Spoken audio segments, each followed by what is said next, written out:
One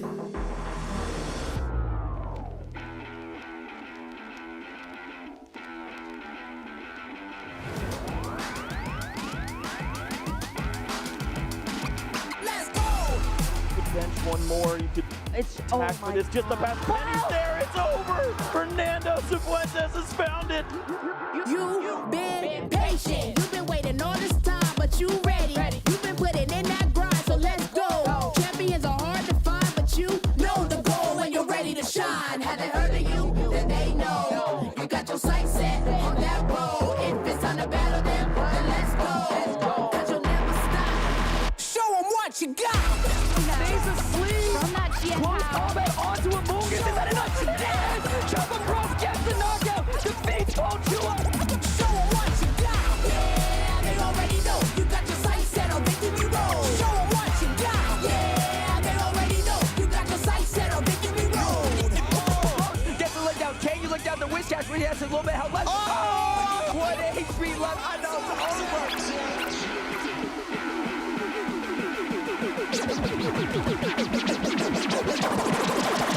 Show them what you got. Yeah, they already know. You got your sights set on victory road. Show them what you got. Yeah, they already know. You got your sights set on victory road. Put your hands Hey everyone, welcome to the Sacramento Regional Championships broadcast. It's going to be a fantastic weekend of Pokemon here in the capital city. My name is Adam Skarzik Watson here in the lounge to bring us into the action this weekend, but I'm not alone. I'm joined here by Pablo Meza and Juancho Saldana. How are you doing, gentlemen? Pretty good, pretty good. Very happy to be here. Excited to watch some Surging Sparks in action. I could not be more excited. Again, new Pokemon cards. We're back in California, and I just can't wait. The energy here is just ecstatic. I definitely agree. Players and viewers alike have been looking forward to the debut of Surging Sparks for our regional circuit. And now, finally, we'll see what our players have cooked up. But we have a lot of ground to cover and a lot to break down before we get into our first round of action for the stream. Very first off, we've got the schedule for our NA regionals. We've knocked out a few so far, but we still have some upcoming locations to hit. Sacramento this weekend and Toronto coming up next. Yeah, very excited about the rest of the season. 2 internationals to go, right? We had Sao Paulo last weekend, and what a weekend it was. Yeah, I can't believe we're only, 3 tournaments into the season. I feel like there's so much Pokemon action already to be had. And, but yeah, there's still so much more throughout. But again, competition's been fierce. You know, just keeping an eye out for the top players. And it's only been 3? Yeah, Woo. we're going to be looking back on this regional, the debut of Surging Sparks, with such crazy nostalgia here in just a few short months. And there might be a few of you in the audience right now that see we revealed one of our special locations. Atlanta's appearing on this graphic now. Only one more location to be announced. That's something for you folks at home to look forward to. And I suppose our competitors will be looking forward to that reveal as well. Yeah, for sure. I think we're all excited to be playing more Pokemon. And as you mentioned, Juancho, there's only been 3 events in this circuit, but there's been plenty of Pokemon all over the world, in Europe and Latin America as well. So I'm very excited to see what the season has in store for us. Yeah, the competitors are grinding it out for championship points. They're trying to get into the top rankings to guarantee their spots at Worlds or just win a big tournament to do so. We've got the breakdown for you folks here. Yeah, again, just the top 125 for North America. That makes things so fierce. Like every single tournament really does matter. Or you could just win one and just relax the rest of the season. Yeah, and I mean, there's 125 spots up for grabs in Europe as well, 100 in Latin America, 20 in Oceania, and 10 for the Middle East and South Africa. So it's never been as tough as it is this season to qualify for World Championships. And I think you can tell in the energy in the rooms, like how seriously people are taking it. I think like the competitive edge that people are trying to get is at the highest it's been than ever before. For the Pokemon TCG especially, I think that we have a very star-studded cast of long-time players that very consistently do well. You know, you have the hopes and dreams, as Juancho said, of kind of spiking a tournament, winning one big event and securing your invite. But the blood, sweat, and tears that our top tier competitors really put into the game just shows over the course of these longer seasonal structures. Yeah, it really does. I mean, we have players flying all over the world. Like, I can tell you personally, like, I've traveled to a few events already, to Peru, to Argentina, which normally I wouldn't have, right? And I have a ton of friends who have never traveled before for Pokemon, and they are doing it right now because it's very exciting, of course, but also the system needs you to do so if you want to be good enough to play in the World Championships. No, definitely. It feels something else, right? Versus like trying to chase points and make it to 500, just maintaining a spot. Right, that means you have to be a consistent player, and I guess you could also just go to a bunch of events and be consistent there. No, but yeah, you hit the nail on the head. I've seen so many players travel. I always thought like I was one of the farthest reaching players back. I fly up from the Philippines, but now there's always someone from Australia, from all over the world, and I just love to see them though. And yeah, we love to see these players come out and compete because they know what's on the line, and we can probably look a little bit back in time to some of the events that we've already have. There's a Louisville Recap. This was our most recent American U.S. Regional that recently happened just before LAIC, and we'll see and refresh our memories of what went down there. Let's take a look.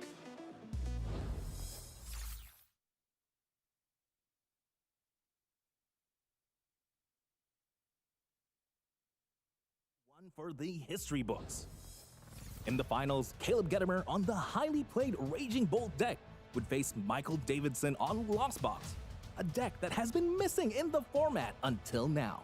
In Game 1, Michael starting off being able to find all 4 Comphase in his deck and filling up the Lost Zone. On the other side, Caleb's Raging Bolt missed the typical turn 1 attack. Taking advantage, Michael took 3 prizes with Iron Hands EX, gaining tremendous momentum, leading to a commanding Game 1 win. In Game 2, Michael Davidson was unable to put up enough Pokemon, while Caleb was able to put on the pressure and take back-to-back KOs to take us to a Game 3. Game 3, both players had a slower start. Michael, despite being able to take the first KO, allowed Caleb's Pheasantipity to draw cards and get set up, leading to a swift victory, crowning Caleb Gettimer the Louisville Regional Champion. There's still so much Pokemon to play, so head to Pokemon.com/compete to join in on the action. It's always great to revisit these regionals and these moments. You could really tell how much the win meant for Caleb there during the trophy ceremony. And we see our event winners here, Caleb taking first, and of course Michael Davidson showing us Lost Box, a deck that I don't think anybody was super convinced on for the event, taking a clean second place. No, I remember I was there at the event, and you could just feel the emotion coming out of Caleb. It was it was so amazing to watch, especially in this matchup too. This is something he isn't favored in. Yeah, it's almost as if the stars aligned for him to just have such a strong start. Yeah. Yeah, I mean, the stars aligned also for Lost Box to make it all the way up there, right? Yeah. With Regidrago being such a powerful threat, but in the end, Caleb, I think, not only, even though he knew that he didn't have an advantage in the matchup, he played it perfectly, though. Yes. He limited his bench, limited the potential targets, and probably helped a little bit by Michael's a few underwhelming draws, but in the end, it was like, Caleb played it like the opposite as you would normally play Raging Bolt, right? Which is fast and aggressive. He played it slow and steady, and he pulled through in the end. I know that is a big point that you advocate for as well, Pablo, that top players know how to flex their decks into these very odd win conditions and these new, never-before-seen lines of play to flip these bad matchups on their head. And so Caleb Gettimer definitely proved that he was champion material in Louisville. And I suppose that brings us all the way back around to LAIC that just took place. We had some big competition there, some international competition indeed, and the winners that were able to prevail down in LAIC. We've got Miloslav Posledny, pardon me, that's a hard one to say. I was trying to rehearse it in my head, but it never comes out right. Miloslav Posledny. Help me, please. Posledny. Posledny. Mr. Posledny, I'm so sorry if you're watching this. Your showcase of Regidrago, built specifically for the mirror match, was fantastic. And if there's anybody in the audience that still wants to get some points on this powerful deck, this is the match you need to watch. Him versus Brent Tonneson. No, definitely. Again, I watched this match. It was absolutely amazing to see. You'd think, a mirror match wouldn't be the most interesting match to really, to watch, but I think the fact that both of these players just play the deck to the highest caliber. Brent Tonneson is your favorite player's favorite player. Honestly, right now, is just my favorite player. Yeah. But seeing Miloslav just maintain a certain game plan against him, it really shows that he knew how his deck like the back of his hand, and just making it to the finals. Yeah, and he also did it with a very unique list, as you mentioned, Adam. Like, he had the Haxorus in there for a less resource-intensive way to take knockouts on the 220 HP Pokemon. He also didn't have Radiant Charizard, which was very surprising, along with Nophis and DPTX. So the lack of those resources, of course, can hinder you in some situations, but they open up to very valuable spots that you can dedicate to other options like the Goodra or the Haxorus themselves. Being confident that your deck is wonderful for the mirror match is basically what Miloslav was radiating for the entire, not only top 4, but going into Championship Sunday, and also reminding us that some cards you think are 100% include in your deck no matter what, maybe you don't need them. Radiant Charizard and Fezandipity were certainly cards that I would have said were guaranteed 100% necessary for Drago, but Miloslav showing us the way, and we'll see if it continues into this weekend. Even play styles too, right? Typically you're thinking, oh, Regidrago, they'll go first, they'll get attachments, they'll accelerate energy, but Miloslav choosing to go second in a couple of mirror matches when you knew the matchup, that blew my mind. One simple decision like that, could differentiate you between an LAIC champion and top 8. Yeah, and it's a perfect Cinderella story of predicting the metagame, right? If we look at the meta numbers for LAIC, this was an event that took place right before Surging Sparks became legal, like it is going to be for this weekend of competition. So this was taking place in a very, very matured Stellar Crown format, and Raging Bolt, of course, showing up as one of the most popular decks. Lugia, a lot of Lugia players, you can't keep them down. They love to bring the deck to tournaments. That's the only thing they love to do, is to get those double Archeops off the Ultra Ball. And once it happens to you once, you just get addicted. Meanwhile, Terapagos and even Palkia, right, using these Dust Noir combo ideas to rise up in the metagame. And I was so surprised that Charizard had so many faithful. Yeah, I mean, Charizard did really well in the seniors and juniors division, taking the championship there. It definitely never really converted in the Masters division. There were a couple top 4s, I believe, in some tournaments, but it never really got its big win. And I think a lot of that has to do with, even though it has a very good matchup against Raging Bolt, the #1 most popular deck, it does struggle against Lugia, and it definitely struggles against Regidrago, which we saw succeed so much at the end of the Stellar Crown metagame. Yeah, we can actually shift over to LAIC's Day 2 to see how these decks converted to really drive that point home. And what are you thinking about these decks here? Were you surprised in anything here, Wancho? Again, no surprise, really. Seeing Raging Bolt go down, that seems to be the norm.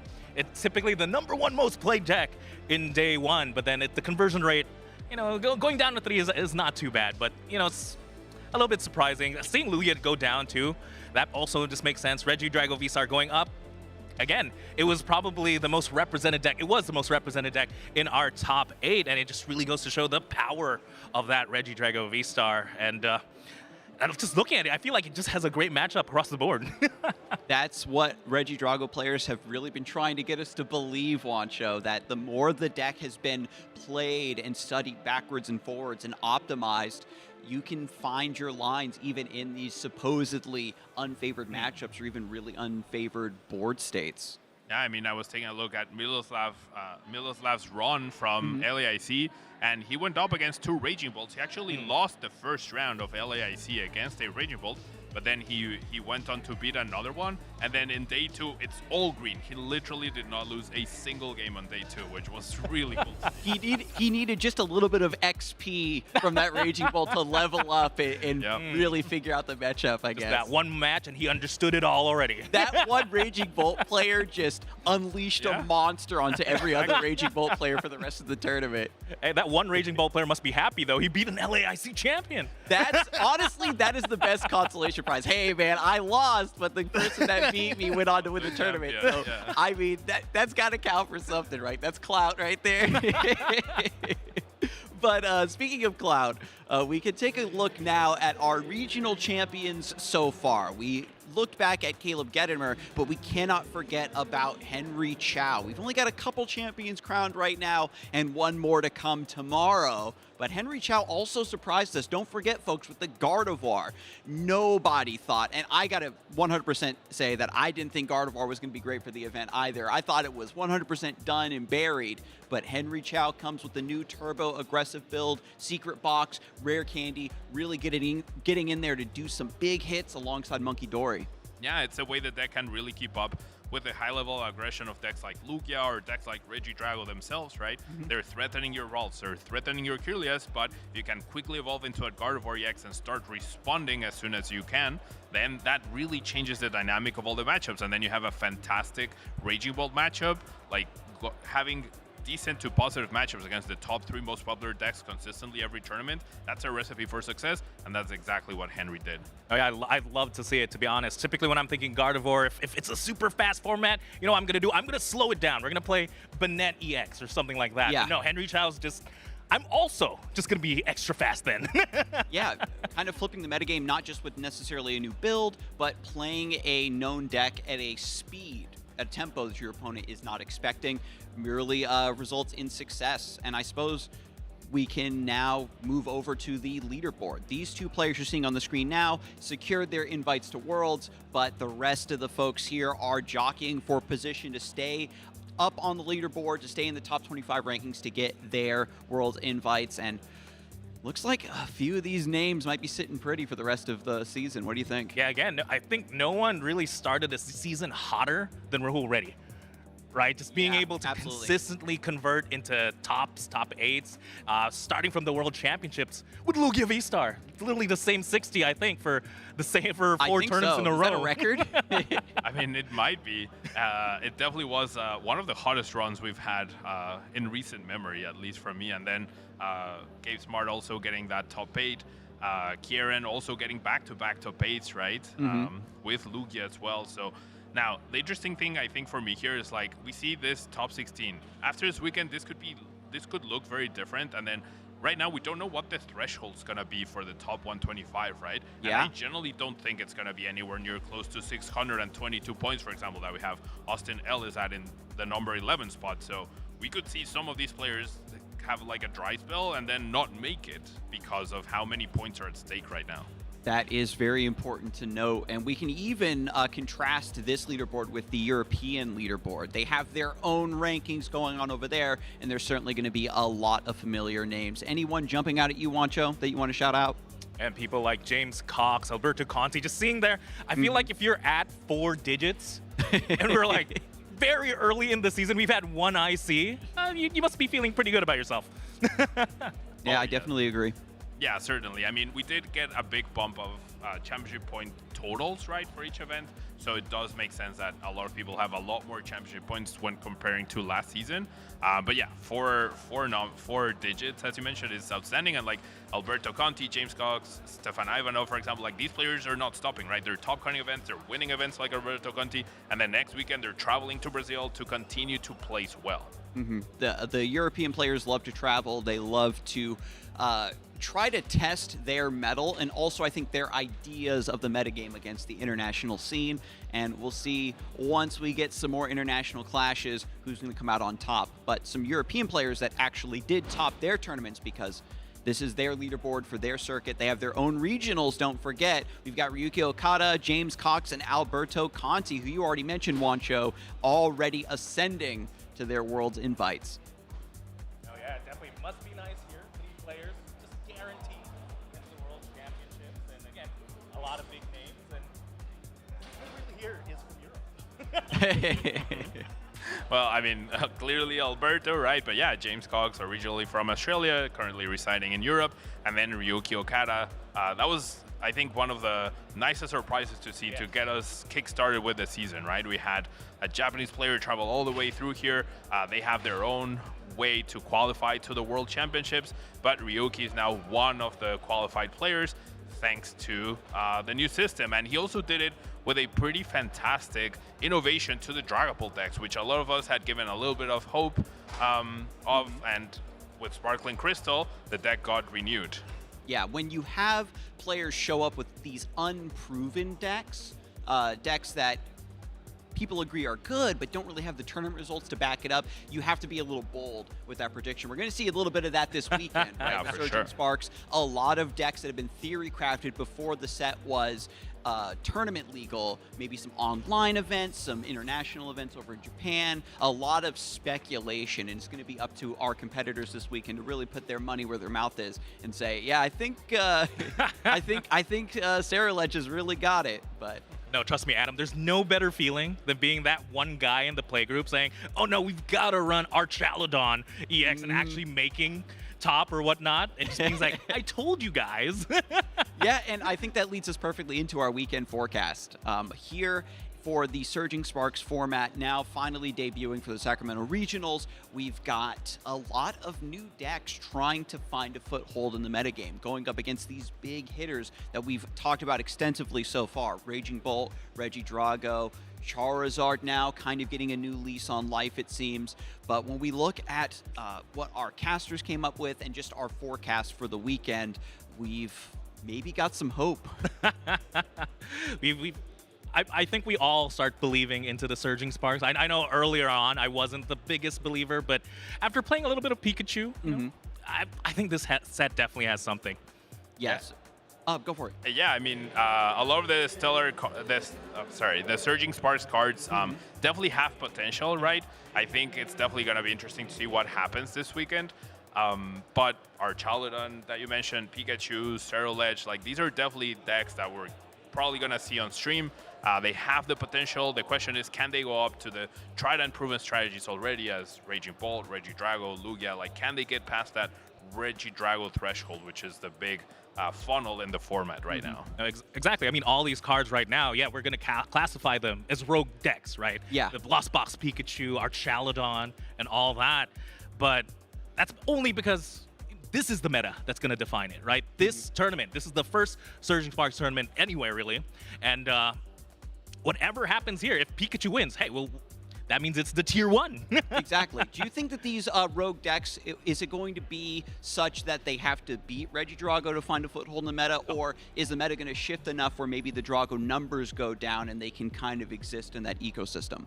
I mean, I feel like Regidrago has more than proven itself to be the strongest contender. However, it's not always the most popular deck, right? So even if you can beat the strongest deck in Regidrago, you still have to go through the Raging Bolts, the Lugias, the Charizard. So it's always a mix between, doesn't matter how good one matchup is if you can't have a good matchup against the rest of the meta, right? And for example, Lost Box, including Pikachu EX, like it definitely gives new life to Lost Box, but you have to go through the Curums, you have to go through the Dragapult damage spread, and if the deck actually becomes super, super good, people can start, we could start seeing Curum in other decks outside of Regidrago. That's a very good point. With the rise of Pikachu EX, bringing Lost Zone back into the mix, bringing Miraidon potentially back into the mix, this is contributing heavily to the new rumor that Lugia is finally falling off. And this is a deck that we say all the time. Trust me, it's falling off. For real this time. For real. Don't blame I mean, if you say so, Adam, if you say so. I know. I tell people all the time, I'm not one of Lugia's chosen soldiers. Sometimes the deck doesn't work for you because Lugia doesn't like you. But if you're like Wancho and you've been chosen by Lugia, then you're going to run this deck until the wheels fall off, right? I mean, I don't think there's still any stronger turn 1 play than double Archeops Ultra Ball. The mental damage you deal to your opponent cannot be understated. That's really where the strength of that play comes through. No, but no, I have to agree. I've been playing Lugia V-Star. I'm Lugia V-Star's #1 soldier, and I've been playing it a lot. I've played it in a big Asian Surging Sparks tournament. I didn't respect any of the new cards. Sure enough, I lose to Pikachu, Ceruledge, and flipping heads on Togekiss. So a lot of the new cards definitely have metal, and Pikachu is something I think Lugia might have to adjust a little bit. And the thing is, Lugia can adjust. You know, the beauty of being able to accelerate energy, that means you can play something like the Great Tusk EX. Not the best, but hey, it's there. It's an option. Oh, he's cooking. Or there's even, you can hit the Pikachu and you can play something like the Fluttermane. Fluttermane's a great addition, I think, into Lugia just being able to maybe sprinkle damage on or just slow down Lost Box. Don't give him any more ideas, Wancho. Lugia fell off. Don't play it anymore, and that's it. Also, Reggie Drago fell off. You heard it here first. Play the new stuff. I want to see Ceruledge hitting big, giant numbers, turn 2. I want to see the Hydreigons popping off with Obsidian. I want to see the Precious Trolleys out here in full force, but... Adam, hear me out. How about Reggie Drago with Executor? That's a new card. That's true. We're going to be getting a little bit of that this weekend, but we're going to leave that up to our casters, I think. It's been enough from us to really set the stage for this weekend's tournament. Thank you once again, Pablo and Wancho. You'll hear more from them later, viewers, but we're going to kick things over to the casting desk and prepare for our first round of entertainment here in Sacramento. Welcome to the caster desk here for the continuation of our 2025 season for the Pokemon trading card game. I'm a new hair Shelby Boo with no hair Jeremy Dallin here on the desk. Jeremy, ow! Did you feel that? No. That's the electricity in the air here from Surging Sparks. How are you feeling, Jeremy? Casting together at last, us, I know, right? for this weekend here in Sacramento with Surging Sparks kicking things off. Yeah, you always love a brand new tournament for the meta, right? Yeah. And Surging Sparks, it's been out for a few weeks now, but this is finally the time where players can start playing those new cards. Hoping to see a lot of new cards, but again, there's a big boogeyman in the format, and it's Reggie Drago, V-Star. I don't know how many new decks can actually take down that at the end, but well, we've got a lot of Pokemon action to go into. Exactly. Skarsgård said it best. We're going to have some entertaining matches today, and that truly is the story they've been talking about. Reggie Drago, is it going to be taken down here today with a brand new deck? Because there are a lot of new cards, a lot of new decks in the field, and it's going to be absolutely epic. Before we jump into the action, let's take a look at the format that our players out in the field are going to be playing in today. This weekend, the 2025 Regional Championships are bringing the electrifying action of the Pokemon trading card game to the global stage. Top trainers from across the world have gathered to compete for a share of over $125,000 in cash prizes, travel awards, and the all-important championship points that could secure their spot at Worlds 2025 in Anaheim, California. It's a 2-day battle for glory. Trainers kick off the weekend in Swiss rounds, with each match being a best-of-3 showdown. To advance to day 2, trainers need to rack up total match points to exceed the threshold for their division. On day 2, the pressure intensifies as the remaining trainers face off in more Swiss rounds to determine who advances to the top cut. After all Swiss rounds are completed, the top 8 competitors, plus all competitors with the same number of match points as 8th place, will advance into an asymmetrical top cut single elimination bracket. Win and you move on. Lose and your journey ends. Only one trainer will rise above the rest to claim the title of regional champion. Who will etch their name into the history books this weekend? And who will punch their ticket to Worlds 2025 in Anaheim? Don't miss a minute of the action. Stay tuned all weekend long to watch the battles unfold live. To stay up to date on future Play Pokemon events, visit pokemon.com/play. All right, we are getting straight to the action here today, and this is going to be an explosive match to start us off. We have a familiar face here on the left in Kobe Kawasaki. Is going to be playing a Stage 2 deck, and you can tell that here with not only a Stage 2 in that Greninja EX, but the Grand Tree, the biggest paragraph card I've ever seen. Who's he facing off against, Jeremy? Up against Nathan Sosa, and fun fact, just started playing 3 months ago, first regional. You know what happened last time in Sacramento? Our champion. It was their first regional, Alexander Fleitos. So, can it happen again? And our second place, too, was also first time. That is true. Yeah. And they were both crazy decks, too. Yeah, get angry indeed. Well, we'll have to see if Nathan's going to get angry on the table today, if he'll bring this, this new spunk as a 3-month-old player here to our table today. Of course, playing a brand new deck. We're talking about these Surging Sparks cards. Ceruledge EX is what we're about to see, and that is quite a quick deck indeed. It's almost the opposite of Kobe's evolution deck that we're going to see lots of evolving, whereas Nathan's just going to be chucking a lot of cards away, maybe a little bit of evolving, but just very quick turns. In testing, I've been calling it the poor man's Raging Bolt, just because you... Why? just very linear strategy, right? You're going to use Abyssal Flames. It's 1 fire for 30 plus 20 damage for every energy card in your discard.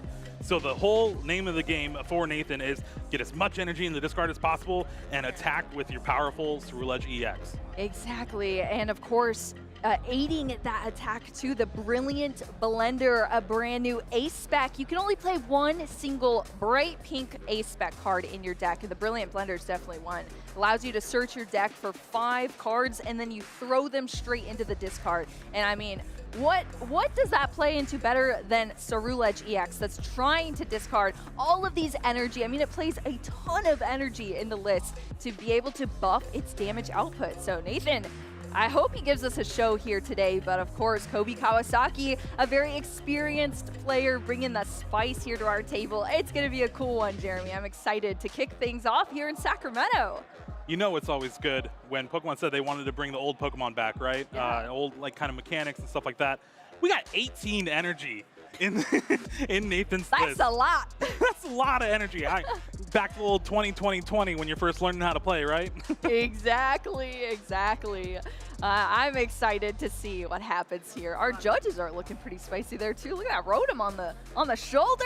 Oh my gosh, all the swag here today from our players, and we're kicking off this very first game on our featured stream match. Of course, we have these beautiful Pokemon starting off on the field for us in that little Charcadet running around. He's not going to be running around for very long because he's got that evolution coming up very soon. That's very dangerous to see. And then the Duskull starting off Kobe. So we have a lot of evolution cards in Kobe's deck. Let's talk about some of the main ones we're going to be seeing in this matchup against Nathan and Ceruledge.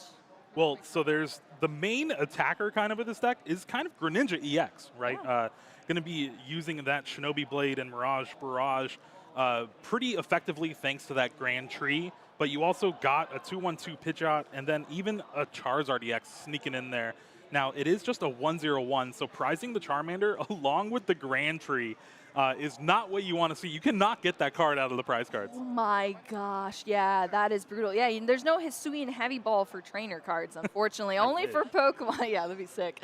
Only for Pokemon here, so that is a bit awkward there for Kobe to have that. I mean, that just aids the deck so much, but when you prize your nice pink card, it's always going to be a bad time. Over here on Nathan's side of the field, we're already seeing discards happen, and that's how this deck goes. We see the Squawkabilly EX on the field already. That will give Nathan some discard of the hand. I believe we just saw the Carmine as well. It does allow you to play it on your very first turn. You get to play a supporter, which is breaking the rules of Pokemon here, but legally, of course. Legally. Yes, discarding your hand as well, drawing into some additional cards. So Nathan is off to a great start here. And speaking of discards, the Radiant Greninja brought out onto the field. That's going to allow Nathan to discard even more energy and draw into more cards. So you're already seeing the strategy here come together for Nathan.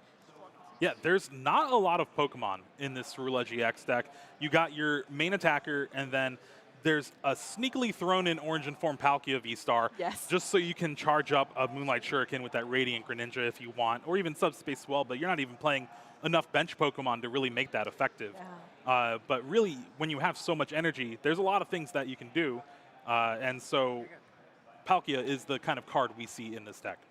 Yeah, and I mean, there's a ton of large benches as well out there in the field, so Palkia helps out with that quite a bit here. And speaking of those pink cards, one is in the prize cards for Kobe, but Nathan is able to play his Brilliant Blender here on turn 1, and we're seeing all of these energy being selected out of the deck here for Nathan. He's going to be able to toss them straight in the discard pile. When you're playing against Ceruledge, this is not what you want to see. Yeah, I think Nathan has gone through half of his deck already, if not even more. That's going to make late game Ionos potentially just not really matter too much, especially with the card draw of Radiant Greninja and Pheasantipity EX. So this is kind of where you want to be if you're Nathan here. Maybe another Charcadet in play. Yeah, that is true. To have that support down the line here, have those attackers. But I mean, Cerulege EX, it's just bananas, Abyssal Flames. It's only one single fire energy that you need. That is what allows you to toss the rest away to buff your damage here. And then you are just rolling. You're on the train. We're seeing energy attached here. Of course, that water energy attached to the Radiant Greninja. Not only do you have the Cerulege EX as well, but you have that attacker in the Radiant Greninja with those water energy, of course, for that Origin form Palkia. Taking a look at Kobe's hand here, it does have at least another basic, but I see that Colress's Tenacity could be wanting to play it, but Lumineon changes that a little bit. Now you get a deck search. You don't have to be forced into the Grand Tree plan, and then, oh no, it's prized.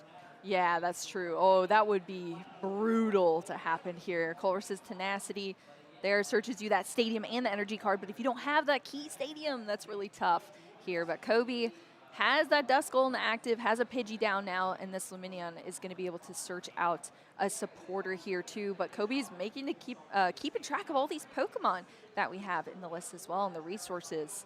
Getting a nice look here, eyeing up that Briar as you saw. I wonder how many times Kobe's able to actually utilize that Briar, because there's a one-of copy in the deck, but you know, with these Dusknoir decks, you manipulate your opponent's prize cards. You choose how you take them, especially with the spread damage that we see, or the multi-damage that you see from the Greninja EX as well. I'm sure Kobe's definitely pulled off some extra prize card plays before with that Briar.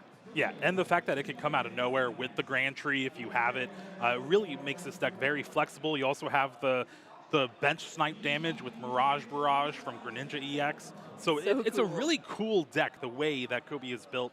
And just unfortunately, the prizes here force him into an Arven play. Granted, if you're forced into a Buddy Poffin for Sealstone play, that's not too bad, but you're going to have to get that Manaphy, which Kobe did just now. Exactly. We saw the energy on the Radiant Greninja. That is scary. Manaphy's going to protect our bench here with that beautiful wave veil on the field. So Duskull's going to get a nice little fire energy in the active, and that is it for Kobe. So we have a Froakie down, we have a Pidgey, we have a couple of pieces that we need there, but Nathan Sosa now is on the second turn, and that means these evolutions can start joining the field here. Origin form Palkia V-Star. The rainbow one is on the field now for Nathan. Let's see if we can see some more evolutions here in that Cerulege. Did you take a look at the hand? It looks kind of slim. Yeah, I think that was just a pass. Wait, that's of pass? the turn. Was wow. It's Kobe's turn. Yeah, no way. So you have access to the Star Portal, but no way to get the Greninja into the active, plus the Manaphy's there, so you don't even really want to waste it too much. You're kind of wanting Kobe to take a prize just so you can draw with Pheasantipity EX. Yeah, that's true. Put him on a weird prize map potentially as well. Be able to draw some cards with your Pheasantipity, have some recovery to start going. But yeah, that's it for Nathan. I think it's a one-card hand there, if I'm not mistaken. Now we're back over to Kobe. So we can see some evolutions from this side. This is a combo style deck. So we're starting to see these pieces come together. That Pidgeot EX, Rare Candied, on the field now. It's going to allow Kobe to quick search here for any card out of the deck to put the rest of these pieces together. So we're going to have to see what he's going for here and what he has in the hand to aid him as well. Yeah, it's awkward. The hand's not doing much of anything good for Kobe. And the way the list is, the only kind of draw supporter is Iono. I don't know if you want to Iono your opponent that just passed for the turn. Oh, that always feels we might bad. be taking the slow route here. That's a quick search for a Frogadier. That absolutely is. Frogadier joining the field, just one more evolution away from that Greninja EX. Colress's Tenacity is going to be played as well here for Kobe to get some of these cards out of the deck to thin a little bit and to be able to play a supporter too. So it's going to be that Stadium and energy. The most expensive energy search that you can play for your turn. Exactly. Yeah, not even the Stadium. There's the headquarters in hand. Yeah, exactly. It's a Colress's Tenacity supporter for the turn for an energy. Ooh. I mean, it's definitely slow for sure, but now we're back over to Nathan here. He's going to cut the deck here to start, but this Palkia is now in the active position here. Yeah, and with the energy drawn for the turn, you can be able to subspace swell there and then even set up the Greninja for later.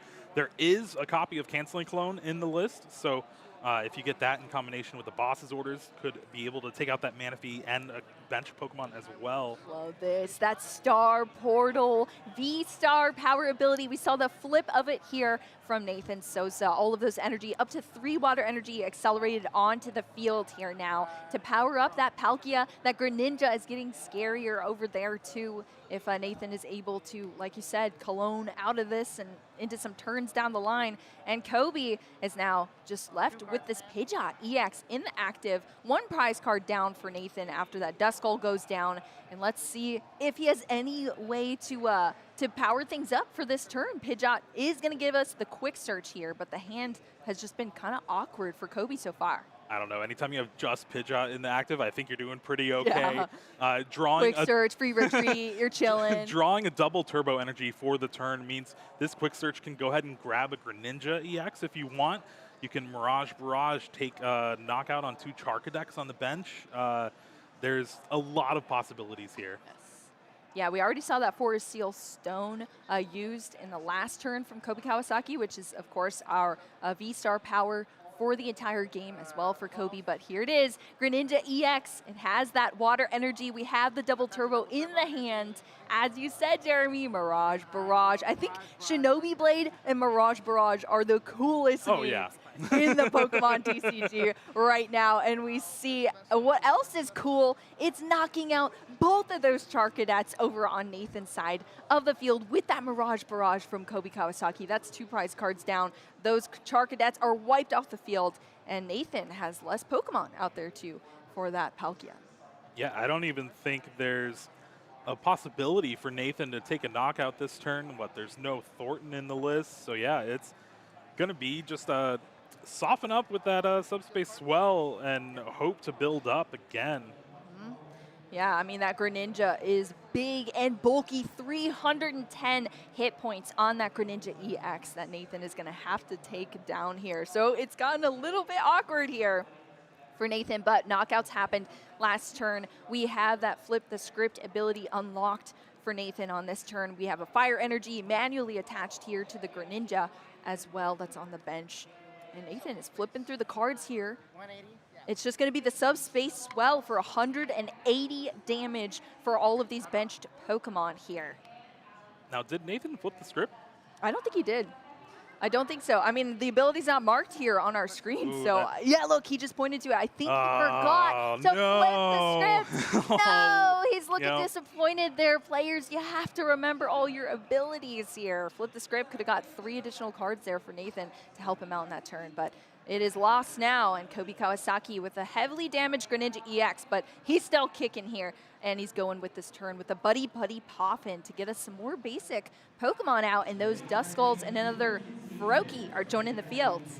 Yeah, well, one thing you can do now is you can just damage the Palkia in the active spot, clean it up later with a Dusknoir's Curse Blast, and or even here, just take a knockout on the Pheasantipity. Oh, it has weakness to fighting, and this Greninja EX is a fighting Pokemon thanks to that Terra. Oh my gosh, Jeremy, this weekend I'm saying that all the flying types, all the birds are now turkeys, of course, with the Thanksgiving coming up, and I'll tell you what, Greninja EX, I guess he likes to eat turkey because he just took that knockout on that Pheasantipity. Nathan didn't even get to use it last turn, and now it's in the discard pile, so that is brutal there. Kobe Kawasaki just taking away this game here. I don't know if Pheasantipity is a turkey, but it definitely got roasted. Oh, yes, absolutely. Roasted straight to the discard pile. Kobe Kawasaki, only 2 prize cards left to take here in this match. Nathan looking defeated here. Still has 5 prize cards remaining to take. And we're just seeing the boss's orders here to bring up that Manaphy. That's what we need to see. The Cologne. Canceling Cologne was in the hand. It's canceling that Wave Veil ability on the Manaphy, shutting it off for the turn, allowing Nathan to do the damage onto these bench Pokemon, taking out those 2 baby Pokemon that were brought out with the Buddy Poffin, and that's 2 prize cards there for Nathan. Yeah, this is at least clawing back, but you are so far down right now, although you do have the 180 damage on a Greninja, maybe a Ceruledge EX can clean it up. It is the only attacker for Kobe right now, but he does play a Thornton, so maybe we could see a cool Thornton play into something else later on.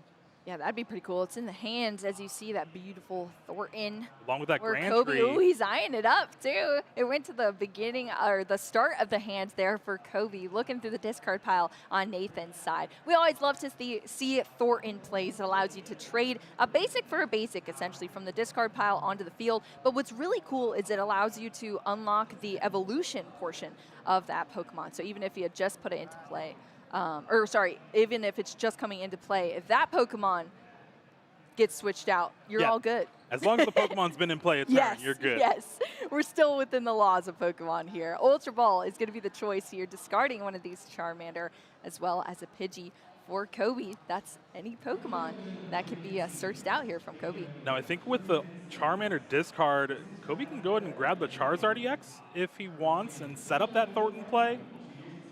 It's either that or you're going to get another Greninja out. But yeah, Charizard here, and you're like, oh, I just discarded the one Charmander. Yeah. No, you can Thornton this Manaphy, and all of a sudden you got an attacker with Burning Darkness that can knock out pretty much anything. Exactly. This is exactly what I was saying, just a little clunky here. That Manaphy, it's there. It's been in play. It's ready to be evolved if it can turn into that cute little Charmander, and Kobe has the ability to do that with that incredible Thornton card. So we're going to see it come into play. Thornton swapping these Pokemon around here. That Manaphy, or actually could be the Luminion as well. It's gone. Charmander on the bench now. Rare Candy into that Charizard EX. Of course, that beautiful ability that it has to Infernal Rain these energy down onto the field here in these Fire Energy, and now you have a fully loaded Charizard EX, 330 HP. And still a quick search. I don't know if Kobe thought the third Fire was in the deck or not to retreat the Manaphy. It's kind of forced to quick search to get the rescue board here.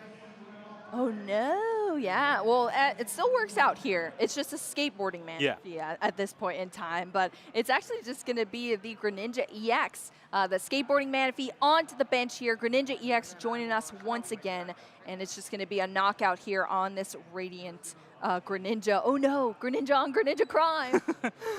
And you get to get search for a card. That's going to be great. Exactly, yes. Shinobi Blade. What a cool move. Knocks out the Greninja, 170 damage, and you search for a card as well. Kobe Kawasaki playing this super cool card on our field right now. Love to see it. And that's another prize card here for Kobe in that Arvin. It's just a buddy popping in the prize cards remaining. And Nathan still has a couple more to go here to be able to take this game. Ceruledge EX finally joining us after those Charcadets got wiped earlier on. We have the Ceruledge out, but Nathan is just working with this. Oh, that's going to be it. Yeah, Nathan. Basically the way it's set up, the Charizard's going to be able to knock out anything on the board. If you deal with the Charizard, the Pidgeot's going to be able to find a boss's orders to knock out anything on your bench. It really just kind of a checkmate scenario there, and a good way to see, like, yeah, I can't win this game. Let's go to the next game, too. Exactly. There was no way out here for Nathan Sosa, and he saw that just one single prize card left to take. But our players, they played nice and swift here. Some clean gameplay besides that one flipped script. I guarantee you, Nathan's not going to forget that one again. That is for sure. Let's hope, at least. We have the replay here for y'all. Let's walk through this match once again here. As we saw, that Grand Tree was in the prize card straight from the start from Kobe Kawasaki, but he eventually got there after taking a double knockout on those Charcadets.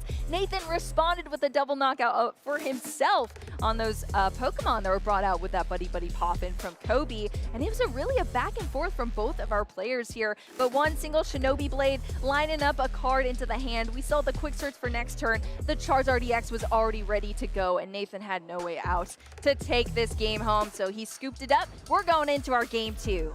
Yeah, it was all about that first turn for Nathan. Went through basically half the deck, but just had one or no hand left over, or the one card in hand. Couldn't do anything the following turn. It allowed Kobe to really just get set up and get things rolling.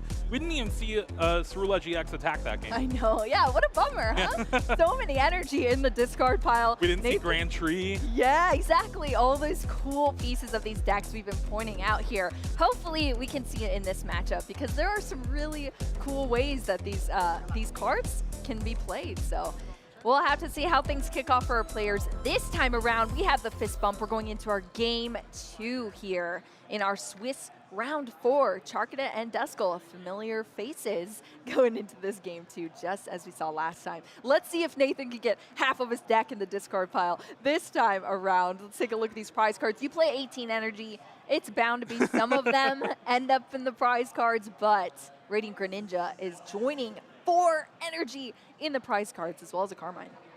Yeah, it's going to happen. The Greninja in there is going to hurt a little bit, especially this early game. I think there's, what, an Ultra Ball in hand? Yeah, so this is going to go ahead and grab that Squawk ability at least. You can discard those extra energies that you searched along with the rest of your hand and hopefully just get things going a little bit better. The problem is, Ceruledge, as the deck kind of wants to go first, you get your Pokemon in play, discard your cards, then you can evolve and start attacking. Yep. With the way Kobe's deck is set up, it is the best going second deck, I think, in the room. Just having access to Arven's, but as well as Grand Tree, so that means Colress's Tenacity is also a great supporter you can play, and you just get these big attacks off turn 2. Yeah, it's definitely something we could see for sure from Kobe's deck. So that's not something Nathan wants to see, but you still have to do what you can to just churn through these cards and these turns. We're seeing these cards being discarded now. That's more resources going to the discard, and not for what at this point. That Radiant Greninja and the prize cards that helped us out last game. We do have several energy in the discard pile, but it's just a single Charcadet here carrying us and just another turkey on the bench in that Squawk ability. It tried, but that's all it's going to do here for Nathan. And we're going over to Kobe. As you said, Jeremy, that Arven starting us off here to get some cards for Kobe. We're going to see a tool card as well as an item. Yeah, it's going to be interesting to see how much Kobe values getting an attack off this turn, taking out the lone Charcadet and then making it so Nathan just has no play on the following turn. It's going to take a lot of resources, but I think he could probably do it here, especially with the way the hand is. I see an Ultra Ball. There's a Rare Candy, I think, but it'll be interesting to see. Arven's a great start. Yes, Arven is always very nice to see because you're seeing that tool card being selected out that we saw have so much utility in the last game. The 4 Seal Stones, perfect way to grab that, as well as the item card to get the missing pieces that you have from your hand in that nest ball. So now Kobe identifying all the Pokemon that are available for this turn for Kobe to put down here. It's going to be a basic being brought out onto the field to start things off. It's just going to be that Rotom V, allows you to instant charge, draw some cards here for Kobe to line up this hand for even more cards in the future turns. Stabilize. Yeah, then you got that 4 Seal Stones, so you can go and use that Star Alchemy. You can go ahead and grab a Buddy Buddy Poffin if you want, just to get more set up here. Yeah, there we go. For a Seal Stone. It's popped off quite early, but it is for what exactly we need here. That Froakie coming down onto the bench as well as that Charmander. These are all of our stage 2s out here. Froakie, Charmander, Pidgey, all ready to evolve. Duskull. Yeah, Duskull, that's true. Duskull too. Oh my gosh, it's literally all stage 2s. That is so cool here.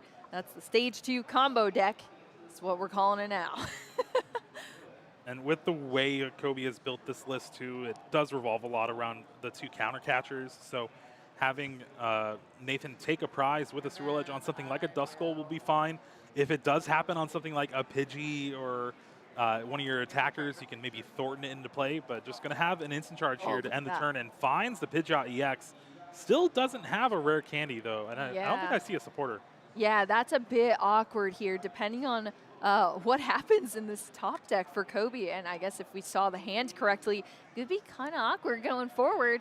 I think there's an Ion in there, though. So I don't know. We'll see what happens there for Kobe. But now we're on Nathan's side of things. As we started just a little Charcadet, now it's able to evolve here. And Nathan, luckily, has a Nest Ball to bring out that Palkia V as well for the turn. So Origin Form, Palkia V, back on the scene here. It's played in a lot of decks right now, and you can kind of see why. I mean, the energy, the Star Portal, V-Star power is super great into several decks. The fact that benches are so big, I mean, they can be up to 8 Pokemon now in those Terapagos decks or anything that plays that Area Zero stadium. So fantastic attacker here, plays perfectly into this deck for Nathan, and we're seeing the Brilliant Blender. It's blending up today. What's it blending us, Jeremy? A bunch of energies. I hope you like an energy smoothie. I mean, I guess it would be kind of energizing. An energy booster smoothie, Energy booster, yeah, exactly. We're blending up these energies right now, straight to the discard pile. That is quite a bit of energy in the discard now, because we had, I think it was like 3 discards on the first initial turn, and now a bunch more in the discard pile, thanks to that brilliant blender for the turn here from Nathan. Cerulege finally joining us. Are we gonna see an Abyssal Flames finally? Of course, it's just taking out a little Duskull, so it didn't need that much damage output, but it's gone now here. That's a single prize card for Nathan Sosa, but as you said, Jeremy, Kobe wants to control how Nathan is taking these prize cards. He wants to be on the back foot to unlock some cards, to be able to gust things up, and to be able to set up some plays, some multi-prize card turns, some Briar turns. It's pretty cool, the utility that Kobe's deck has. Yeah, it's actually crazy because Kobe just drew into Pheasantipity EX.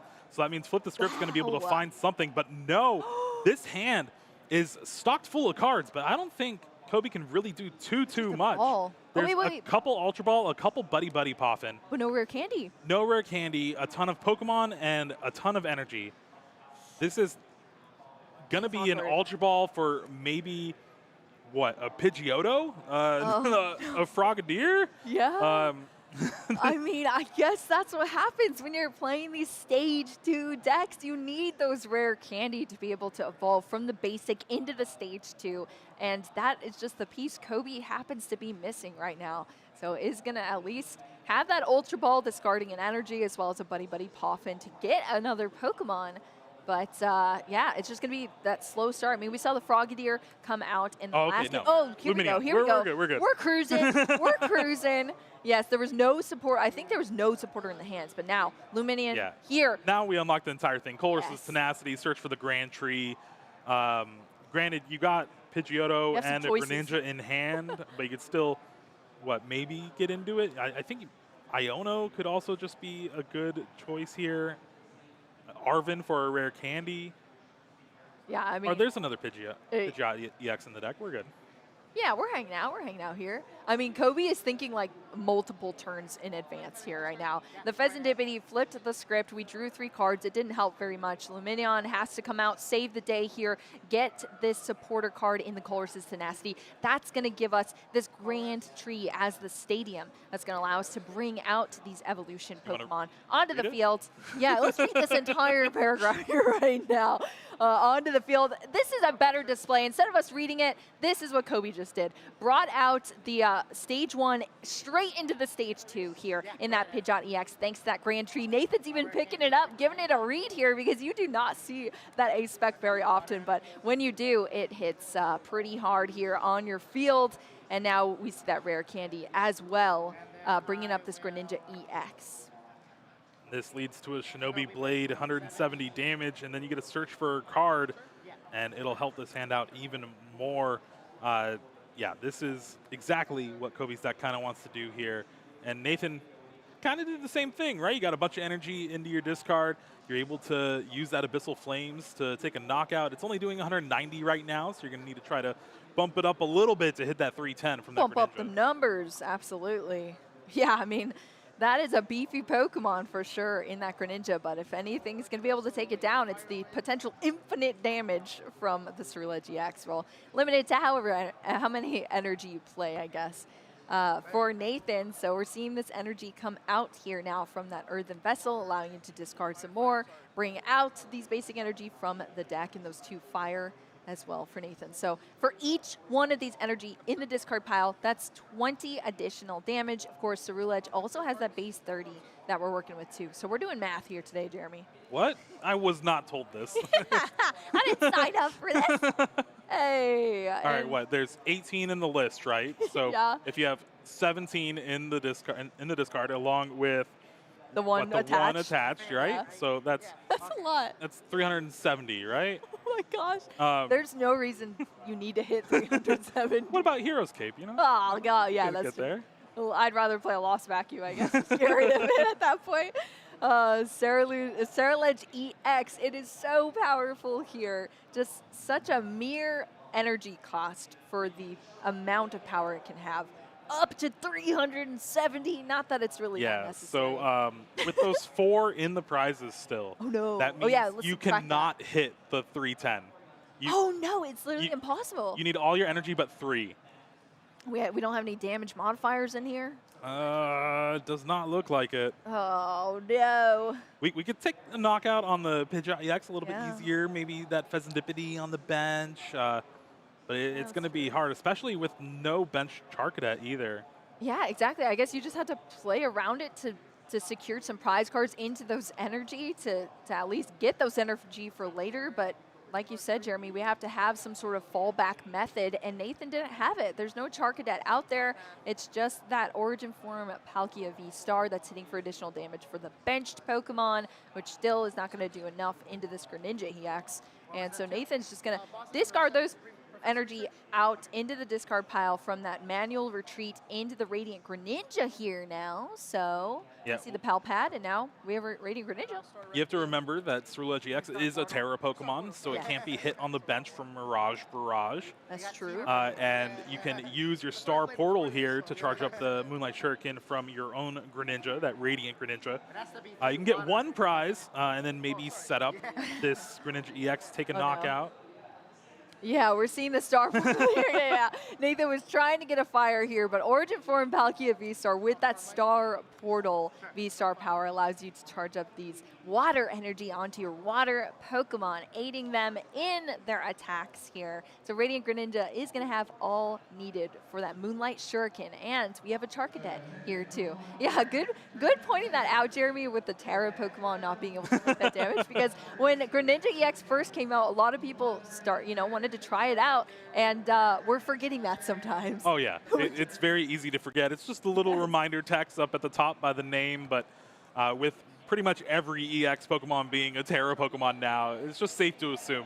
Yeah, exactly. Very safe to assume there. Well, Nathan is going to get that Moonlight Shuriken off. There was no protection there on Kobe's bench. That Charmander going down over there. So Nathan's going to take a prize card here. We still have that Cerulege EX on the bench that's damaged.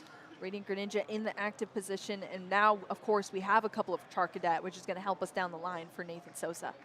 Yeah, you basically took 2 one-prize knockouts back-to-back. So now your prize mapping is back in to where you can just take 2 big knockouts on Kobe's EX Pokemon.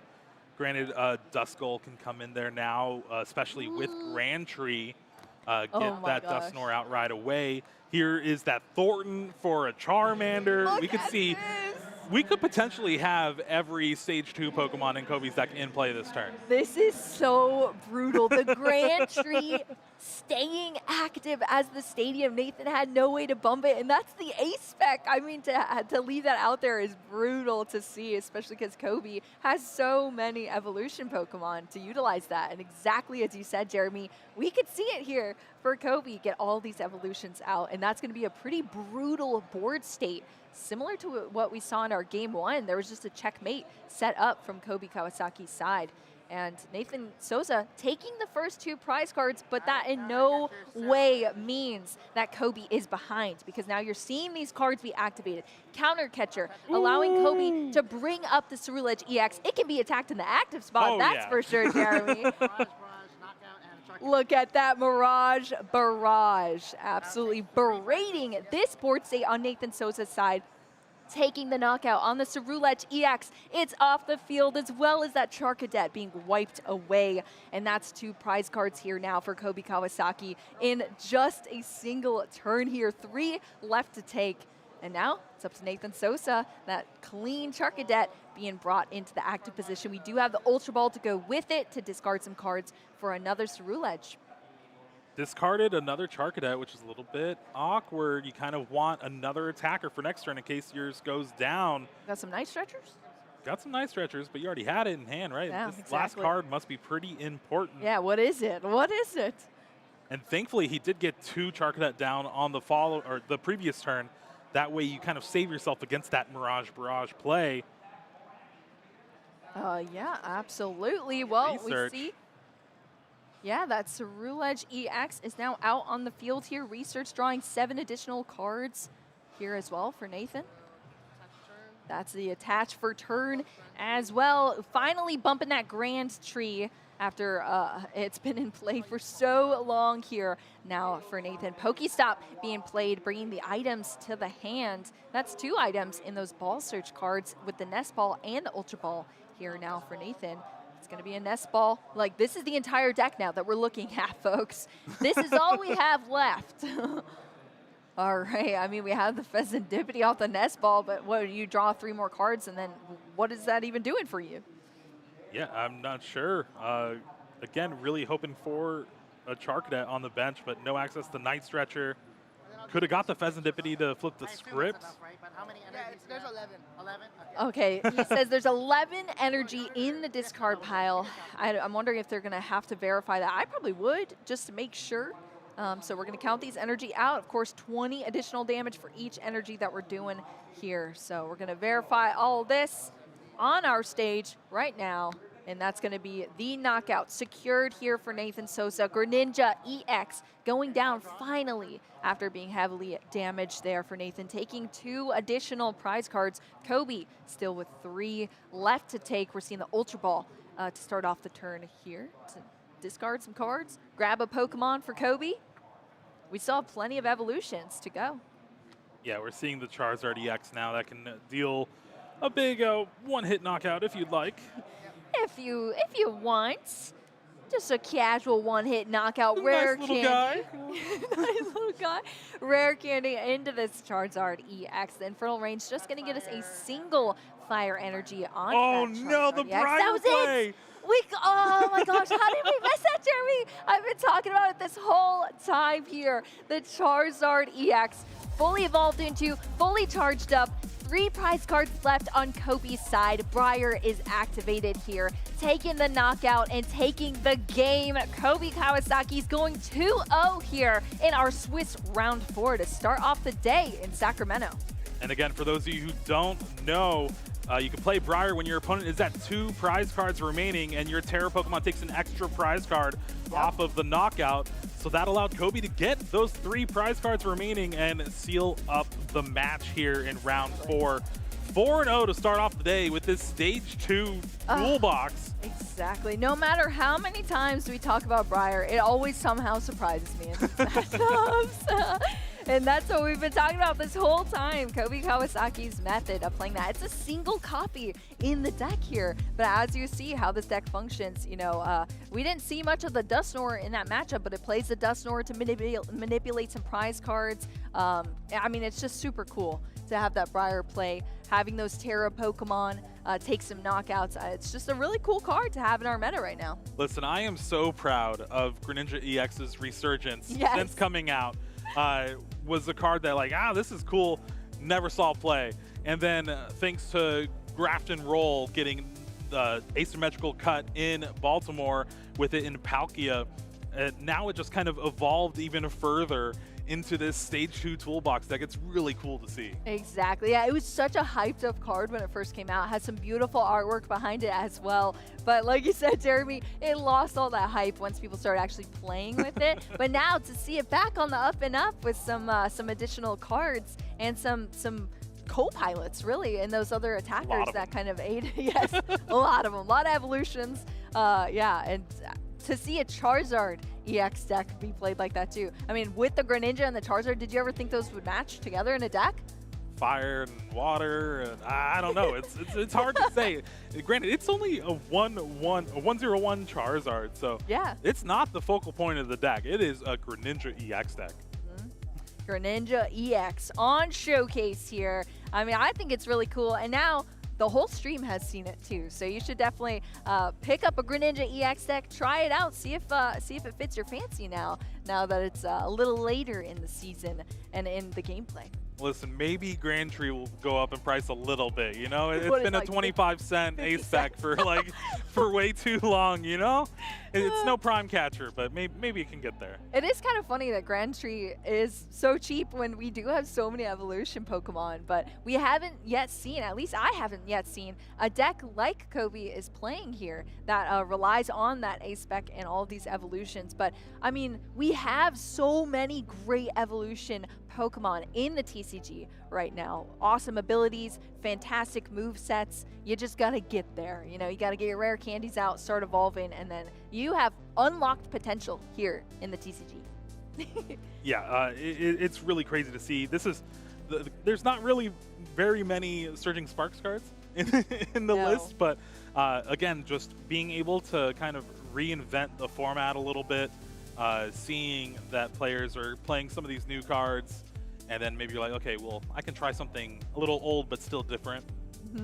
Yeah, exactly. You think of new ways to try things. Plus, yes, there may have not been a lot of Surging Sparks cards in Kobe's deck, but there's still a lot of Surging Sparks out there, and what other people are playing does affect your choice of play as well, because the field, it spices up. You know, nobody really could predict what people were going to be playing here in Sacramento. It was kind of just a big question mark because it's a brand new format. So we had, of course, some key cards come out of Surging Sparks, but a lot of them were these staples of brand new decks that could see a lot of really great gameplay. In that Ceruledge, I mean, that's a brand new deck that we're seeing, and we just don't know what the potential of that deck yet is. But as you saw, Nathan was undefeated so far here in Sacramento. It is going to take one loss now to Kobe, but still trucking through this tournament. Yeah, let's go ahead and take a look at a replay of our round 4 to see how this Stage Toolbox deck actually got on. Stage 2 Pokemon, that's the name of the game here for Kobe Kawasaki. And you see this Greninja EX. This was, oh no, was this the Greninja on Greninja Crime Turn? Yeah, and here was the Cancer Blown Moonlight Shuriken to try to keep up in the prize cards, but it was just a little too late for Nathan here. Pretty much having everything Kobe had with that Pidgeot EX. You could do anything. Then you're searching your deck with Shinobi Blade. I know, it's so cool. Good. You want to do it twice, you know? Yeah, you got Quick Search, you got Shinobi Blade, finding new cards, you got Forest Seal Stone. I mean, it is a combo deck to its core here. Greninja EX just taking multiple prize card knockouts back to back over and over again for Kobe Kawasaki, as we saw here, discarding that energy, now taking out these knockouts. Kobe Kawasaki was able to clean up this board from Nathan Sosa, take down the Ceruledge EX, that Charizard taking things in this game. Kobe Kawasaki, I want to hear from Kobe why he chose this deck. It is so epic to see. Let's hear from him now. Thank you, casters. Wancho Saldana here, and I'm joined by the last round winner, Kobe Kawasaki, aka probably everyone's favorite player right now, because what a deck. Tell us about it. Okay, so the deck is called by my locals as Kobe Pile, but realistically it's a Greninja Zard deck. Kind of like a hybrid between the two. It utilizes Grand Tree as its main way to set up all the different stage 2s that the deck has in the play. Yeah, we got to see that, and you heard it here first, ladies and gentlemen. If you're gonna copy this deck and play any form of it, you have to call it the Kobe Pile. Because we saw it here first. Again, it's absolutely amazing. I like how you basically took like the America's favorite Pokemon, Japan's favorite Pokemon, just put them together, you know, the two mascots. You're 4-0 now. How are you feeling, though? Pretty good. Honestly, I was really between two decks before the tournament, so it's kind of surprising I'm doing so good considering how uncertain I was, but I'm glad it's working out. I've been playing this deck a lot, like about the whole month straight. I know that's what I'm going to be doing after the tournament, that's for sure. I'm going to be copying your list, trying it on live. So you're in between two decks. I can't even imagine what the other deck is now. The other deck was Goldango. I played that to the World Championships, and I really like Goldango as a deck. Like, it's just really fun, but I decided to go with my homebrew creation because, you know, it seemed more hype. It is a lot more hype, but either way, Goldango is really fun. Not going to lie, I actually heard beforehand that, oh, the Kawasaki brothers, they're on Goldango. Yeah. So I thought, okay, Goldango should do good then. But instead, you know, this Kobe box deck, this is something. Well, what are your good matchups? What are your bad matchups? Obviously, its best matchup's probably Terapagos because you can just hit for a fighting weakness and they don't get through your Greninjas very easily, so Terapagos is the best. Your tougher matchups are probably like Raging Bolt. Raging Bolt can be kind of difficult. That's why I have the league headquarters in to like Iono and try to stick them under the headquarters. But for the most part, it's pretty even across the board. I mean, Dusknoir plus Briar is just good, so most of your matchups are pretty playable. I know there's so many options. You attack things on the bench. You can get Dusknoir, Briar, and then at the end of the day, you just have Pidgeot and Charizard too. That's That seems really good. I really, really want to play it. Tell us how you came up with the deck, though. So, funny story. At the beginning of Stellar Crown format, I thought that Briar was like, okay, it's like there has to be a deck that takes multi-prize knockouts that utilizes Briar really well. And at first I started with Dragapult. But as I played games with it, I realized that the Dragapult spread wasn't quite enough to like really capitalize on multi-prize turns. So it came to me that I was like, oh, I should play Greninja, because I always thought that Greninja was good for a long time, but it never got played. So I was like, this would be the perfect time to run it. I was like, I can play Greninja with Briar and Dusknoir package. It'll be kind of like Zard, but has a little bit more of like a G-Max Rapid Flow option, right? Oh. That's pretty good. That's pretty good. And when did you decide, let's also add Charizard into the mix? Actually, right at the beginning, I realized that because you don't have protection against the psychic decks like Gardevoir, right? I was like, it would be nice to have a 1/1 Charizard on just to handle Guardy, but it actually became more than that. It became like a way to like be a late game sweeper that comes out at the very end, as well as a way to secondarily power up your Mirage Barrage attack at the first one. So it ended up being surprisingly better than I originally set out to put it in for. Yeah, Mirage Barrage. Not gonna lie, that's probably one of the most fun. I just call it Rapid Flow because Mirage Barrage, you kind of trip over it, right? Mirage Barrage. It takes some getting used to, that's for sure. And your A spec. I'm sorry for just dissecting your deck here. No, perfectly fine. So interesting. Again, your A spec, the Grand Tree. Well, why choose that over anything else? I mean, the funny thing about the Grand Trees, right, is before Stellar Crown came out, I think everybody was talking about Grand Tree. Yeah. People were making like Zard lists that like Grand Tree's like, oh, it's gonna be broken. And right when the set dropped, nobody played the card. And I was like, what happened, guys? Like, you know, this card is good, right? I mean, we thought it was gonna be good, so it's like this card like helps set up stage 2s. We're in a format in which there's not too much stadium bump, so like in that game, it can sit out for a couple turns, right, against a lot of matchups. So like you're getting double rare candy, double like Ultra Ball values essentially by searching out Pokemon and evolving them for free. So it's just a really good A spec, right? I think it should get used more in Stage 2 decks. No, I agree. I'm trying to think of where else it can fit, but again, Grand Tree is it was just so cool to see. Especially, it's a card you really have to build your deck around. I think that's what I noticed in your deck list. You have to play that chorus, right? Chorus to find it, Chorus to find it, or maybe even use your V-Star. But you know, we saw it prize game 1. Yeah, it's right? kind of tragic. I know. I saw it prize. I was like, no, we finally get this card on stream. And it might not get played, yeah. But thankfully, I got to use it game 2. But again, we saw it prize game 1. But you're still able to maneuver. Yeah, it wants to leverage Grand Tree, but it still runs 4 rare candies.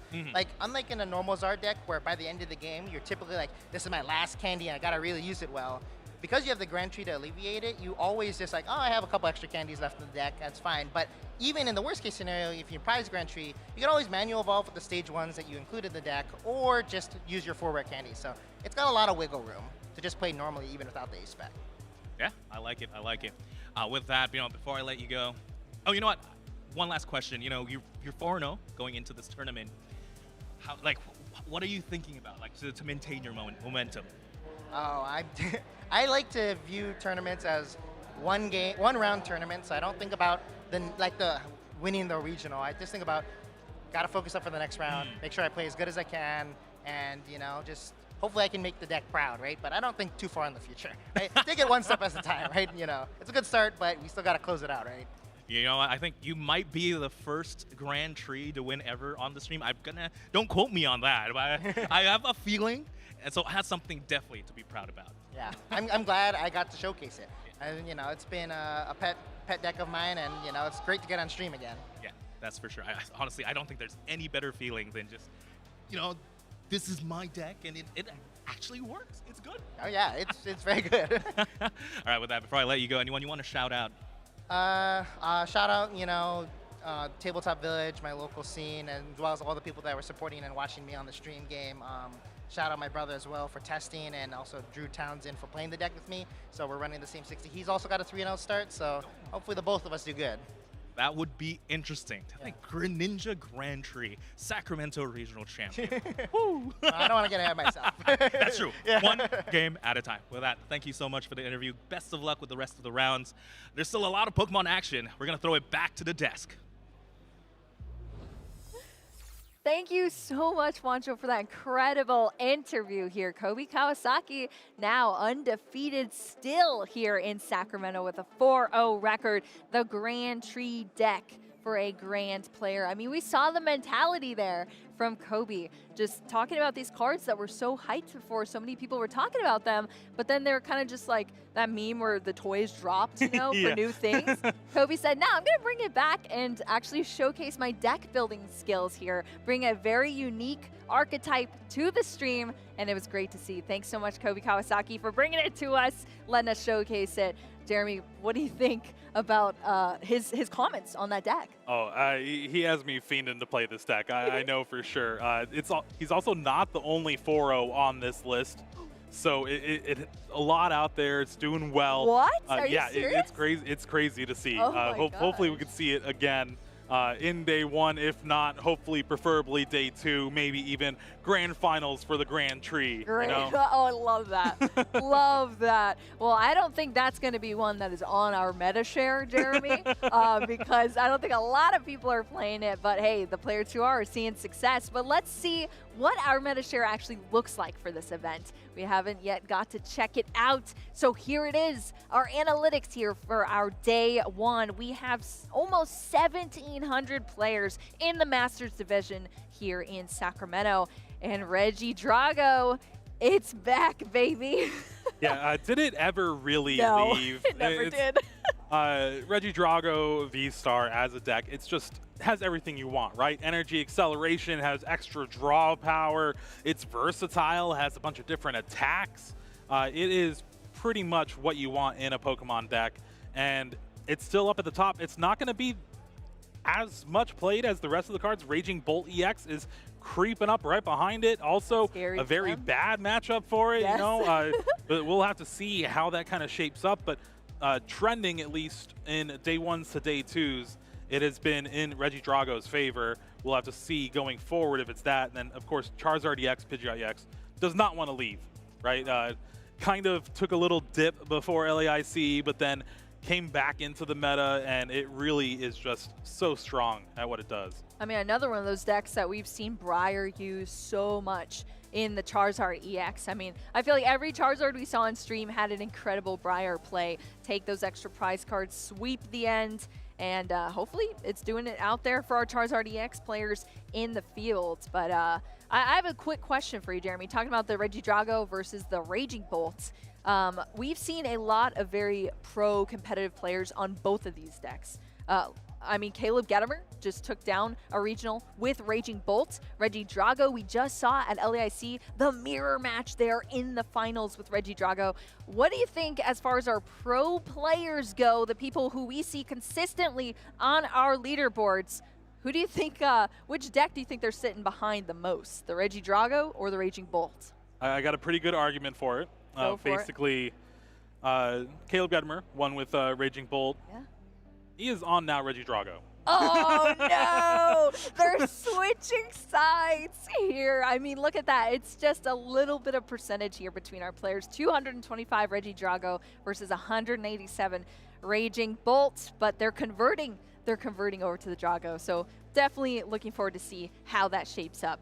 Now let's talk about Lost Zone Box. Caleb Gettimer, speaking of which, faced off against a Lost Zone Box deck. But not only was it a Lost Zone Box, I think we're going to be seeing a lot of different variations of that Lost Zone Box, because Lost Box is one of those decks that does have the ability to utilize a couple of different new cards from Surging Sparks and just revitalize a lot of these lists for the Lost Zone Box. And I mean, 111 players decided to bring it here to Sacramento. What do you think about that, Jeremy? Yeah, Pikachu EX. It's the new sauce. favorite card of Surging Sparks, right? It is all over social media, people pulling their nice illustrated art Pikachu EXs and stuff. Gorgeous. Now they're going to be shoving it into the Lost Zone Box and trying to cobble together 4 different basic energies, try to hit 300 damage out of nowhere. Maybe it sticks around. You could do it again. Mirage Brutal. Gate is one of those cards that just helps enable almost any strategy you could want. You can even see it. I've seen some Lost Zones playing Hydreigon EX, just trying to make anything work. But when Reggie Drago is at the top of the meta, that is your worst matchup. They are playing that Kyurem with Trifrost to be able to just, you could just bench it down scary. and attach 1 energy, take 3 knockouts. It's definitely not the matchup you really want to see, but if you dodge Regidrago V-Star, you have a lot of good matchups in the field, so it could happen. Michael Davidson got 2nd place in Louisville with a Lost Zone box deck, and he is up in the leaderboards, favors that deck a lot. I'll be surprised if he's not playing it this weekend. Yeah, that would be surprising indeed. Lost Zone box back on our leaderboards here. We might see some of them squeeze out in some of those matchups if they're able to dodge, to dive and dodge against these Regidragos. But right behind it, right on its tail, 88 players piloting Lugia V-Star. They are believing in the deck still. We talk about Pikachu EX, that lightning Pokemon joining us here, but Lugia V-Star says no. Does Lugia count as a turkey as well? Yeah. Let's say. I feel like he turkey and looks similar. chops, you know? Yeah, that's true. I feel like they both look the most similar to turkeys, but Lugia V-Star. I was concerned that there was not going to be a lot of Lugia just because of the counters out in the field. What do you think about 88 players, not much less than Lost Box here on our Metashare? Yeah, I'm actually surprised to see more Lugia than we see of Miraidon, because Miraidon also gets that Pikachu EX. Magneton is also another card that could be used, and plus the West Coast loves Miraidon. It's actually tied here with Gardevoir. Yeah, so maybe best of the rest when we get it later on, if we do see it there. Sure on there, yeah. But again, with Gardevoir too, I think that deck's a lot better positioned right now than Lugia V-Star. I think so too. I actually almost had Gardevoir as one of my caster picks this weekend because I feel like it is really well positioned here in our meta now. Of course, Gardevoir is also one of those decks that kind of never left us too. I mean, we've seen it perform on the biggest stages here, and then of course Henry Chow taking things down in our first regional with Gardevoir EX. But yeah, we have 88 players out in the field today believing in Gardevoir once again. We'll have to see if we get to check it out on our stream. So that is your meta-analysis here for our day 1. Of course, we will have our day 2 meta-analysis. See how these decks convert over, what is seeing success out in the field, or what is being brought down by some of these decks. And what is maybe being brought up from the best of the rest, as you said, Jeremy. Maybe some of those decks that are being heavily played could sneak their way in there on the meta share of day 2. Yeah, I think one thing missing from that meta share is just the control decks. Pidgeot EX control has been really popular online. You got Snorlax, which just never wants to go away. Nope. Cornerstone, Ogrepon EX. Melodic EX. Melodic I mean, is the new so many tool for it. Yeah, it's really annoying to play against. And I know when the top of the meta is Regidrago and Raging Bolt, you know what deck is good against those cards? Control. Yeah, Control. I was actually quite worried about Control. I saw a lot of predictions online saying Control is going to take down this entire tournament. That is something I almost never believe, just because I feel like Control never wins. Like, it'll get up there, but I feel like it's so hard for it to actually take the championship win down. But there's actually less, I think, being played than I predicted. So yeah. I'm very happy about that, because those decks are kind of sometimes a struggle to watch. They always have a good conversion rate, though. So that, again, that's where we have to check in with that day 2 meta to see how things shape up. Because, again, you could just hit those matchups and farm all the decks that don't really have much against you. And like you were saying in Top Cut, you really don't have enough time, even though we have more time in Top Cut, to try to finish 3 games. So usually we'll see them kind of fall by the wayside with those time rules. Yeah, that's the thing. That's the one thing that brings it down, really, is the time rules for the stall players. But that, I mean, they're just trying to get up there in the standings. So you could still, I mean, these regional championships, you take a lot home. Even if you're, you know, second place, even top 8, you're taking a lot of prizing home, and prize money, booster packs, cool promo cards and such. So there's a lot, not to speak of the championship points as well. We talked about it a little bit in the lounge. You know, top 125 in our Masters division at the end of the season. This is going to be one of the most prestigious World Championships in Anaheim this year. That's what our players are aiming for as well, the top of the top. So they need all the championship points they can get to remain on those leaderboards. And for those of you watching at home and trying to keep up through this entire season, there is a new link for you, Pokemon.com/broadcast. That way you can keep up on all the action and maybe even participate in it yourselves.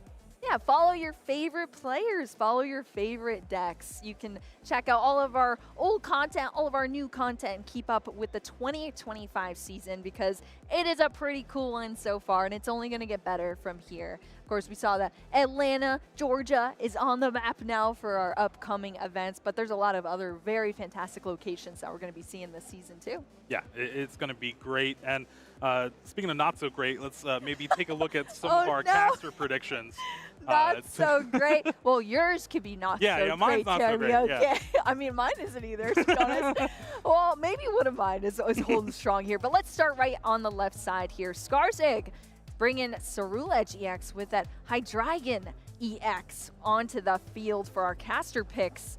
Of course, Pablo also deciding to go with Cerulege EX. We did just see one on our featured stream match, and both of these casters are believing in Cerulege for this event here in Sacramento. Usually, new is always better, right? So I don't know about that. New is always better, at least for Skarsig and Pablo here, both picking all those Stellar Terror Pokemon from Surging Sparks. We're only human. We like the new shiny objects. Meanwhile, Wancho going with the Golden Go along with that Precious Trolley, that new Ace Spec item card that basically just allows you to fill up your bench. Yeah, with however many basic Pokemon you'd like, you know, just brings everybody to the party with that Precious Trolley. It is a really cool ace spec for sure. Golden Go actually was going to be one of my picks as well because I've been playing with it. There's a couple different iterations of the deck, but now it plays the Energy Search Pro. It kind of plays a myriad of rainbow energy that you can get out, and it somehow became even faster than it was before. So I think Golden Go definitely has a chance here in Sacramento because it has just been performing very consistently over the last couple major events that we've seen. Of course, Pablo taking Pikachu EX as one of his picks as well. Yeah, and to speak on Golden Go too, coming off a top 4 in LAIC, so people could build off that momentum. And then I actually almost went with your Cloth pick. Really? Yeah, Unhinged Scissors is a great attack for the meta right now. You also hit a lot of weakness out there in the field, and Archaladon EX is another one of those cards where I think it's good. I don't think it's good right now. I would have to agree with that. Archaladon EX is for sure my pet deck. I was one of the bravest defenders of Duraludon VMAX for the longest time. We know. This is its, yeah, we all know that. This is pretty much its big brother, Archaladon EX. It became from a skyscraper. It's got wings, okay? Well, speaking of LAIC, you know, our players are definitely hot off of LAIC. Some people who were up in the ranks at LAIC are now here in Sacramento performing as well out in our field right now. Let's check out a quick recap of what happens at LAIC.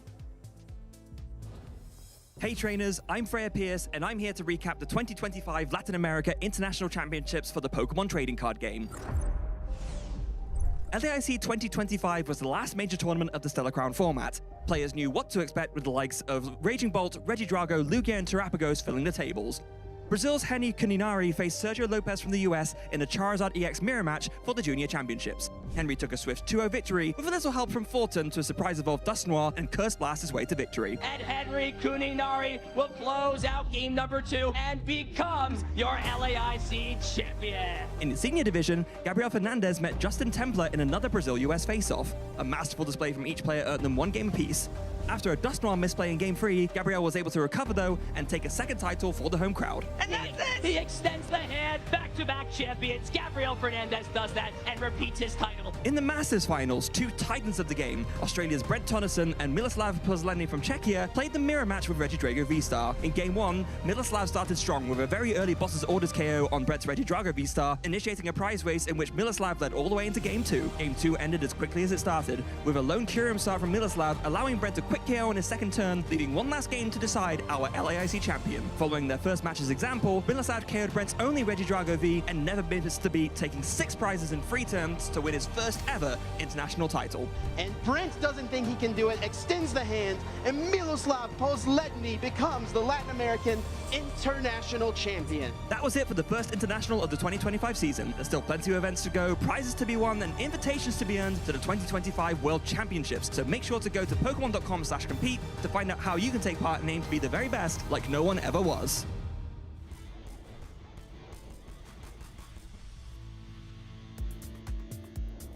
So fantastic to see. There are all of our international champions from Latin America International Championship. That is fantastic. That is our very first international championship, and it did not underwhelm. I will say that. I was on the edge of my seat watching from home all weekend. Did you get to tune into it, Jeremy? Oh yeah, it's all I did that weekend. I kind of had my 1-year anniversary on the Friday, so I was sneaking in, watching it in the morning, you know, but we got there, and it was a lot of great Pokemon to see. That top 8 was crazy. Yeah. I loved it.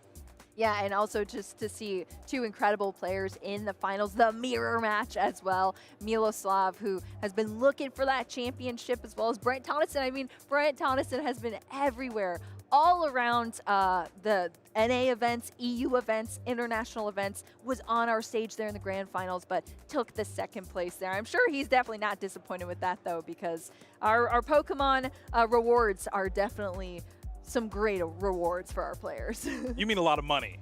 Yeah. I mean, that's one way to put it. Yeah, Brent's even here this weekend trying to win more money. No way. Brent Tonneson out in the field. The man never stops. No, not at all. It is his full-time job. His full-time job is trying to win.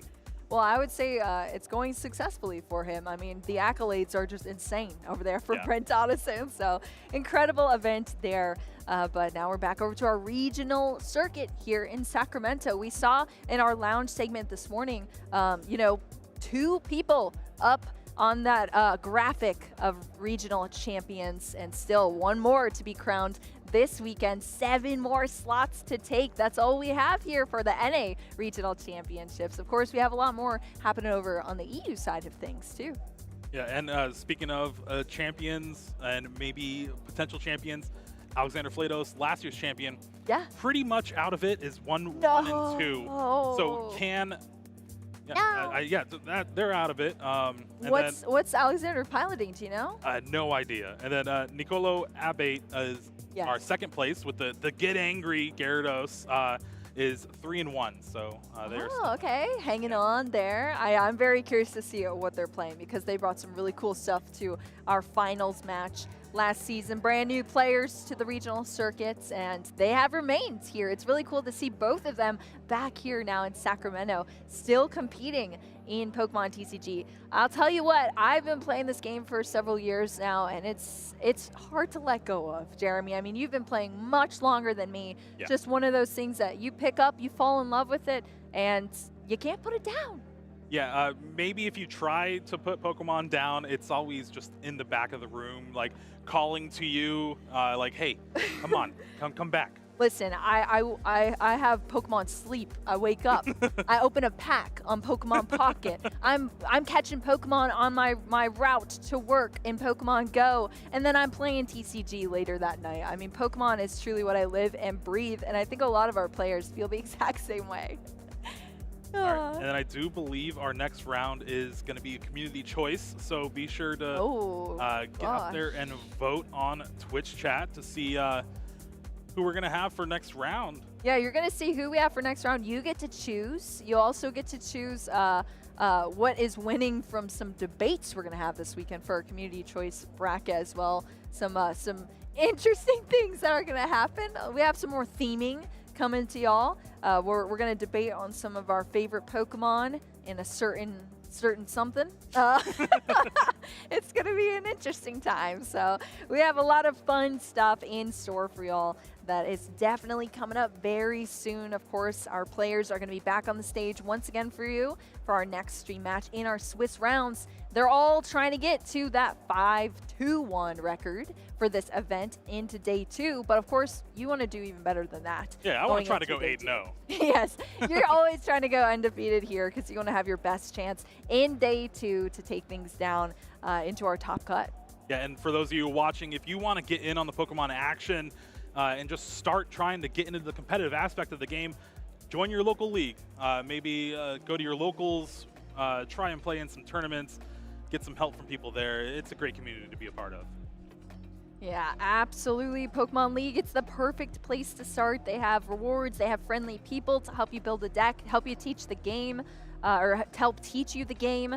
You can get your whole family involved as well. Your kids, your mother, your brother, your sisters, everybody is welcome to play Pokemon. It's such a fun game. You know, bring your favorite Pokemon to the shop, build a deck around it, and have a good time. So definitely join your Pokemon League. It's a cool place to be. Cool place to be. Maybe if you do, eventually we can see you up here on stream trying to play for $10,000. Yes, that too. We have some great rewards, as we've been saying, Terry. Well, don't go anywhere unless it's to your Pokemon League, I suppose. But still, stay tuned here with the stream, even if you're playing Pokemon TCG at home, because we have a lot of action for y'all coming up. We'll be back very soon.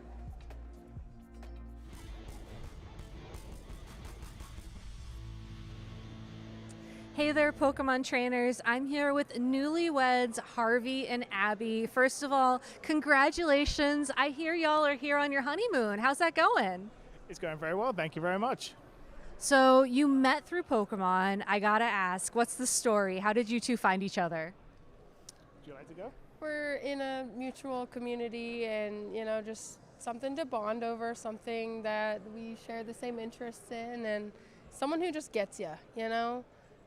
Yeah, that's exactly it. Just found through the same community, and we just bonded over that, and that was the start of it.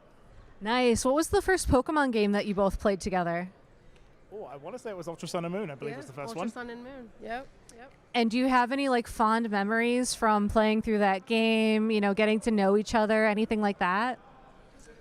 Oh, I think it was just mutually exploring the game at roughly the same time as each other. Like that discovering of new games, discovering new stuff to play, new stuff to enjoy. And seeing both of our reactions to it and just like, oh yeah, this is fun, and just, oh, look at this over here, you know? Yeah, that's so fun. So you mentioned, Harvey, that you've competed a lot in the European regional circuit, but this is your first time competing in North America. Do you have any like expectations or what you think is going to be different about the experience? I honestly have absolutely no idea what's going to be different comparing the two together. I'm just hoping to win a game, win a set, go from there, and just have a good time. For sure. And do you have a team that you're going to be running this weekend that you're excited about? I do indeed. I'm going to be running, well, it's a common stereotype, going to be running Rain, of course. Big rain enjoyer, big weather enjoyer. So I'm very excited to play it. And Abby, I know you mentioned as well, you've been to some of the European events, but this is also your first NA regional. What are you looking forward to this weekend? I like just the environment. I like seeing like the plushes that people bring, and just the environment of we're all here for the same thing. And you were playing in the Chaos Cup earlier. Was that a lot of fun? Do you have any stories from that you want to share? It was pretty fun. Got read a couple times, but you know, that's Pokemon. But you get hacks every once in a while, and you might just win a game. That's also Pokemon. I mean, y'all, I think, have the best luck of all, finding each other through Pokemon, celebrating your marriage through Pokemon. I have some fun questions here I want to ask you. So, what is the coolest Pokemon that each of you has ever caught? Ooh, that is a really tough question. Oh my lord. Ooh, the coolest Pokemon that we have caught. Like, I think for me, it's probably the second encounter Shiny Pheromosa I got while shiny hunting in Ultra Sun and Moon. Completely unexpected. I don't know if I can think of one. Oh no! What's my top coolest? I don't know. They're all cool Pokemon. There is so many. There is so many. I don't know. All right. Probably, I think I have a shiny Corphish the Recluse, which I know that's one of the hardest marks to get. I'll go with that one. Yeah. That is pretty cool. All right, and then my last question, Abby, if Harvey was a Pokemon, what Pokemon would he be and why? I think yeah, it's got to be a Ludicolo. He's just, you know, carefree, vibing, just going with the flow. Harvey, if Abby was a Pokemon, what Pokemon would she be and why? I know exactly which one. It's a Shinx. She's adorable, and I absolutely love her. She's so cute all the time, and she's just great. I love her. Well, congratulations, you two. I think you've found something truly special, and I'm so glad that you're here celebrating with us this weekend. We'll be back with more action from the Pokemon Championships soon.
Welcome back, Pokemon fans. We're live here in Sacramento, California, the state capital, but just for this weekend, the capital for Pokemon. We've had a very, very exciting match, but trust me, there's still a lot more Pokemon to be played. My name is Juancho Saldana, and I'm joined by the amazing Pablo Meza. Our first time together, Pablo. Our first time together, Juancho. Let's make it a special one, all right? It already is. I'm casting with the one and only Tablemon. Thank you. Now, as you mentioned, we had an amazing match to get us started. A quadruple stage 2 deck, which pairing Greninja plus Charizard was definitely not in my predictions. No, trust me. If you had Grand Tree in your caster predictions, you're probably just the best player out there. No, but it was so cool to see. And Kobe Kawasaki, honestly, is just one of a great deck builder. Just having the confidence, really, to say, you know what, this is my deck. This is Kobe Box. I'm going to bring it to a regional championships. Yeah, and I mean, last season, I'm pretty sure he played a lot of Zoroark Box. I actually lost to him at Vancouver Regionals last season when he was playing that deck, and clearly he likes these like off-meta picks, having his own twist to the decks, and hey, it worked out so far. Yeah, he's not someone who goes like online, just copy list and then change a little bit. No, he's gonna start from scratch, really. And we got to see the interview earlier. I got to do the interview. It was pretty cool. Like his thought process, really, from the beginning, and just thinking, you know what, Greninja is good. Let me find a way to make it work. And I'm sure, again, he's not the only one playing Greninja EX in this tournament, and they're both doing great. So I wouldn't be surprised, to be honest, to see it maybe in top 8.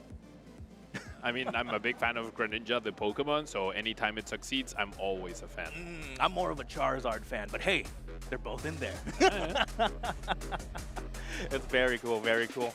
And honestly, there's so many decks out there. Again, we're in the Surging Sparks newest set, and that's what I expect to see. I want to see more creativity. You know, last week was LAIC. I know the players probably didn't have as much time to prepare, but that's how much confidence I have in our pro players, that they're going to come up here and just blow our minds. Maybe Hydreigon, maybe a Pikachu EX. What do you want to see, Pablo? Well, speaking of pro players, all right, we're probably about to see a Pikachu EX. We're going to see a couple newer cards. I think our players are ready at the table, the ones that were chosen by you, the community. We have Andrew Hedrick, our current NAIC champion, against James Washer, who might not be a pro player known himself, but his senior son, is actually really, really good. Carson Washer continually performs, so I'm not surprised to see that he's playing as well, and his dad's doing pretty well so far.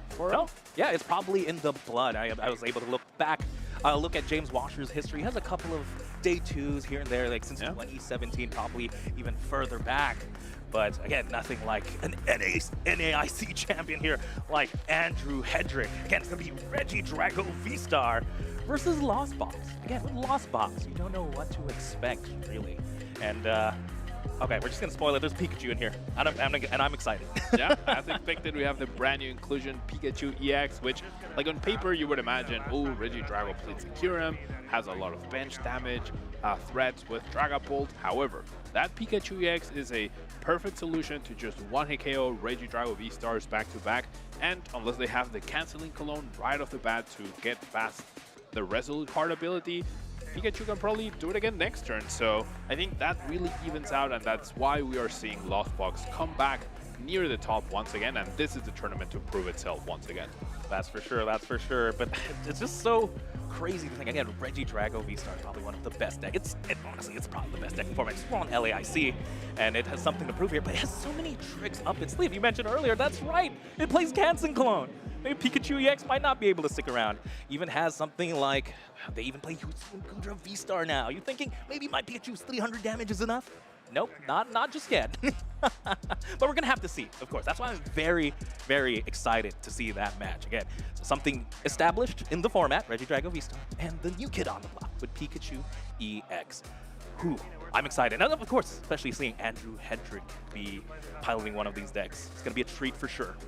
And speaking of treats, all right, I'm looking at Andrew's list, and it's looking pretty standard. Regidrago V-Star has the Hisuian Gudra, no sneaky Haxorus this time around. However, there's a one-of card that a US and Lugia player would love to see in there, as it's replacing the Temple of Sinnoh, Juancho. And that's the Capturing Aroma. There's a single copy of Capturing Aroma there, which, I mean, you're already maxed on Nest Balls, you're already maxed on Ultra Balls. What's the next best card to help you find the right Pokemon for the right situation? A 50-50 chance of Capturing Aroma. Wow, you had me there, Pablo. I was like looking through the list. What's that one special thing? I'm just so used to seeing Capturing Aroma in my deck list. I just thought, hey, that's a pretty standard card. But no, you're right. And yeah, heads or tails, I mean, grab it. I guess it's just like Lugia V-Star. We're both V-Star decks, and you both want to discard Pokemon at the discard pile. So let's find these Pokemon, right? Yeah. Very interesting. Should definitely help out here. Looks like we are starting out. Right now, we're looking at the prizes. Nothing too notable. One Chorus Experiment on James's side. The Jamming Tower might not matter too much. I don't think there is a tool. Yeah, probably not a big rescue deal. board, I guess. The Mew EX is a good recovery, right? But Lost Box decks are not known for their hand disruption, right? James could miss on that boss's orders, and of course, it's all about the energy for Lost Box, right? Having the right energy at the right time. I have to imagine that James's first deck search is going to be dedicated to figuring out exactly what energy are prized, so you don't make any mistakes with Mirage Gate, so you don't lost zone any incorrect energy, and all of a sudden you can't attack with Pikachu EX, and there's a Lightning and a Grass prize. So that's going to be very key and could be determining on James's decisions for the Lost Zone. That's for sure. As here we go. It's going to be Andrew Hedrick versus James Watcher. This is round 5 of the Sacramento Regional Championships. Looks like Andrew Hedrick's going to start us off. Let's start with the Ultra Ball. I see a Charizard hit the discard pile. That's not a dragon as much as it wants to be. Not the greatest discard there, but at least we get a Pokemon here. Yeah, we get to establish the Regidrago. We're going to see Andrew be very thorough with his price checking, of course. Know what resources he can account for.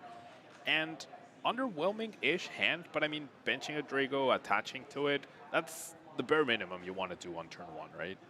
Yeah, I've even seen, as long as you get the Regidrago V onto the bench, maybe that's just enough. The fact that it has so much tools, right? The V-Star power and multiple ways to energy accelerate, you know, at the very least, getting that Pokemon down is very, very big. And right now, all he's staring at across is Manaphy. Maybe Andrew doesn't know quite yet what he's playing against. But again, I don't think it really does change anything from game 1. And he's just going through his prizes here. What do you think are the key dragon Pokemon we need to see in the discard pile? I mean, I would definitely say Gudra and Dragapult are the most important ones to see in the discard pile. And in this matchup in particular, right, the Kyurem, right? The Kyurem is one you don't want to see in the discard pile because you can actually use it. After James plays one of his 4 Colruses, then Andrew will be able to use Triforce for a single colorless energy thanks to Plasma Bane.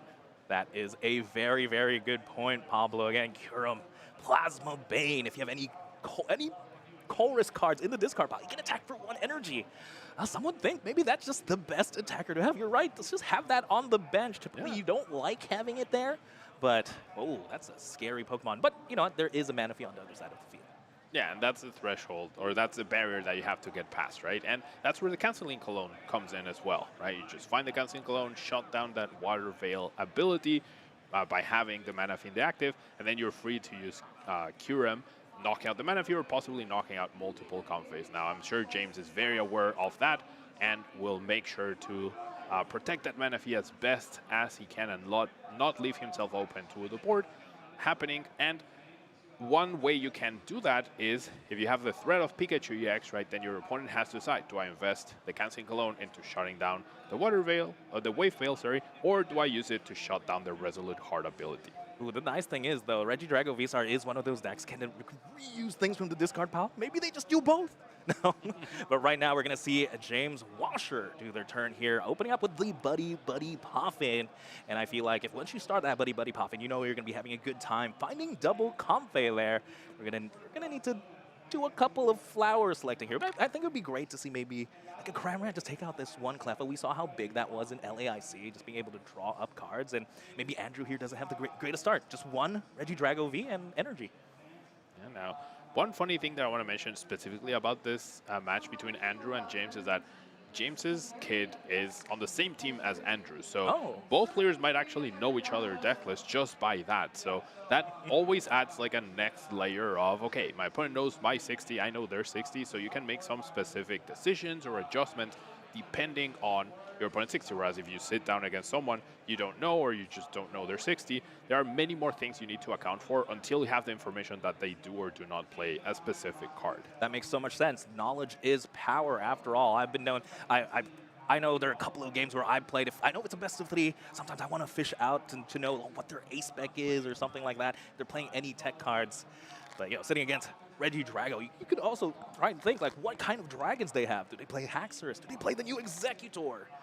Ooh, but right now, James Washer still just double Comfey, still has the Manaphy in the active. Do we see the switch?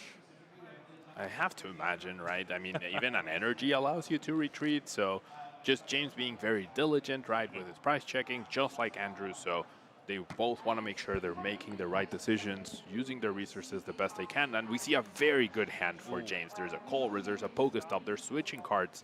And we see a triple hit off the first Pokestop. Not bad. I feel like James Washer here likes to play Pokemon Go. Just draws 3 cards there, discarding 3 items. Even gets like lost vacuum. We can get aggressive here if we want to. Now, very smartly choosing to use the switch instead of the switch card, because there could be damage spread out throughout the game with Dragapult's Phantom Dive, and therefore you want to heal off that damage, try to prevent your opponent from taking multiple prizes the best you can. But already a tough decision for James. We have a resource recovery card in Super Rod and a late game powerful disruption card in Roxanne. Ooh, flower selecting again. You love it or you hate it. But either way, you know, that's why it's always so tough for me to play these Lost Box decks. As you see the second Super Rod or the Radiant Greninja. Talk about tough choices. We just sent the Super Rod. So it has to be the Ninja. Not having access to your Radiant Pokemon, especially as powerful as Radiant Greninja. Ooh, if I'm Andrew, I must be thinking, what was that second card? No, but yeah, again, a couple of flower selectings played now. Does have the Nest Ball as well. Again, we have the Colress too. So yeah, what the sequencing here looks like opting to keep the Nest Ball first. Yeah, I'm actually very surprised we didn't lead with the Colress, right? Just get more resources into your hand allows you to, like every flower selecting is a decision you have to make, right? So if you Colress first, you now have 3 extra cards in your hand to help you make that decision with more informed resources. Now we do see 2 more switching cards hitting the Lost Zone, so that's 4 switching outs out of the 7 available, or 7 available for James. That could have a big effect down the line. Yeah, but at least there is the skateboard in hand, so we do have that free retreat whenever we want to now, as we are now going to play the Nest Ball. Looking to find that Cramorant. Likes to spit innocently, even it's not so innocent Pokemon. This is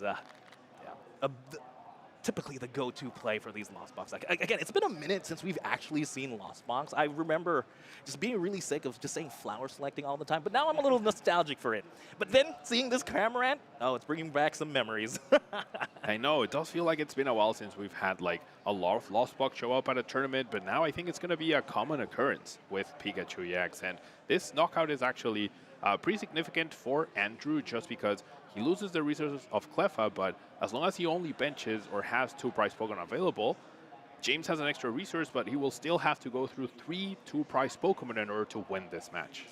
That is true. Looking at Andrew's hand, though, does have the Earth Vessel Strike, get a couple more energy. Getting that key fire energy, always very important, but only has Iono to work with, really. Yeah. Is he opting to just use the Iono first before thinning the deck?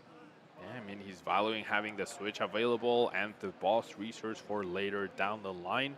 So, yeah, we're just going to see an Iono. I mean, the deck does play a lot of outs to energy, a lot of energy themselves, so this feels all right, but definitely not ideal. And wow, Andrew just finds the Kyurem right off the bat and probably valuing that switch to switch into the Kyurem later down the line, right? And now Plasma Bane is active thanks to that Colress that we see at the top of the discard pile. So we could actually see Kyurem make some work. Even if you're just attacking the active for 110 with a single prizer, that could actually be significant. It's a very cheap way to get a knockout for Andrew. I like it. I like it as we're going to play some Pokemon Go as well. Not bad. Yeah, 2 cards, not too bad. And does have the Nest Ball. I like that he didn't shuffle the deck first because he knows what's in the bottom of his deck. But now with the Nest Ball is going to probably find something like, oh, it's going to be the Pheasantipity since there was a Pokemon knocked out the last turn. Andrew Hedrick's going to be able to flip the script here. And with the deck shuffled, there is the possibility to draw into that switch. Yeah, there is that possibility, as you mentioned. Now, if we had shuffled the deck before, we could have even found the switch off the Pokestop. But, I mean, Kyurem doesn't matter right now until there's Canceling Cologne plus Manaphy. But there is a Canceling Cologne already in hand. Okay, so with a Prime Catcher, this could be an insane turn for Andrew. However, I don't know if he... I mean, he has Ogre Pond to draw, right? Teal Dance for 1. See if we find the Prime Catcher. How big is it? Do we have to prep production for that top deck animation potentially here? It's only going to be draw 1. That's all I can see here. No Teal shot. Dance. No shot. Do This we is see a Prime pink Catcher. card? It's not. It's It's not. a dragon. Right. It would have been epic if it was actually the Prime Catcher. As a response to the Cramorant, you just go Prime Catcher, Cancel Cologne, Kyurem for 3 prizes. For 3 prizes, I would have shaken my Andrew's hand at that point. No, but right now, just doesn't have much else. I think it was just a pass now. Yeah, not even an energy attachment for turn. So that Earthen Vessel not played had a few ripples, right, during the next turn. Yeah, again, but here we go. Pokestop. A lot of Pokemon Go being played, getting the Mirage Gate and the Nest Ball. What do you think James is opting to do now? Again, this is the second turn. I mean, he got everything he needed. That switch card lets him switch into the Comfey. Already has a Colress in hand. Can establish the Pikachu. Can Mirage Gate onto the Pikachu and eliminate this Regidrago right now with the Pikachu. We're about to see our first Topaz Bolt this turn, unless we get really unlucky with the choices of the Colress and the Flower Select for the energy. James already has all the pieces he needs, and that rescue board grants him the retreat into the Pikachu. Love to see it, ladies and gentlemen. The big boss man himself, Pikachu EX, hits the board. Oh, that's a rough Colress. Double Mirage Gate, the Prime Catcher. Iron Hand's probably not going to be useful in this match in particular. Can't even KO the Kyurem. And yeah, James being very dutiful, checking his notes for what energy he has or not available. Decides he can forgo that Metal Energy because he has another one available to him. Again, that's the scariest thing about playing these stellar Pokemon decks is, especially in Lost Box, he only plays a very thin 2-2-2 line of energies. So yeah, again, very, very, very good that he checked his notes, did his due diligence, did some prize checking, and it's going to be rewarded with this Mirage Gate. We're about to see the Mirage Gate onto Pikachu. We're going to find a Lightning and a Grass, or a Metal. We have the Grass in our hand, and that Regidrago is long gone. Can Pikachu EX turn this matchup around, Juancho? Is this the answer, the missing piece that Lost Box needed to turn around things for itself? I'd like to think so. It is the big boss Pikachu himself. Topaz Bolt, 300 damage, and you get to stay one more turn thanks to your ability. But right now, James, just thinking about it, here it is. Retreats to the Pikachu EX.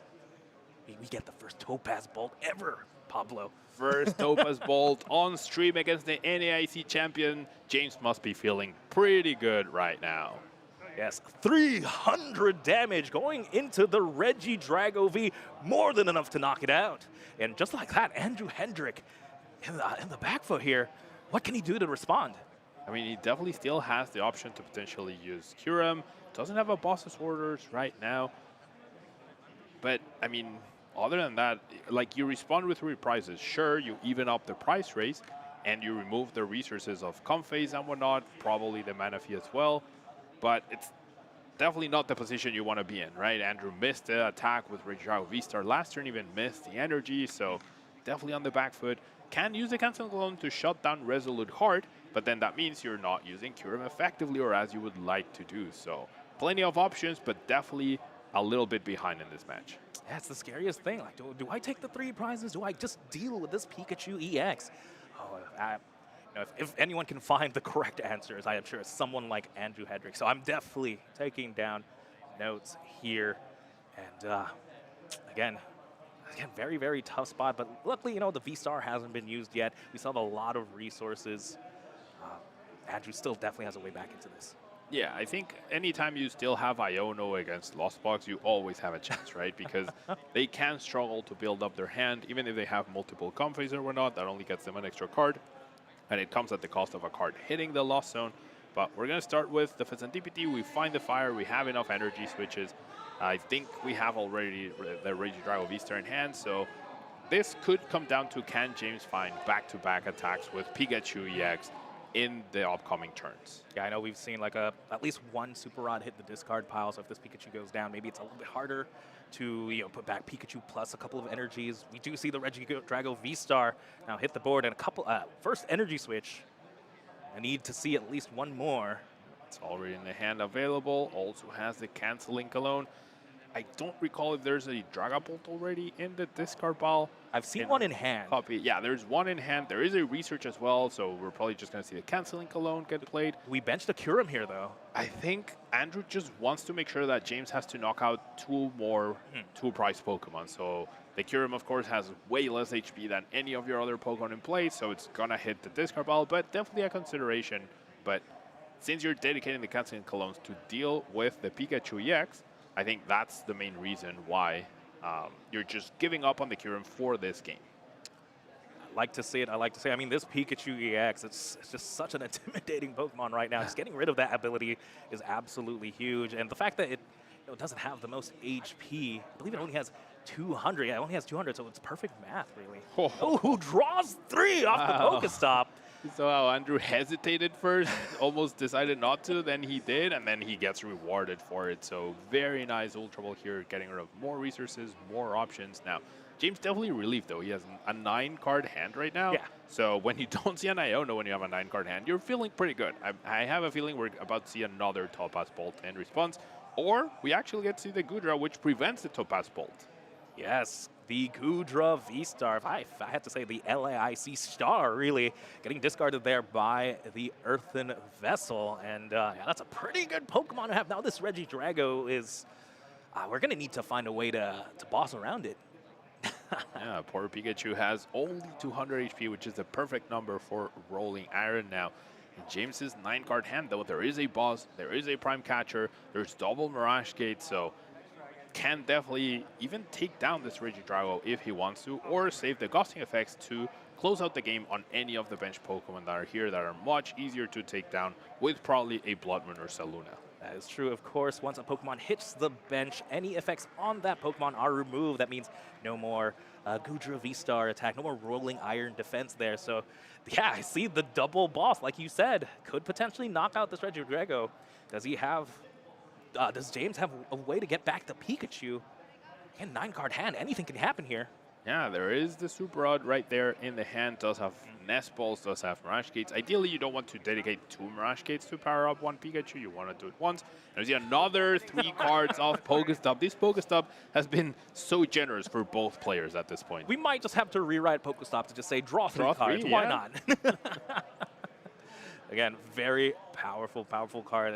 It's really good for both players. Both of these decks really do want to get to really the bottom of their deck, get stuff into discard pile. As we do see Flower selecting, another tough choice there. Is that the only Sableye in the deck? Do you think Sableye is important in this matchup? At this stage, I don't think so. I mean, Andrew's discarding off the Kyurem clearly is giving up on any of that option. So, and Kyurem's out of range of Lost Mine anyway, so Lost Mine's not really going to do anything. You don't need to finish off anything after attacking it. You just need to take 2 more knockouts as James. And I don't think there's anything that really signifies a new lease in life for a deck than seeing something that is one of your main attackers before. Just hit the Lost Zone now. We don't need you.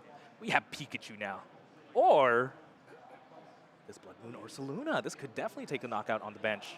Yeah, James valuing the, or rather analyzing that he doesn't have enough to get back the Pikachu and just wants to conserve the ghosting effects, I'm guessing, right?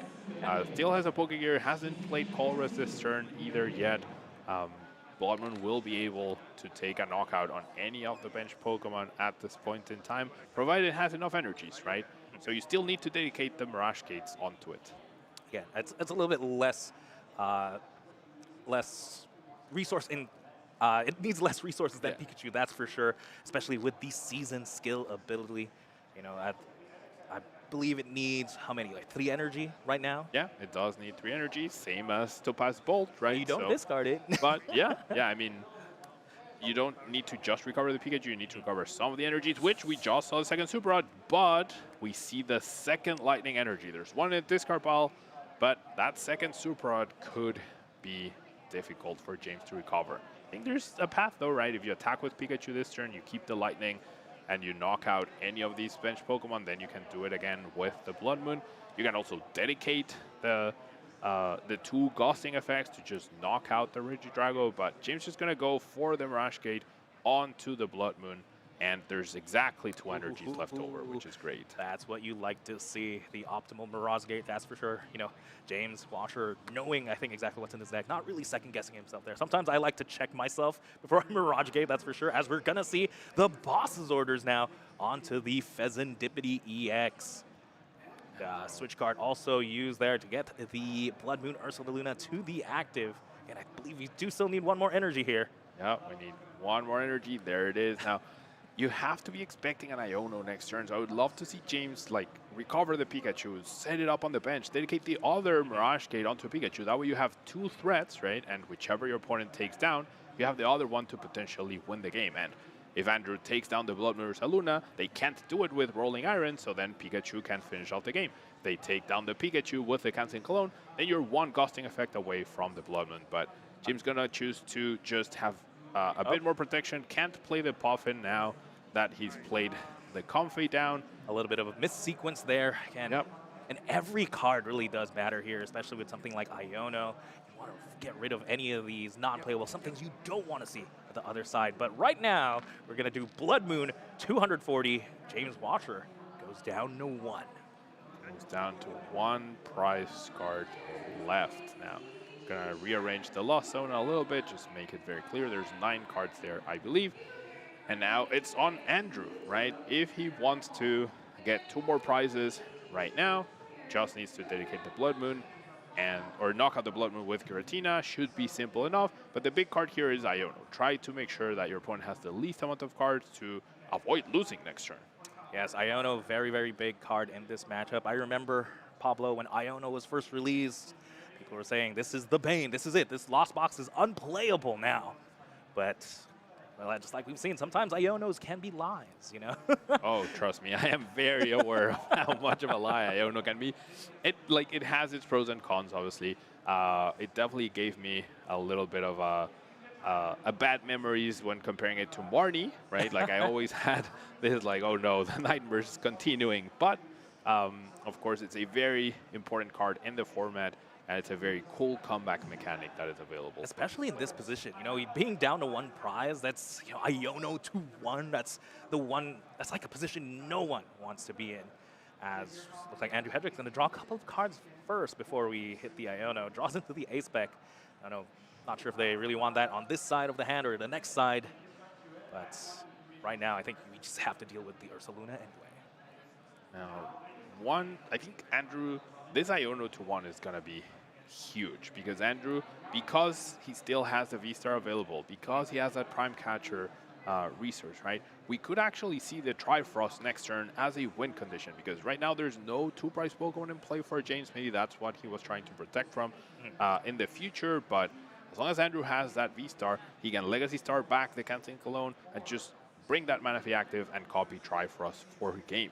And you have to imagine with a single card hand, your Gudra, your Raging Drago is probably pretty safe in the active. That's for sure. That's for sure. Again, here we go. Then I'm sure Andrew Hedrick would have wanted the ace spec on the other side of the hand. But again, we have so many resources to discard. The decks must be really thin at this point with as many Pokestops they've played. Here we go. This is a big Iono. Probably very game-determining Iono here for Andrew Hedrick. Big hand here from James Washer goes to the bottom of the deck.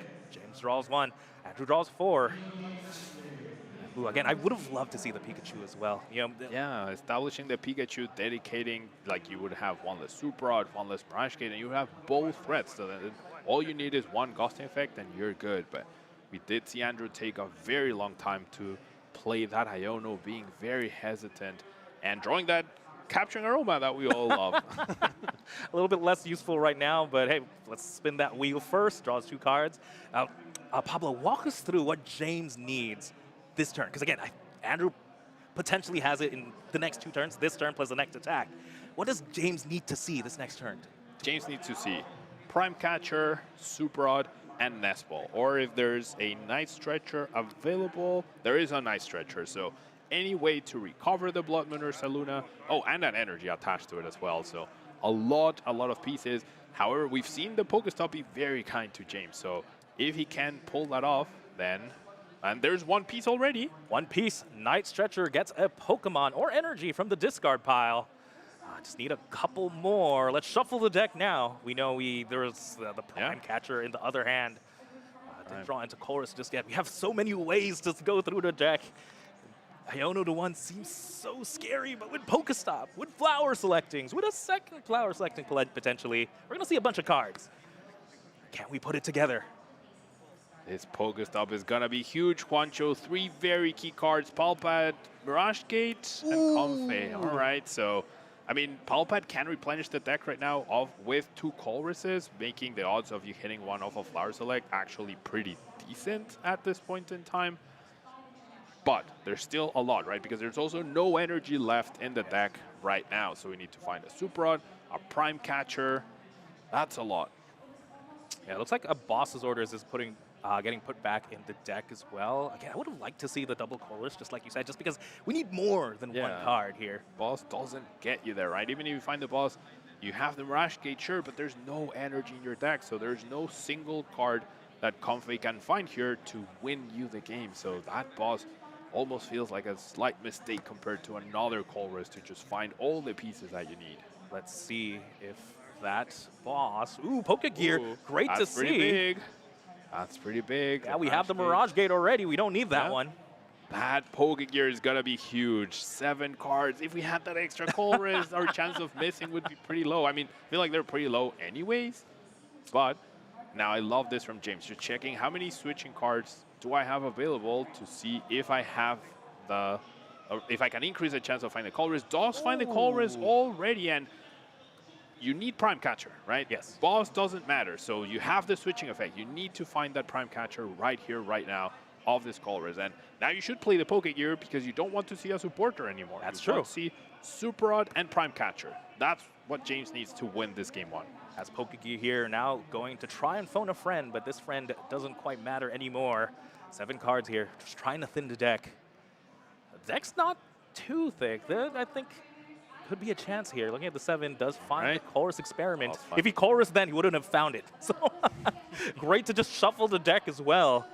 Nah, there's going to be a big Chorus. We need to see a pink card and a Fishing Rod, ladies and gentlemen.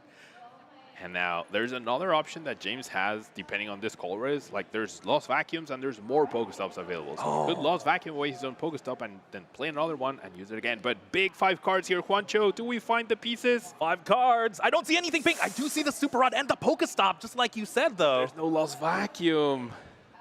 Don't we have one in hand? No. No, there's no Lost Vacuum in hand. So we're going to be 1 card short.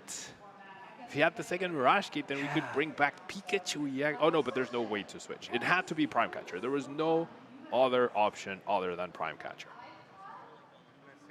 Yeah, this is tough. Again, we've seen how many switches really got sent to the lost zone a lot earlier, and this is the price to pay. Now you're kind of stuck. Comfei in the active. Best we can do potentially is just pass. I'm not seeing anything here. We have a nest ball. We're not playing anything like Pheasantipity to try and draw more. This is the extent. This could, yeah, again, the extent of the turn potentially. Yeah, now, Andrew doesn't have game just yet, right? He still needs to find... Actually, he might actually have it. Well, I don't know if there's a boss in the discard pile, but between Pokestop and Legacy Star, looking at the next 10 cards, there can't be more than 15 cards left in the deck at this point. 100%. I mean, we're just going to have to see Andrew Hedrick possibly do the motions. Again, looking through. We've already retreated, so we can't, even if Oh no, the switching effect. Yes. If James... Okay, never mind. I thought he was close. I thought he had it, but no, not quite. I was thinking maybe we could retreat once again, but here we go. Yeah. Seeing the Kyurem being put to the front there. I was James, and I saw that. I don't like... I'm not liking what we're seeing. Yep, now Andrew's going to go ahead and thin his deck first, get every card he possibly can, because all he needs to find is a boss or a prime catcher off of Legacy Star. And yeah, there's, I believe, 9 or 10 cards left in the deck, so and there's 2 gusting there's effects. literally no way he can miss. So he already has it, right? He just needs to execute this, and he'll have the game won. Yeah, again, Andrew Hedrick was playing from the back foot, really, this entire match, but it's really showing us why. Ooh. There we go. I'm guessing that's the Legacy Star, right? Not draw 7 from the top. There we see the Prime Catcher, and we bring up the mana fee, we retreat the Ogre Pawn, canceling Cologne, and Trifrost for a game. So yeah, very close. James was very, very close, but missed a few pieces, right? Yeah, I think just needed to see the pink card, really. Yeah. Needed the ace spec to be able to switch out. Even just getting a couple more switches, or even the lost vacuum to just Pokestop once again. There are so many possible combinations to win James that match, but unfortunately wasn't in the cards. Just like that, Andrew Hedrick is up 1 game against Lost Box. So let's take a look at what happened in game 1. We saw the early knockout with Cramorant, which mentioned that prize actually didn't end up mattering too much. Then we saw our first to pass Bolt on stream live ever, which was awesome to see, put James really far ahead, but Andrew finding all the right pieces of a Pokestop and finding the right combination of attacks with Rolling Iron and setting up that Rage Drive V-Star finally to walk away a winner of game 1. Yes, and again, here it is, the very powerful Pokestop. Again, it's good both ways. They've been able to draw a lot, and here, this Blood Moon Ursaluna taking knockout there on the Pheasantipity, bringing James so close to winning the match, but just 1 prize away. And of course, the response with the Giratina V-Star with the knockout. And then here it is, the game-winning play, the best dragon really in this matchup, the Kyurem Triforce attack. If I was James, what do I need to do to adjust to this matchup? What do you think he should do differently? I mean, in the end, this game really came down to James finding that last knockout, right? But in that turn where you're getting down to 1 prize card, that's where you want to really maximize your resources in terms of thinning, right? We even saw him bench a Comfey and then try to play a Buddy Puffin, which clearly he knew he needed to thin, but then the sequencing was a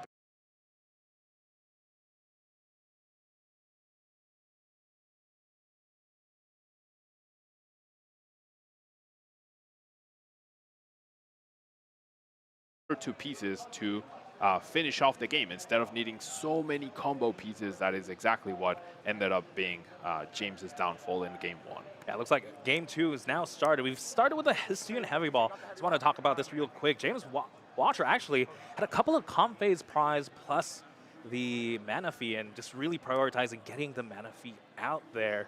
Very important Pokemon. James now has the Buddy Puffin. Again, very powerful card at any point of the game, really, if you're looking for some low HP Pokemon. But finding only 1 Comfey in the deck doesn't quite thin. And 2 in the prizes. Hopefully, I mean, typically you only need 2. You know, you flower selecting twice and chorus, that brings you up to 4. Benches the mana fee as well here.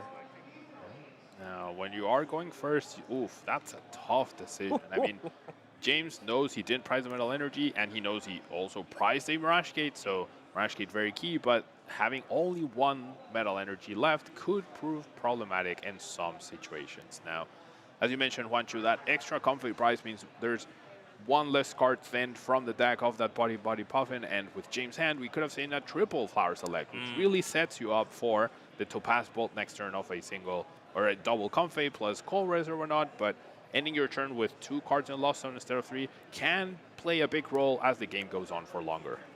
That is true. That is true. That means James has to find an extra combination, possibly something like the Lost Vacuum, potentially. But right now, we see the Nest Ball finding the Pikachu EX, hitting the board, getting the 1 attachment there, pretty big. That means we're only a Mirage Gate away from doing big damage as James passes it back now to Andrew. Looking at Andrew's hand. Capturing Aroma time. Oh no, this isn't Lugia V-Star. But at least we do have a teal. We have 1 teal dance. We have a Nest Ball to work with as well. But here we go. Draws 1. Is Boss's orders. I'm not seeing a. Is there a supporter? There's a research, but there's 2 energy switches, I believe, in the hand. Capturing Aroma is heads. What are we going to try and find here? It's going to be the Curum.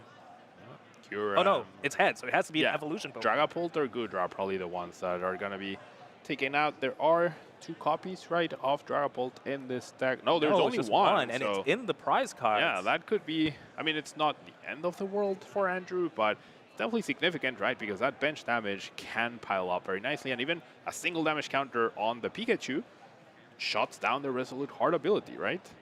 That is true. That is true. That might mean Andrew Hedrick might have to play a little bit more defensive, especially with rolling iron, probably the best attack.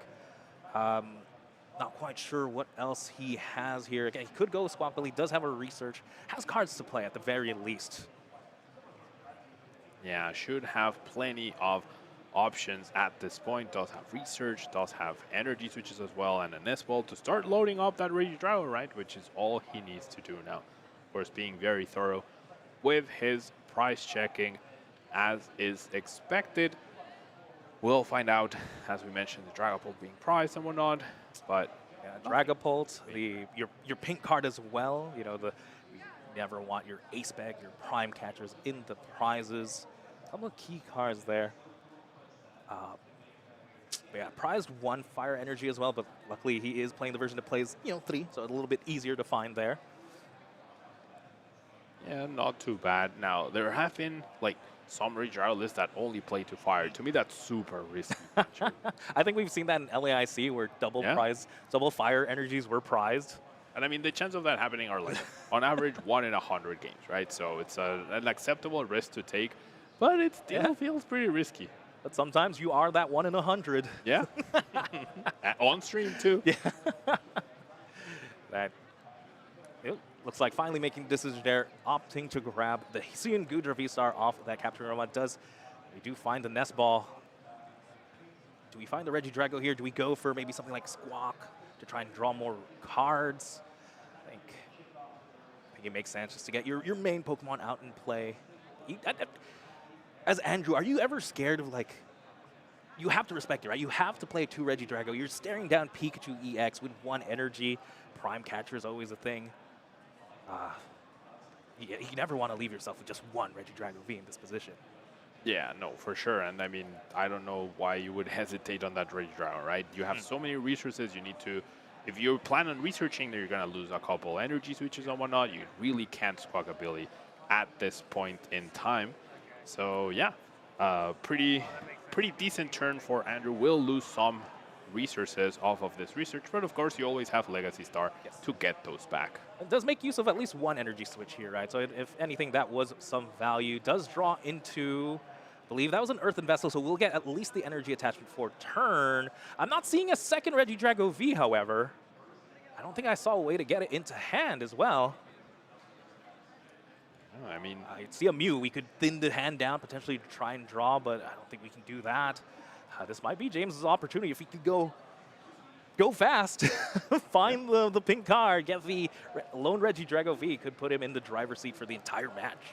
Yeah, there's possibly a little bit more draw with that second Ogre Pond, right? But yeah, I mean, odds are not in your favor to find that second Raging Drago. Now, in order for James to pull this off, he needs a lot, right? He needs Skullriz, he needs Double Flower Select. That'll get him to 6 cards in the Lost Zone. So because of the double Comfy prize, we'll also need a Lost Vacuum to actually activate Mirage Gate next turn. And that's the impact of the double Comfy being prized. It makes it much harder for James to accomplish that, and needs to find the Prime Catcher, the single copy, to target down the Raging Drago. So, but we're talking about low odds things, right? Pricing to fires.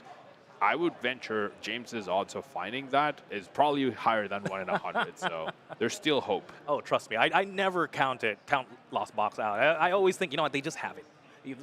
Whatever they want to do, they can Flower Select, they can Colress Experiment, they can Pokestop their way to try and make possibly the worst thing that can happen, especially with the second energy switch used now onto that Regidrago. Andrew Hedrick all in on this Regidrago V. Let's see what James can put together. We're going to start off with the Pokestop. Play some Pokemon Go. 3, draw 3. Ooh. Draw 3, and there's a Lost Vacuum. That's a very key card in order to open it. Already has a Colress, has enough switching cards. So we could actually see a knock on the Regidrago. But once again, Juancho, if we find the pink card, it's always about the pink card. It's all about that A-Spec Flower Selecting. Ladies and gentlemen, keep your eyes on the deck. If you see pink, we're celebrating. Oh, there it is. Right. That's a clean knockout on the Regidrago V. James just needs to piece it out perfectly. Needs to not get like super unlucky with the energies of the Colress, but that's it. That's gonna lead to the 7 cards in Lost Zone.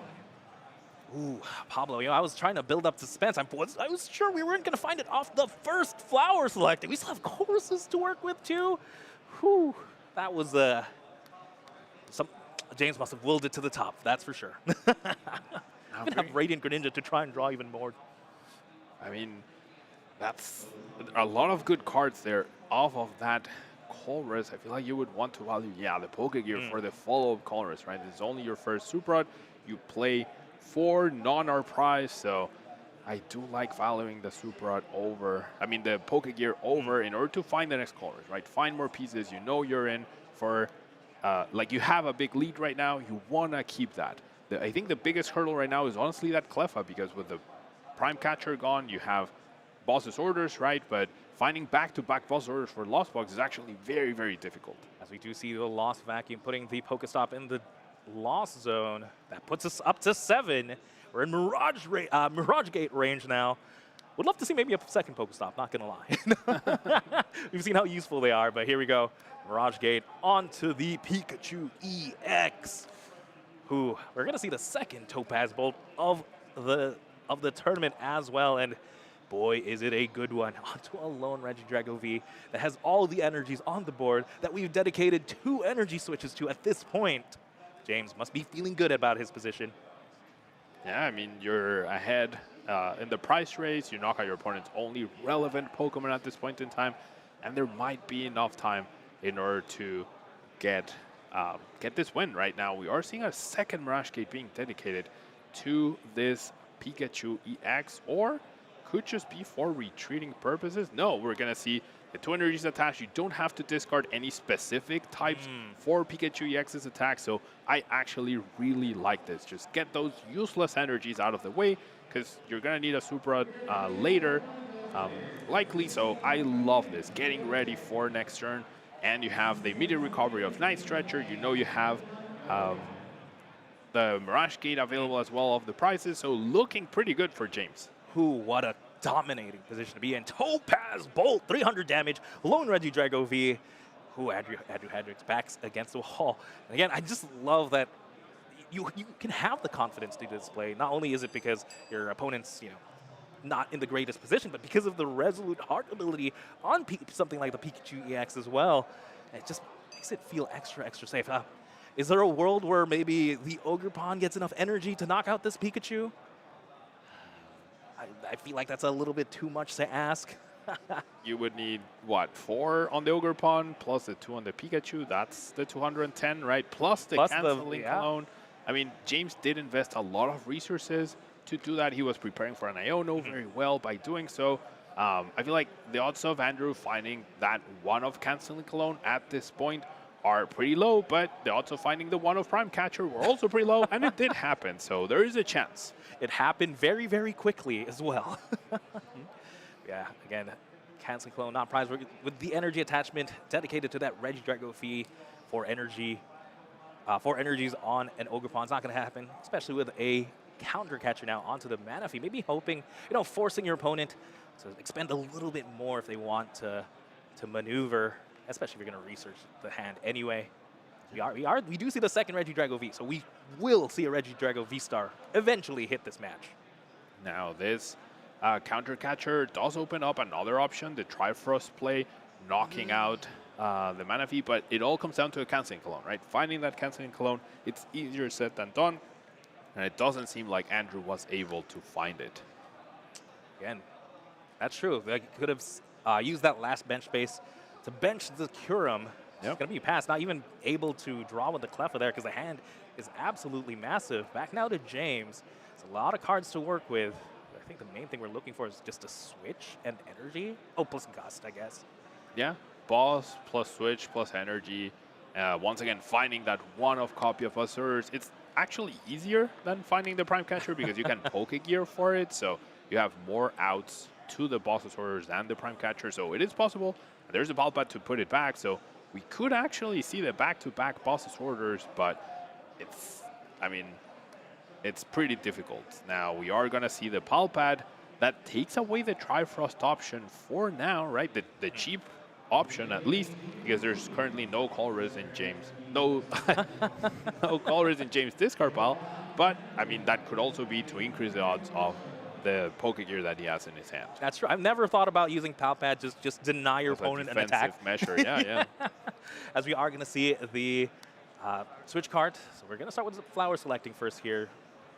These are 2 very important cards. Again, Mirage Gate, switch, because we need another one to get back into the Pikachu potentially. Yeah, there's a Mirage Gate prize. That's you've already played 2. That's your last Mirage Gate. You absolutely cannot afford to Lost Zone that one. So it does come at the cost of the switch.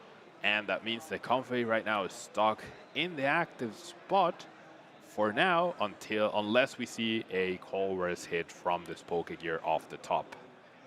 You could also use the Mirage Gate potentially to just attach that Comfey to retreat. But again, it is the last one. Yeah. Because again, you'd love to use something like the boss's orders here, but unfortunately, that Pokegear calling the wrong friend, Roxanne, is the one you don't want right now. We need you later. it's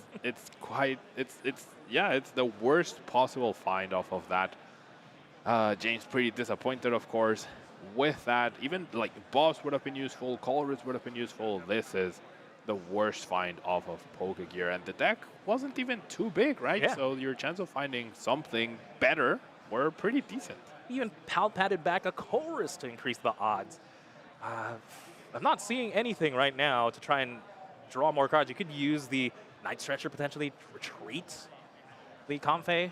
I mean, I feel like we're probably going to have to, right? Like, this cliff is a big issue for James. It means he has to keep finding boss to actually do something. So I think Night Stretcher to attach to a Comfey and then Super Rod back some energies and the Cramorant, Nest Ball into the Cramorant, retreat and take a knockout would have been pretty good to just get rid of this threat. But we're just going to see James. Oof, another switching effect off the top. Again, the counter catcher onto the Manaphy seemed like, not a very important play, let's say, but just using one more resource, forcing one more resources from James' side was very big. He even opts to Lost Zone a Chorus instead of that switch. We're going the old route, the old school way of just Sableye, but we're going to have to use the Mirage Gate. Yeah, we're going to have to use the Mirage Gate. I mean, the Pikachu is sort of protected with its Resolute Heart ability, which is still fine.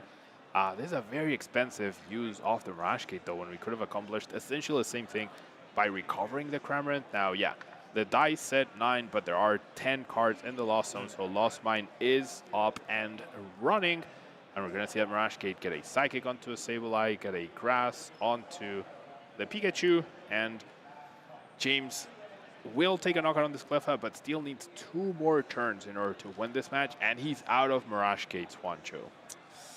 Yeah, but, maybe just lining up, he just needs one more attack with the Pikachu. We still have the Bear to probably depend on.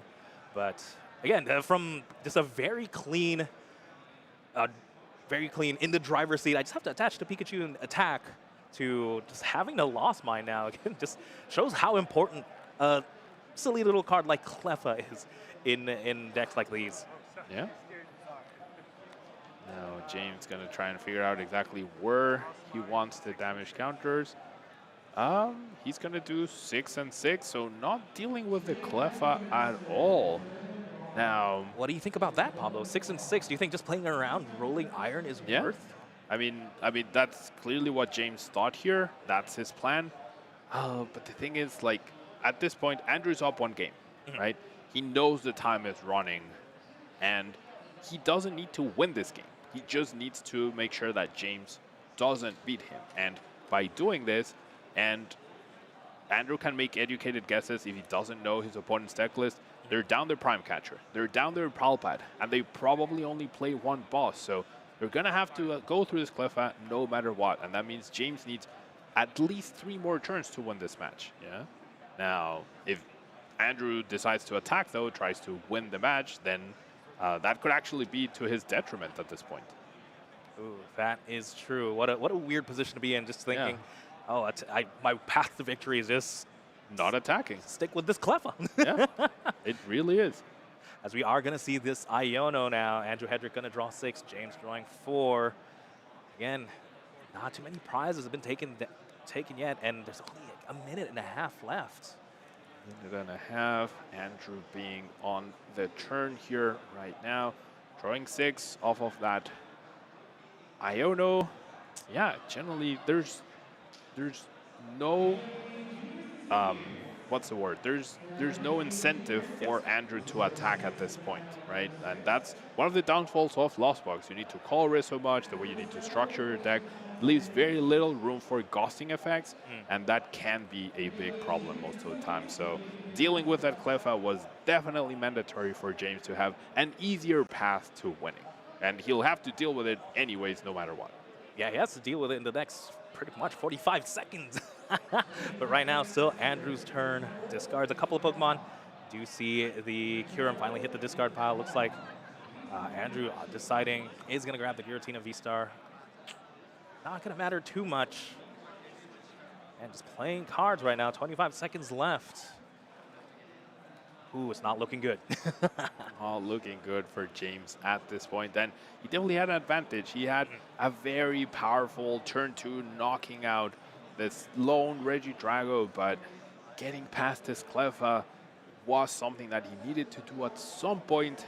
And unfortunately, like, maybe if this game went on for longer, especially because the Mirage Gate would have been found after taking another knockout by James, he could have pulled through if he recovered off of a late game Iono, but I don't think we will have enough turns. Like, 2 turns is definitely not enough for James to win at this point. I'm pretty sure Andrew's just checking for ghosting effects at this point. He's going to see the Prime Catcher. Palpad's gone. Therefore, we cannot ghost twice to take 4 prizes for James in 2 turns. Yeah, I'm trying to find a way, but yeah, there really isn't. Just 1 boss's orders in the deck. Ooh, again, just needed 1 extra turn. When time is called, both players just have essentially 2 turns left to maneuver. And with that, James recognizes there's no way for him to ghost twice. He has 2 turns to win the game, but it's impossible to do so at that point. If he had knocked out the Cleffa last turn, he could have still taken 2 back-to-back knockouts to potentially secure the match. However, Andrew Hedrick walks away the winner of this round. Yes, Andrew Hedrick, ladies and gentlemen, the winner of the round 5 here in the Sacramento Regional Championships. And Andrew really showing us why he's an international champion, why he's considered one of the best players in the game, why he's a pro Pokemon player. Again, played it masterfully, played it to the best of his capability, despite being, his back's against the wall.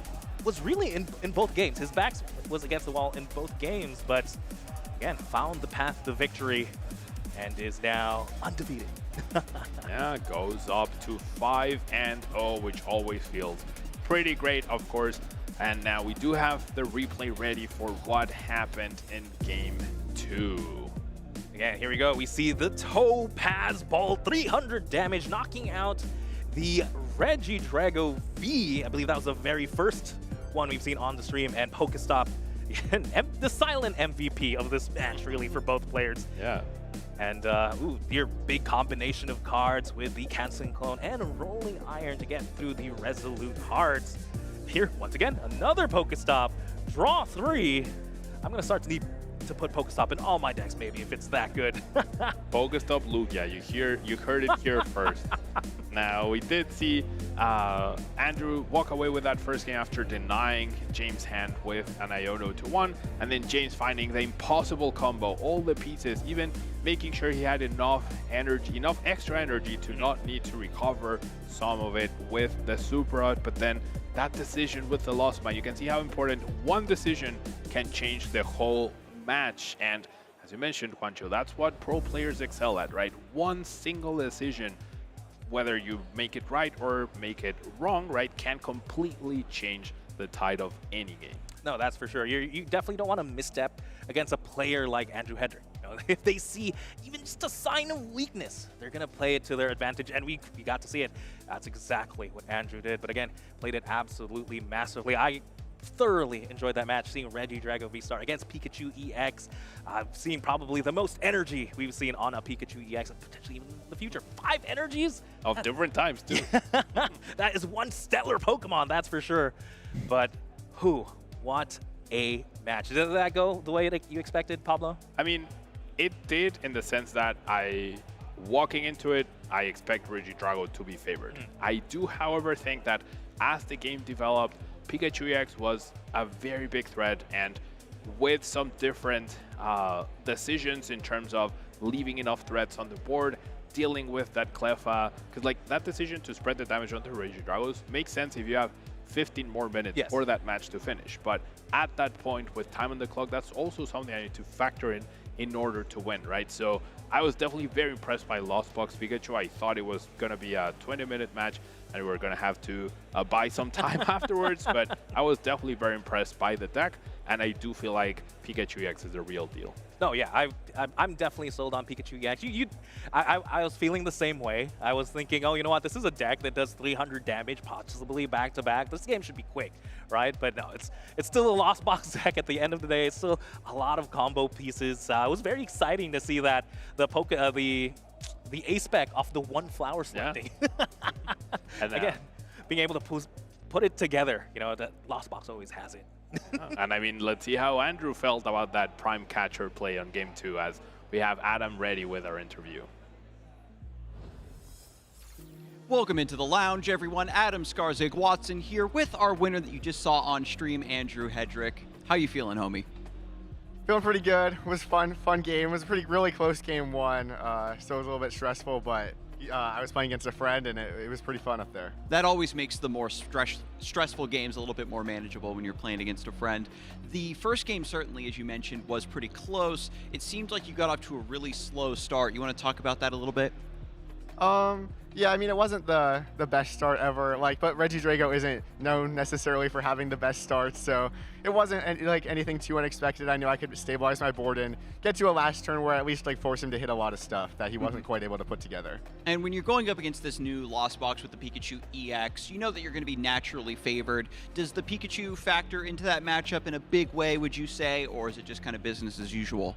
Yeah, the Pikachu matters a lot, because it threatens your Regidragos to get one shot. It means you can't just go out swinging with any attack like Dragapult or whatever, because they could just knock you out and you might not have a response. So you do have to be careful of that. I'd say it's still favored, but it's not like a free matchup anymore. It's not something I just assume I'm going to win when I'm sitting down. You got to take it seriously, and he showed in Game 1, he can show it can be really close. So you maybe want to adapt a stance of setting up multiple Dragos, going for that play. I thought that, versus Lost Box, they were just kind of living on borrowed time versus the Corvus Experiment and Kyurem interaction. Is Kyurem still a big card that you want to threaten, or are you taking a more foundational approach, setting up your Dragos and playing safe?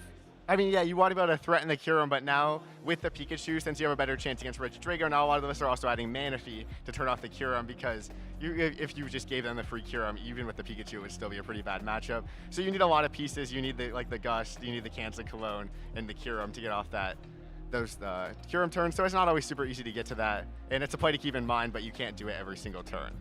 And after you were able to pick up that close game 1 and went into game 2, were you kind of breathing a sigh of relief, thinking, I've definitely got this in the bag, my training for this matchup was maybe paying off? What was your thought process there going into game 2? Yeah, I was like, well, I still thought we'd have time to finish game 2, to be honest. There was still a decent amount of time left, but so I was definitely still trying to figure out how to win game 2.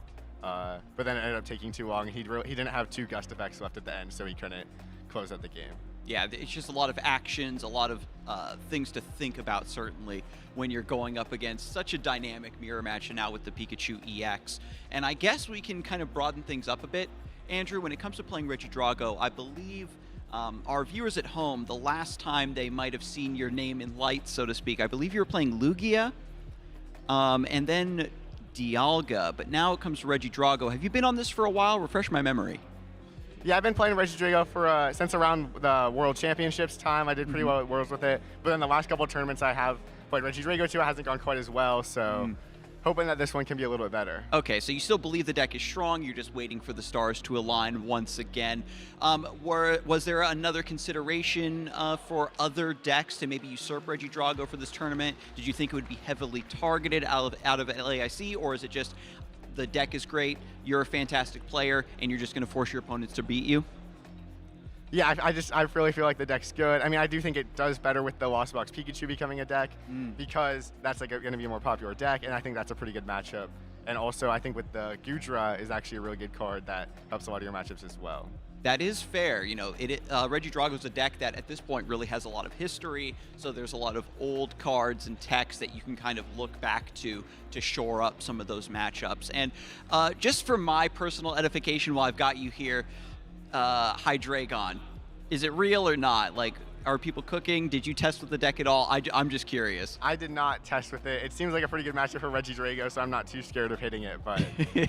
Okay. Well, hopefully we'll see somebody out there will cook something up that I can definitely take for myself and build. But at any rate, congratulations, of course, for Regidrago. Still the deck to beat. I don't think that this is going to be a big surprise to anyone. Any final thoughts I can get from you? Any shout-outs you want to give while I've got you here in the lounge? Yeah, shout out to the people playing Regidrago with me in my group, and shout out to Team Dead Draw Gaming. Okay, very well said. Great interview. Thank you once again. Good luck for the rest of the tournament. We're going to send things back over to the casting desk and keep this tournament underway.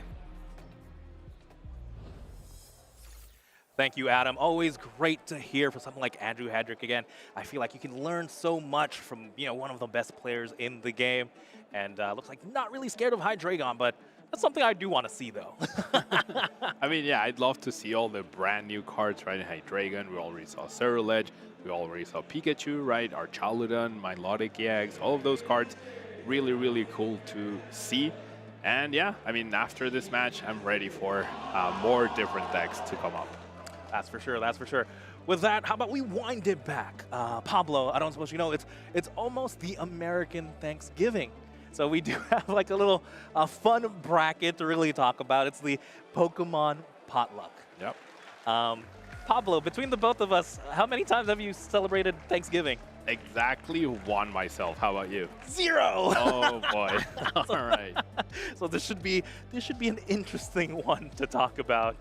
And yeah, here are our choices, ladies and gentlemen. If you're preparing for American Thanksgiving, you might want to consider your Incineroar roasted turkey, your Celebi's green bean casserole, Fido's rolls and canberry, Alkermes candied yams, Vespiquins and honey baked ham, Pumpkaboo's pumpkin pie, Snorlax stuffing, and Machamp's mash and gravy. I feel like I just read through like the Pokemon Cafe lines. All right, Juancho. So we have to advocate for one of these meals. All right. So who you got, Incineroar or Celebi? You get to choose. I'm Gen 2. I'm a Gen 2 person, so I like Celebi's green bean something. I've never even had that, but I'm gonna try. All right. So I got Incineroar. Okay. So let me just remind. Yeah, the Incineroar's roasted turkey, all right?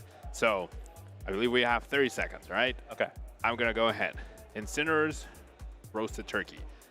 Turkey, of course, protein, very tasty, right? Very important, very fundamental building block for health. All right, Incineroar, one of the most broken Pokemon in VGC history. You combine both, you're in for a great time. So how could you not want to try one of the most broken Pokemon's prepared meal? I don't trust what Incineroar has fought with his hands, really. So well, if he prepared it with the roast turkey. No, because like Incineroar, fire-type Pokemon, it just like spits out fire and turkey's done, right? You also get it done pretty fast. I feel like cooking a turkey takes around 4 hours, more or less. Yeah, if my movie knowledge is not mistaken. I know, that's what I'm basing it on too. Therefore, you have your Incineroar, you probably can do it at a faster pace. I feel like you don't want to do that. Won't that make the turkey like really dry? Well, I mean, that's up to the chef, right? Okay, okay. Here we go for Celebi's green bean. Yes, Celebi's green bean casserole. I've never had the dish. I've never had green bean casserole, but it sounds lovely, especially prepared by one mythical Pokemon, Celebi. I mean, think about it.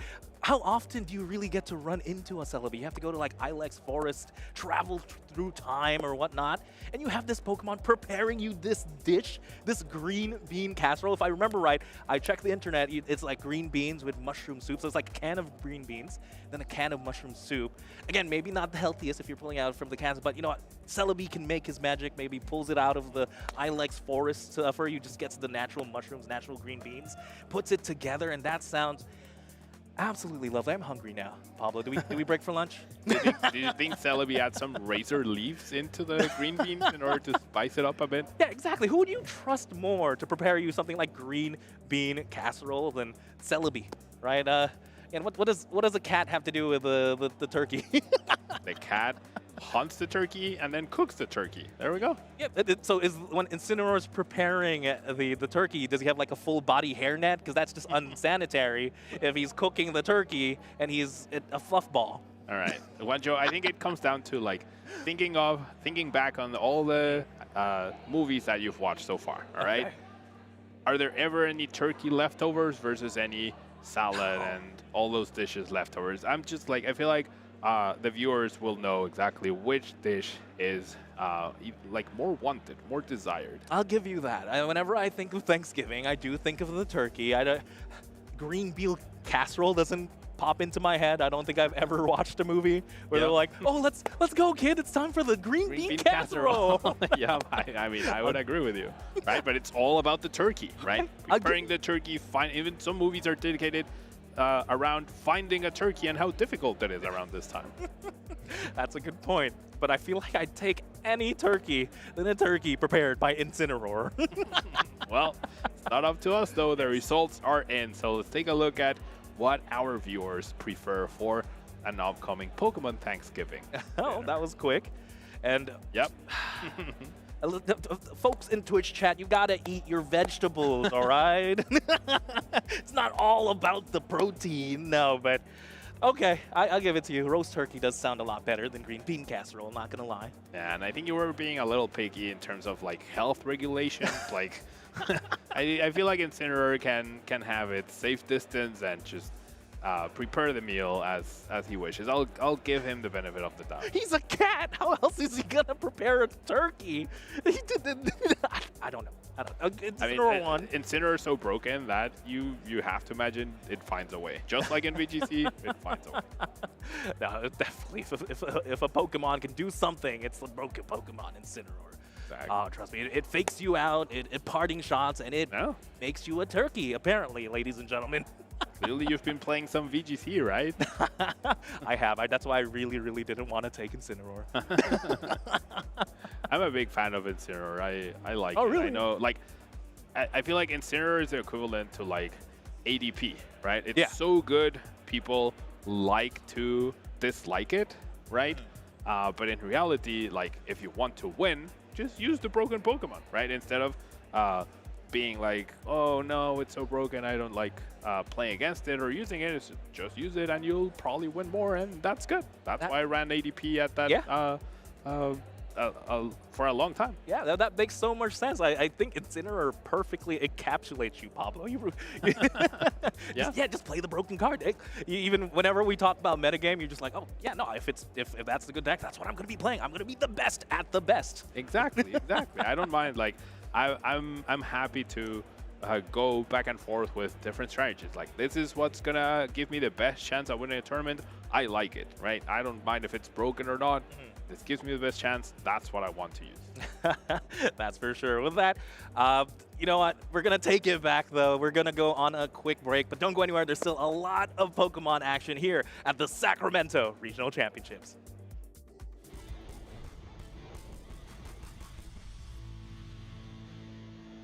Hello TCG fans, Skarzig here, and today I want to call your attention to some fun new decks that might be creeping out here on the floor. Everyone is excited about the release of Surging Sparks, and with this new set, we've got a ton of new A-Spec cards. Now, for those of you in the audience who don't know, A-Spec cards are special trainer cards that you can only have one copy of in your entire deck, and if you choose one A-Spec, you can't choose another. So let's take a closer look at some of the A-Specs available to our trainers here for Surging Sparks. We've got Energy Search Pro. You can search your deck for any number of basic energy cards of different types and add them to your hands. Players are really excited to play this card with Golden Go EX. It has a special attack, Make It Rain, where you discard energy cards from your hand in order to deal increased damage. So this is a great way to fill your hand with energy and discard it with Golden Go for big knockouts.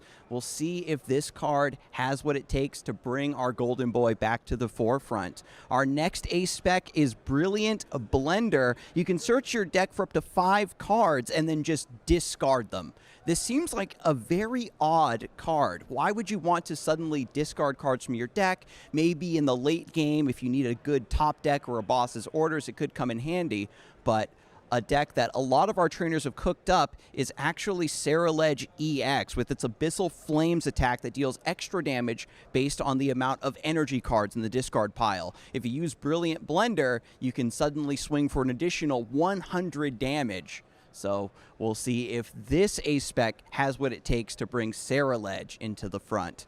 But our final A-Spec is a little bit of an oddball. Precious Trolley. You can search your deck for any number of basic Pokemon and then put them on the bench. This is a very souped up version of Battle VIP Pass or Nest Ball or Buddy Buddy Poffin to fill up your entire bench. But who would need that many basic Pokemon?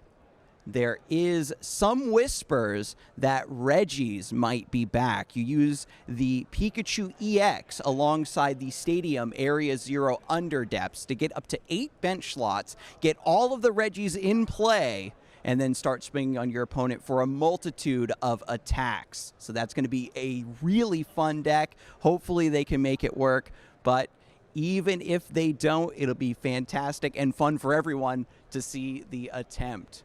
Well, let me know, viewers, are any of these decks inspiring you to jump out into the Pokemon TCG and play something a little bit off the wall? Let me know. But until then, we're going to get back to some more Pokemon action.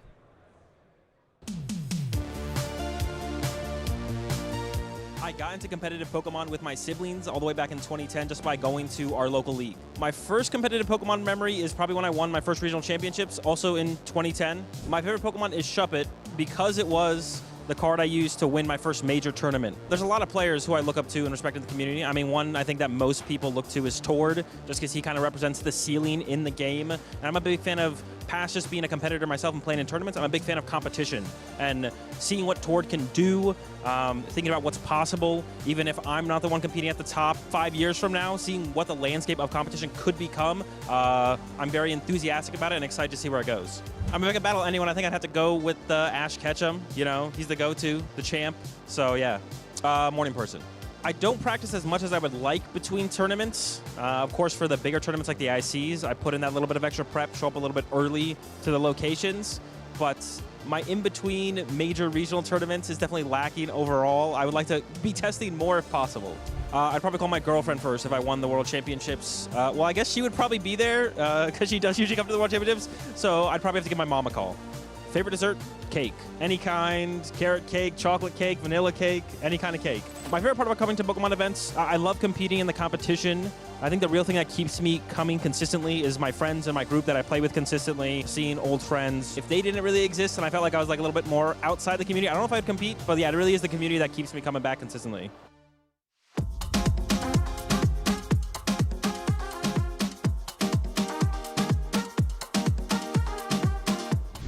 Record my gameplay and watch it afterwards to see what I'm doing in the game and become more aware. I don't really think about it in the moment, I just perform. So I record it and then watch it afterwards to actually, have the practice mindset, see where I can improve. Bom, eu amo muito Pokémon e uma das coisas que eu mais gosto de fazer é dar bastante carinho pra eles. Por incrível que pareça, dar carinho pra eles faz com que, às vezes, ele consiga dar uma evasiva. Apesar de não funcionar isso tanto no campeonato oficial do VGC, é muito legal ver ele saindo da Pokébola com aqueles coraçõezinhos, porque ele ama muita gente. Para melhorar, eu sempre tento observar o estado do jogo, do oponente, sempre tento pensar à frente o que ele vai fazer. Eu acho que um treinador, para melhorar, ele pode ver os resultados de outros campeonatos, né, e sempre tentar progredir. Eu gosto de rever os meus erros, ver onde eu poderia ter melhorado durante a partida e a partir disso ver o que eu poderia ter feito melhor naquele momento. Bueno, para poder jugar mejor Pokémon GO es importante salir siempre a capturar muchos Pokémon, aprovechar los eventos al máximo para sacar los Pokés con mejores IVs y siempre estar entrenando constantemente en las batallas del juego para poder seguir mejorando.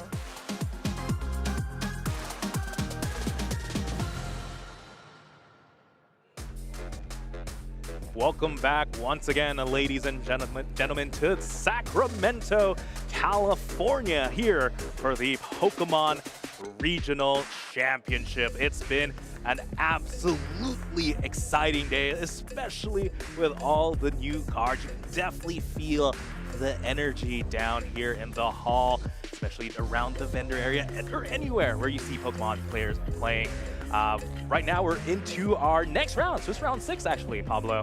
And what a match we're about to have. We are about to have a fantastic match, Juancho. We have Grant Manley, one of the best players in the game, but also one that is still searching for that big win, playing that Regidrago V-Star deck, which, no surprise, is doing pretty well today. I thought, we've seen this deck over and over again in LAIC. I was hoping to see a little bit more new cards, but thank you, Emmett Hurley, right now, playing the Roaring Moon EX. Not a new card, really, but something a little bit off meta. Should be an interesting match, that's for sure. And again, Grant Manley here. I just want to read it right off the bat. He had a fun fact for us, and the fun fact is this is going to be his first regional win. Yeah, Grant always extremely confident in his abilities. He's come close very many times, right? Third place at LAIC in 2022 with Lost Box, third place at Portland in 2023. Now, over on Emmett's side, also has quite a few good results. Got third place with this very same deck just this season in Baltimore, right? So already had some pretty good results. Obviously loves this deck. And now, I want to throw back a little bit to the World Championships, all right? Roaring Moon got second place. And what was the metagame expected to be at the World Championships? To be dominated by Regidrago. So Emmett probably making the exact same call. And we did see Roaring Moon be pretty successful in a Regidrago metagame. Grant could be in for a little bit of trouble here. Yeah, that's for sure. Again, and also, just bringing a deck you're comfortable with. I got third with this. He knows this deck like the back of his hand. Grant is up for a uphill battle, that's for sure. I mean, Regidrago V-Star needing to really evolve to do anything meaningful versus a Roaring Moon deck that has the potential to knock out anything it wants on the first turn of the game. If anything, maybe something Grant can do is really depend on his Teal Mask Ogerpon. I mean, we do know Dark-type Pokemon in the Pokemon TCG are weak to Grass. As we are looking at a couple of prizes here, it looks like Emmett prizing the Latias EX, a new card from Surging Sparks, while Grant Manley, prizing one of cards of multiple copies in the deck. So I feel like the prizing not too bad for either players, especially since Emmett, he plays both the Latias and the Petron EX, so he has odd means to retreat, basically. And I believe Emmett chose to go second, no surprise there. as we do have our game starting up. Looks like we're starting with Grant Manley discarding the Dragapult EX, getting a couple of energies in play. As a Regidrago player, what do you need to do when you're facing something so hyper aggressive? Well, you know your opponent chose second because they can very reasonably take a knockout on their first turn, right? Therefore, Grant's immediate thought has to be to retreating into a single prizer. Just make it as difficult as possible for Emmett to take the first 2 prizes, because otherwise in a regular 2-2-2 prize race, you're always going to be behind because you need that one turn to evolve into your Regidrago V-Star, right? Now, once you do, you have a lot more options to attack with. You become a much more complex deck, if you will, but the pressure is definitely on, and I think it's always a bad feeling when your opponent chooses to go second, which is not very common in this metagame right now. Only Raging Bolt and this deck probably are some of the few that choose to go second. Definitely very, very intimidating here. Looking at Grant Manley's hand, this is a hand you don't want to have. Basic Pokemon there. Oh, there is. It was just hiding behind all the dragons there. It was another Teal Mask Ogerpon. Looks like Grant Manley able to find the Squawk ability. As painful as it is to really discard like a ton of resources, this might be something you really have to do, and we're gonna see it. Yep. Squawk and sees we need to find another Regidrago. We need to be able to set up here. Love to see something like the Cleffa as well. A lot to ask for. Is that an Executor? That is the brand new Alolan Executor EX, which, I mean, could be decent in this matchup if you can get like that auto knockout with Swinging Sphene with the coin flip, but realistically, I mean, even Tropical Frenzy, if your opponent uses Frenzied Gouging, has enough damage on themselves, then you can power up a backup Regidrago, but I feel like in the end, if Roaring Moon attacked, you can knock it out pretty easily. And it's also weak to grass, right? So Ogerpon's a pretty good attacker as well. But the pressure is on here for Grant to establish something good. And you can see him eyeing up the Cleffa. We could even see him forego benching a Regidrago this turn because Ogerpon is actually a very good attacker in this match. That is true. Might be better than the Regidrago itself. Less resource intensive and always gets a 1 KO, whereas Regidrago needs to copy either the Alolan Executor EX or Giratina V-Star. Yeah, you see Grant really just thinking about it here. Regidrago is the name of my deck. I have to have it here. But wow, the choice was between Cleffa or Radiant Charizard. I was thinking he was thinking between setting up a Cleffa or the Regidrago. No, it just choosing to get the Radiant Charizard instead. Maybe doesn't really need to draw with the Cleffa and would like to save it for later, potentially. Yeah, I mean, this is pretty good. Actually, overall, just because it's still a single prizer, it's also harder to knock out than the Cleffa, of course, and it's already available for Grant when he needs it. In case it doesn't get KO'd and Emmett gets the 2 prizes, then Radiant Charizard is also a very good Pokemon to respond with and utilize because it's a single prize Pokemon that can take 2 prizes. We see the Pokestop find the pink card. Ooh, Pablo, what's with us in Pokestop just being really, really good lately? It's never that good when I play it. Yeah, I agreed. I wish I got those Pokestops when I play. But yeah, off the Pokestop, discarding Pokemon Catcher and Prime Catcher. So if Emmett wanted to, if he can set up this turn, he will take 2 prizes. But again, you mentioned earlier, I think that was very smart of Grant Manley setting up the Radiant Charizard because it's easier to attack. You can power it up like a Regidrago, essentially. Yeah. Yeah, if your opponent takes 2 prizes, then your attack only costs 3 energies, right? 1 fire into grass, just like Regidrago. So it's if you knock out the Radiant Charizard, you're only getting 1 prize card. If you don't knock it out, I'm probably going to use it to take down whatever it is that attacked my Ogerpons or my Squawk ability. So really well played by Grant. And I have to imagine that he came up with this on the spot. I don't think Roaring Moon is a deck that you test too much against preparing for this tournament with Surging Sparks and everything, like all the new stuff and the current top tier decks that are dominating the tournament. So having to improvise on the spot is something that a lot of the top players can do, and it's a very important asset to be able to do. Definitely, that's something that you really do have to, you gain by experience, really. You know, a lot of players, they have this flow chart. You know, I'm a Regidrago deck. I have to bench a Regidrago. I have to get things in the discard pile. But, you know, when you're, again, you hit the nail on the head. Unorthodox spot, let's do some unorthodox plays then.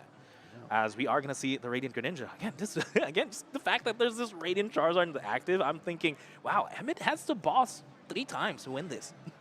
Pretty much, yeah. Now, in order to do so, there is a copy of Iron Bundle to help with that. There's quite a few Pokemon catchers in the deck. There's Boss, there's Prime Catchers. So this deck is designed, right? Roaring Moon, like players know Roaring Moon can do this, so they try to bypass that effect. But therefore, Roaring Moon players also make sure that they have enough costing. Now, this hand though, is really, really terrible. There's so many good cards in there that cannot be played. Pokemon Catchers, the Prime Catcher, Dark Patches, there's no energy in the discard pile, right? So this is going to be a very awful Squawk and Seize for Emmett. We're going to see a Pokemon Catcher here. Unfortunately, Tails has a second one. Tails again, don't worry, we have the Prime It's fine, Catcher. it's fine, yeah. We have the pink card. We're losing all these cards anyway. But again, very unfortunate hand. That's a lot of resources to lose. Again, those Dark Patches are very, very big. And just losing 2 Gust as well. Maybe, I'm starting to think, should he have Squawk and Seize first before the Focus, or after the Pokestop? I mean, so he had the 2 Dark Patches in hand, so I'm guessing he was hoping to either hit Energy or find perhaps Earthen Vessel in order to make use of those, right? But he's actually, was that a pass? I believe it was a pass now, back to Grant Manley. I mean, like, your hand is just as bad next turn. What are you hoping for that will happen? You're going to Pokestop again and get another chance. Yeah, I guess that's You could get Nest Ball, double Dark Energy. I'm feeling that's what he was looking for. But right now, back to Grant Manley. Technically, this Radiant Charizard is really hard to get out of the active. Yeah, I mean, already have the switch in hand, but on average, yeah, it would be really hard to move. You're not taking prizes, therefore they need to power up the 5 full energies if they want to attack. There's no Grass Weak type Pokemon for Ogerpon to take advantage of, so Emmett's going to play it slow, and that's almost going to punish Grant for the decision that he made the previous turn. I mean, it was the correct decision, but... Yeah, for sure. Right now, Grant is playing extremely fast here. Professor's Research switches into the Squawk ability. That's a little bit better. If we're gonna stall, we're gonna see some Squawk on Squawk action right now. Yeah. Again, Squawk ability has a great attack and motivate, try and accelerate energy into the bench potentially. But right now, we do see a Regidrago at least hit the board. If we're gonna buy some time, if we're gonna just stare at each other, I'm gonna set up my V-Star then. Yeah, I mean, this is pretty great for Grant because he had to lose 2 energy switches off of that research. He Ultra Volt them away, but now with the Motivate, you can recover 2 energies onto the right Pokemon, and therefore, you don't need to worry too much about the energy switches. And, like, this is also pretty key for Grant. He knows his opponent started Squawk ability and chose not to use it. So he knows that there's some very valuable cards in Emmett's hand, but not good enough to actually do something immediately that turn, right? So I feel like Grant's going to be feeling pretty safe. If Emmett had been able to attack last turn, I feel like you definitely would have gone for it. Yeah, 100%. And what a position to really put yourself in as Emmett. You do have the Squawk and Seize potential, and your hand is completely unplayable right now.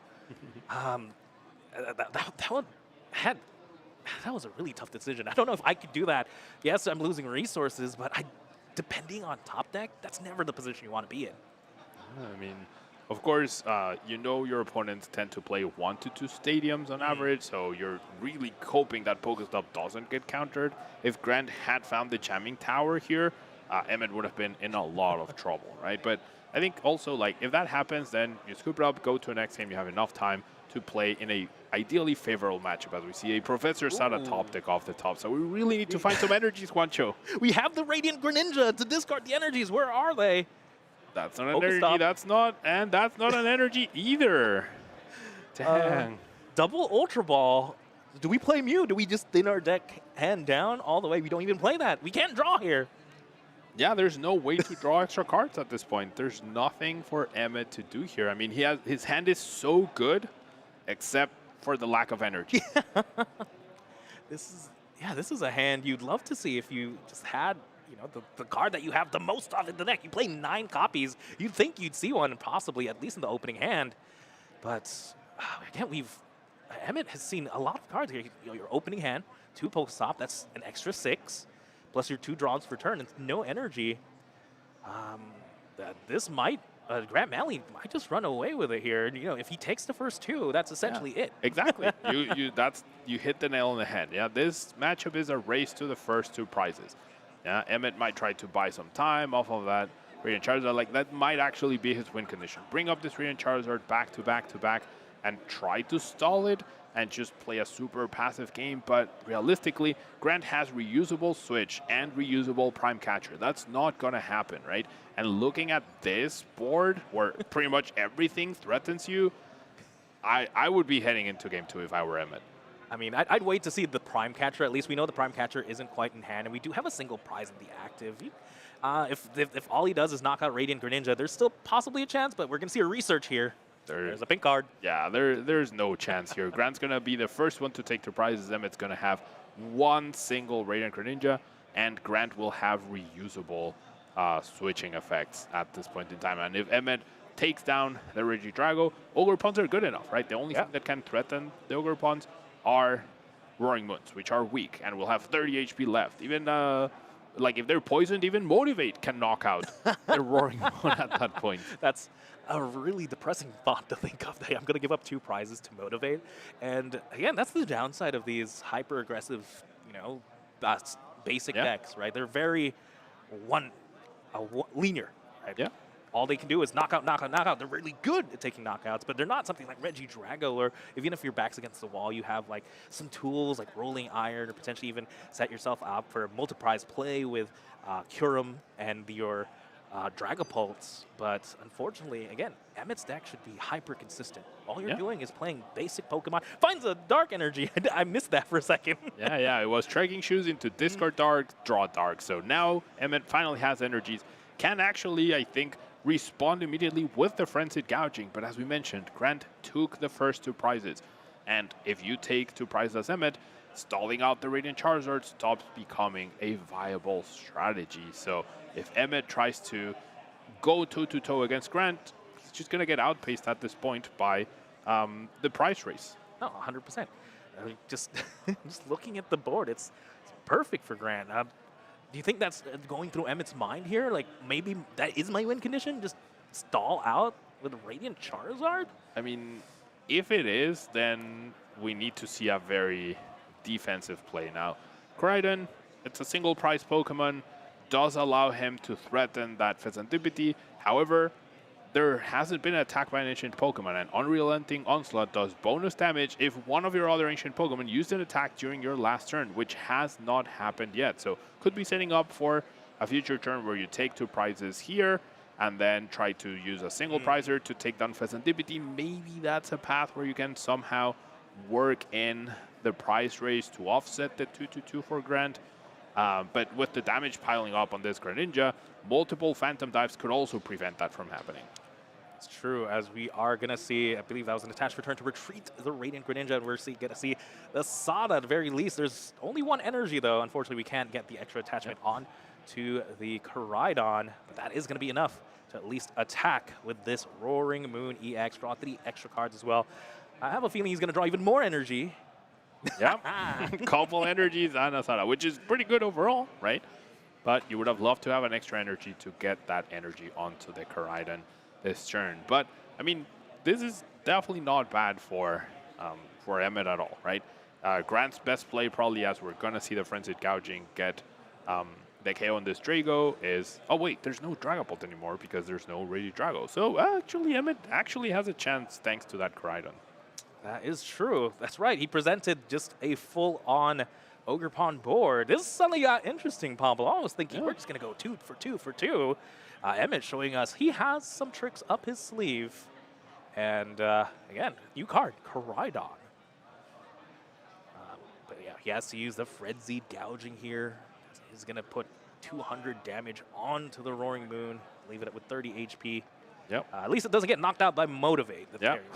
No Motivate threat this turn because there was no switch by the Petulant. So what does Grant do here? I mean, he knows the Koraidon is threatening him. He has to take down this Roaring Moon, though, that's for sure, and it has to be done with Ogerpons. The energies are spread pretty thin, right? Regidrago had 2, and there's 4 energies in play. That leaves only a single grass available for Grant to attach to, and Ogerpon needs all 3.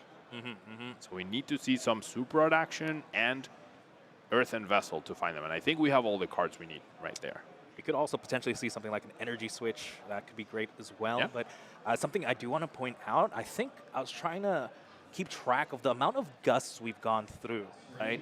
We've seen double catcher. Double catcher. The prime catcher has been used. Yeah. Boss's orders is prized. So if we are threatening the Pheasantipity with the Koraidon, which is the only play, the only correct play we have now, and he has to get that next turn, he needs to draw into a gust, and I'm not quite seeing it. He has like one catcher left. Yeah, he grabbed the last Pokemon catcher left off of his prize cards, but I think Grant is probably planning to Iono that huge hand from Emmett, so I don't know. There's plenty of options here. Emmett definitely not out of this, but I would say hugely unfavored in this spot.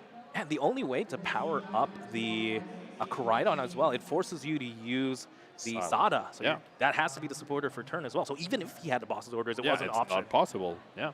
What a tough position to be in. But again, it's an out. And props again for finding it. Can we put it together? Do you see the Iono on Grant's hand? I believe it's in there. There's the Earthen Vessel. There's all the resources that he needs. I think his biggest question right now is, do you put back the Regidrago and expecting to find it? You do have energy switches available in hand. I mean, the question is, how do you follow this up, right? If your Ogerpon doesn't get KO'd, you're fine. But if it does, you could be in a little bit of trouble, and the Iono is going to put, I think, the Regidrago V-Star that he currently has to the bottom of the deck, right? So he wants to find the other one. Yeah, again, ladies and gentlemen, this is just Grant Manley actually thinking very far ahead. Like right now, it's very simple. That Koraidon, the Roaring Moon is heavily damaged. We have a knockout clear. Typically, you're just thinking, oh, it's just attached knockout. But Grant Manley is just probably thinking, yeah, again, turns ahead. What are we going to do after this? That's why opting to go double fire energy, maybe eyeing up, I'm going to attack with my single prizer as well here. But yeah, do we have the grass energy? Because I've seen him put There's back. energy switch in hand, yeah. Okay. Energy switch will do it. Pheasantipity draws 3 extra cards. And a lot of resources in hand. Haven't seen an attachment for a turn. Yep, that's going to be dedicated to the Regidrago. We're going to see the energy switch probably off of the Squawk into the active. So we're not going to see a Motivate knockout? Ooh. Oh. Okay, well, completely throwing me. I was not expecting that as well. Yeah, all right. Grant has other plans. He's going to break that 2-2 price raise. He's going to take a 3-prize turn. Dragon Laser, ladies and gentlemen. Laser. Oh my god. Something you don't see every day. Hey, let's deal with the single prizer and take 2 prizes. Why not? And if your opponent responds, you just go fire attached to Radiant Charizard and you win the game. Wow. Big props to Grant. I never saw that coming. Me neither. I counted it out. We didn't see a Regidrago. We didn't see a Regidrago. He dropped that this turn, right? Yeah. And sometimes that is the correct attack. It had to be that specific position. I was thinking I'd be so demotivated if my Pokemon gets knocked out by Motivate. No, getting knocked out by Dragon Laser, taking a 3-prize turn with Dragon Laser, that is demotivating. As right now, Emmett, Lone Greninja in play. Grant's down to 1 prize. It might be time for game 2, Emmett. Yeah, and I mean, this is perfect for Grant. If Regidrago gets knocked out, you respond with a Radiant Charizard, you win the game. If Regidrago doesn't get knocked out, you evolve into Regidrago V-Star, you win the game. So it's almost a win-win situation. I think Emmett now needs to find like a Judge and hope that Grant whiffs the fire energy as he takes a prize card with Petron, because Petron's pretty threatening right now. Irritated Outburst does 300 damage right now, so a single Dark Patch plus energy.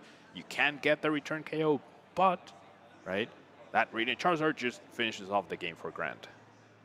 And if I'm correct, too, the Petron's weakness is fighting as opposed to grass, so might be a little bit tougher to get knocked out with Teal Mask as, yeah, if we're digging for the, I think, yeah, Judge has to be the card.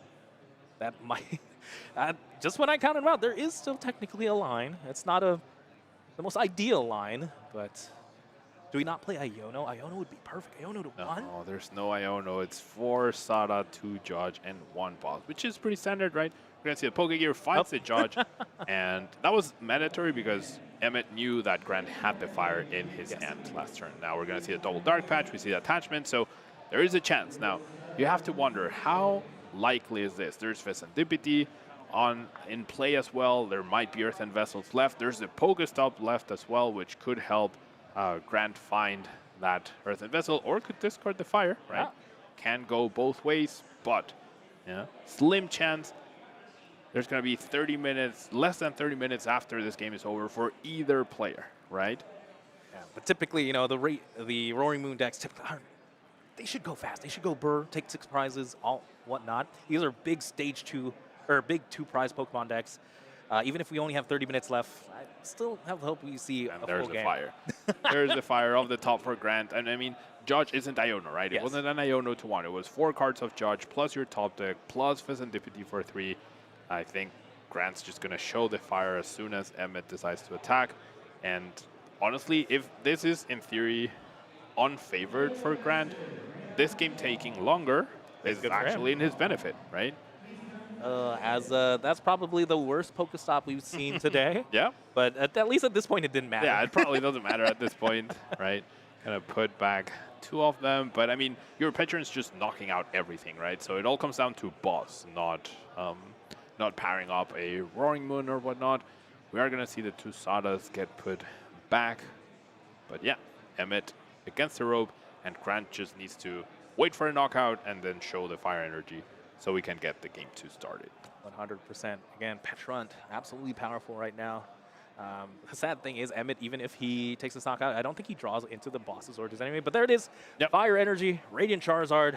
Grant Manley, ladies and gentlemen, wins this first game.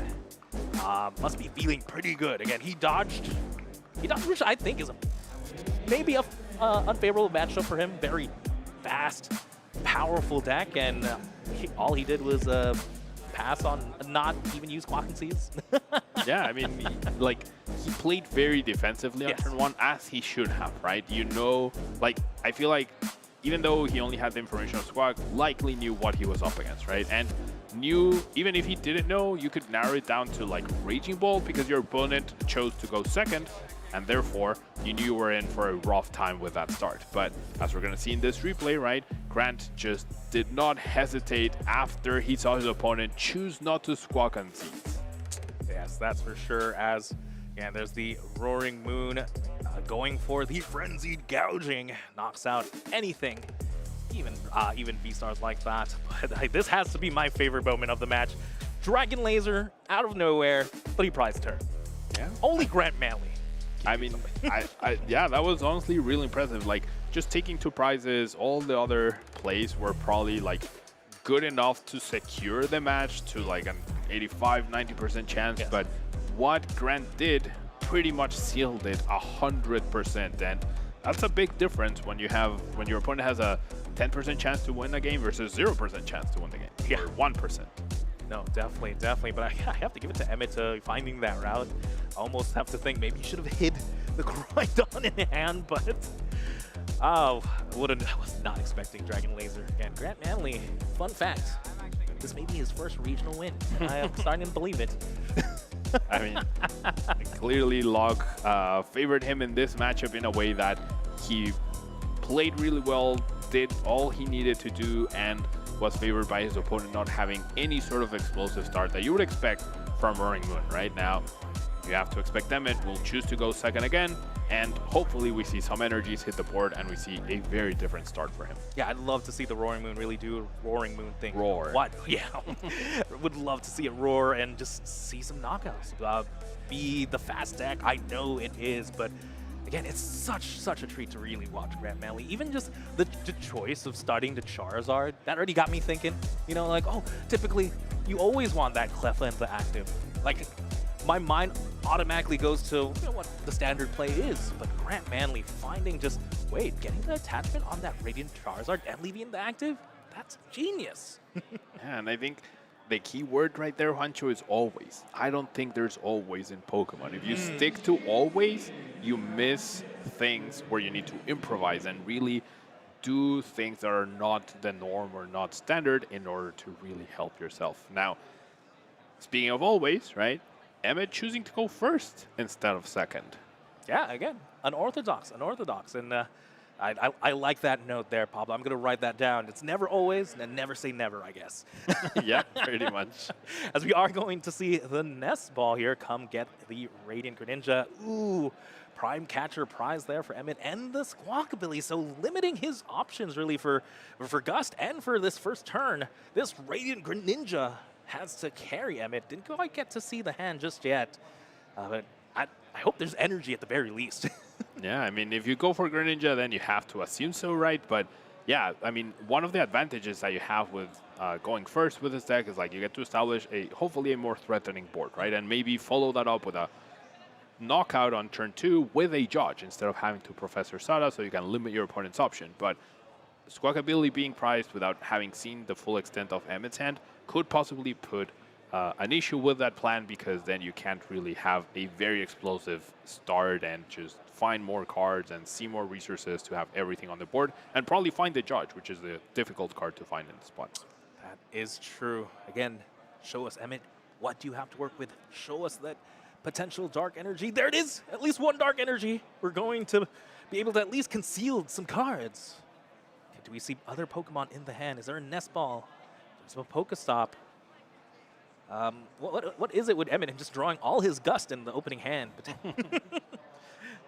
As we are going to see the Pokestop at the very least. Spin that wheel. That's pretty good. Pretty good. Trekking Shoes will translate to seeing 1 or 2 extra cards. Has a Dark Patch as well. Looking for Pokemon here. Pokemon are supporter for the next turn. Yep. You have the Ultra Ball, but again, that means you lose a lot of resources. Nice stretcher. Speaking of resources, right? It gets you resources back, but you definitely, like, by choosing to go first, you're hoping to at least get an attachment down in that sense, right? Earthen Vessel would have been great, but there's no Roaring Moon either.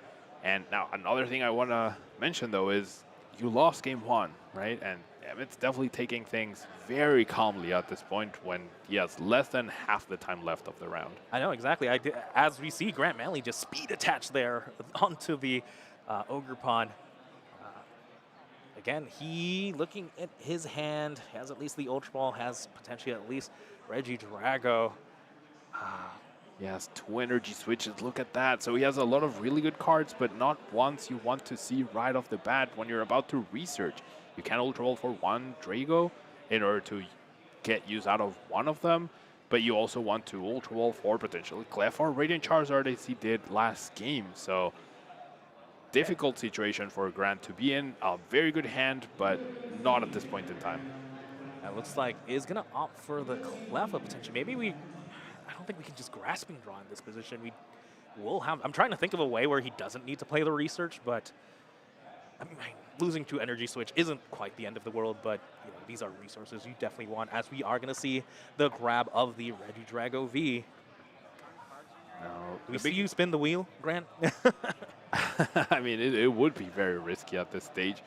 But yeah, I guess like the Cleffa or the Radiant Charizard at this point doesn't matter too much because of the Iron Bundle, right? Iron Bundle basically says unless you have 2 single prizers on the board, I will always be able to be attacking a 2-prizer Pokemon. So Grant really either needs to commit to having 2 single prize Pokemon in play, or just forego that, assume your opponent's going to take 2 prizes, and figure out a way to take a different route at this point. Yeah, it looks like double Ultra Ball now played. So technically the resource is getting used, but just as ammo for that Ultra Ball, gets to find any Pokemon that he wants. Opting for the Squawkabilly, just really wants to run through the deck, apparently. We do already have the research in hand. Do you think maybe he's trying to motivate this turn, or? Oh, yeah, for sure. Like, Squawkabilly has the double function right here. You lost the energy switches, but as long as you can motivate energy back into play, that almost compensates for the loss of energy switches. So it almost feels broken at this point. Squawkabilly gets you a brand new hand, and it gets you energy into play with that motivate. It's a fantastic option here. Yeah, definitely. And it looks like we are going to have to get a new hand, because I don't quite see an energy. We could bump the Stadium, which could be big. Again, Pokestop has just been such a good card in the regional championships in general. Oh, he is going to spin the wheel. Oof. No, you don't get the grass energy. Yep, just the rod there. Now, that was good for the energy, but bad for the super rod, because now if Grant does use Squawk and Z's, right, then he's going to lose all these resources. And if he doesn't, then he can't motivate and only has one energy in play. So very awkward situation for Grant here to be in. We might just see the Cleffa here. Yep. Yeah, that might just be the case, grabbing the Cleffa. But again, Emmett didn't quite present such a very strong hand. Attached to Pheasantipity as not quite what you want to see as Emmett. But it's something. At least we got an attachment that turn to a dark Pokemon, right? Yeah. And that's the beauty of these basic decks. Your threats could really come out of nowhere. Emmett could literally go bench the Roaring Moon, double Dark Patch, Sada, and suddenly we do have an attacker as, hey, just like you said, double single prize in play. Yeah, we have both Cleffa and Radiant Charizard completely nullifying the Iron Bundle threat, right? Forcing Emmett to have an actual Ghost effect in order to accomplish something. Now, no Motivate this time, no Squawk and Seize either, so, well, I guess we could still see it after seeing that Super Rod being used. We could still see the Squawk and Seize right now. But he already paid the retreat for the Ogre Pod, so that makes right. Yeah, we're not gonna motivate, but we haven't used Squawk and Seize, right? We yes. did play Research, but we could still draw an extra big hand. But I mean, Grant has such good cards in his hand right now. It seems like he's gonna commit, right? In the end, it's a loss of the 2 Super Rods. And there we have it. Squawk and Seize time. Gotcha. Looks like he opted to do the early retreat. Typically, I like seeing that at the end, like at the end of your turn, but opting to use the Rod there. Yeah, it's because he really needed, he valued the use of the Super Rod, right? That way, otherwise the 2 energies would have been lost, or 1 energy would have been essentially permanently lost. But now we see the Grasping Draw, hand up to 7, threats established for Grant, protected from the Iron Bundle, so asking Emmett, like, as much as possible, right? Do you have the Roaring Moon and the Ghosting effect, and enough energies, and the Sada, right? As we see the Pokemon Catcher, and there we go. Hey, there's the Gusting effect for free as well, essentially, with your item. Still has the Ultra Ball. Is he discarding a Pokegear? Yeah, I guess so. Like opting to discard the Pokegear, but I didn't see a supporter in hand. Could be wrong, though. Doesn't have Pokestop to work with as well. Might have been top decked, I honestly don't know. We'll have to see here. Again, Pokegear to be great. Yeah, it's there. Okay. The Sada is there. Does have the Sada, has 1 energy to work with, just 1. Opts to play the Dark Patch first, and then can retreat the Pheasantipity to reestablish the Dark Energy into the bench, into the discard pile. Yep. Still activating the Sada. This all still checks out. All we need off the Sada is to draw a Dark Energy. Debating the Night Stretcher to get back energy to draw 2 more with concealed cards, because if you Sada the energy into play, you cannot draw, you cannot Night Stretcher it back, right? So really trying to maximize the chance of finding that last dark energy that he needs in order to get this KO. Drew 2, Trekking Shoes. What is the choice here? He's thinking about it. I'm so curious. Is it the Dark Energy? It's a Boss's Orders. Again, a 1-of card, but we're really digging for Dark Energy here. But I respect the decision, because we do need to Gust almost every turn, as we are going to Sada 3 cards here, ladies and gentlemen. Has to draw the Dark Energy. We've seen Emmett struggle before. And there it is. There's the Earthen Vessel. Will be able to discard that Ultra Ball in order to find the 2 energy. So barely getting there, right? But will be able to take down this Regidrago, leaving Grant Manley without an option to use any of his Dragon-type Pokemon attacks, but with a very simple response thanks to weakness with this Ogre Pond. So my question to you, Juancho, is could knocking out the Ogre Pond be a better choice by eliminating the energy in play? Like an energy-less Regidrago when there's 2 energy switches right here already doesn't seem like much of a big threat to me. That makes a lot of sense, but if you're taking out your opponent's only potential V-Star Pokemon, denying them their V-Star ability, it might be worth it. But again, either way, at least Emmett, this is what his deck wants to do. Take the first 2 prizes, and well, we're checking that often. Very nice as well. We don't have to depend on Frenzied Gouging. just due to 220. Not that it matters really, but it's just nice that we're potentially playing around Dragon Laser again. Yeah, potentially. We saw that Dragon Laser be the MVP attack, right? Now we're going to see a Nesball for another redraw. I mean, in the end, you do want that in play to have your V-Star, to reset research or get back resources, but you have very simple knockout with Ogre Pawn. You're trading 2 for 2, and then Grant's going to try to offset the price raise with this Radiant Charizard, taking down what you would assume will be the next Roaring Moon. And with no Serendipity in play, that Koraidon cannot put in work for Emmet right now. It's true. Emmet is going to just have to depend on Roaring Moon into another Roaring Moon. And that's what his deck wants to do anyway. And now he has access to his ace spec. He drew it off the prizes at the very least. He has bosses ordered. He has multiple ways to gust in his hand. So it's also a matter of potentially disruption here from Grant. Yeah. This game could come down to Emmet finding a gust effect after a low card hand Iono, right? Grant has a response. Emmet probably has a response back if he has a Professor Sada. And then all he needs to find is that Prime Catcher or Boss's Orders with even the Pitchern, right, to finish off a 2-price Pokemon on the bench. So that's, in theory, what could happen, right? But we'll have to see if either player whiffs at some point or they both find the right pieces at the right time. Because Grant drawing Iono could not be as simple as it sounds. Yeah, that's for sure. As we are just going to see the Ultra Ball there, discarding a Dragon, gets the Executor EX. Again, new card. Just going to research it away, though. Does find the Serendipity, but I don't think, again, you don't want to bench that. Just like you said, and there's no way to bench it anyway.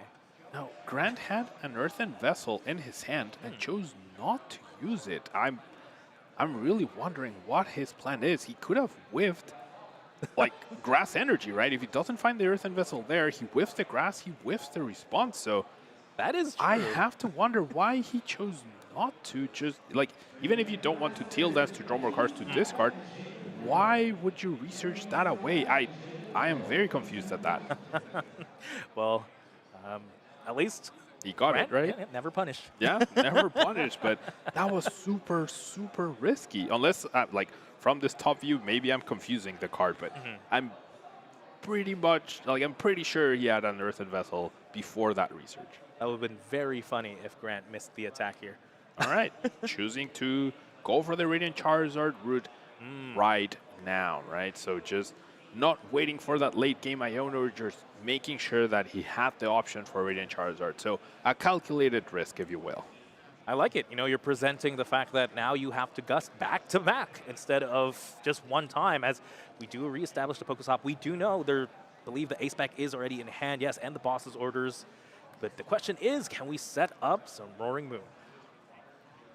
As, yeah, that concealed cards gets the second Roaring Moon. Love to see maybe a Sada here, but I don't think there's a way to get it. Gonna need to Pokestop to try and get double Dark Bite. Oh, there's still the Pheasant. Yeah, there's still Fez. There's still Pokestop as well for a potential Pokegear. And, I mean, that Pokestop getting Nestball and Earthen Vessel will help you thin up to 3 more cards to increase the chance of Serendipity finding that. So, I mean, the initiative is still on Emmet's side, right? If Emmet can find KO this turn on any of these Pokemon, and KO next turn on any of those Pokemon, he wins the game, right? Does draw the Sada off the Serendipity. Has the second Roaring Moon as well, so this is going to be for full effect. But are we still lacking the Dark Patch now? I think that might be the missing piece now.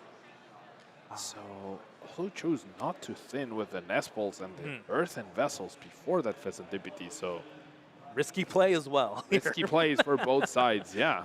I mean, never punished though. Clearly, they have, like, you have to imagine they're factoring all of this into their decision making, right? They want to keep their options open.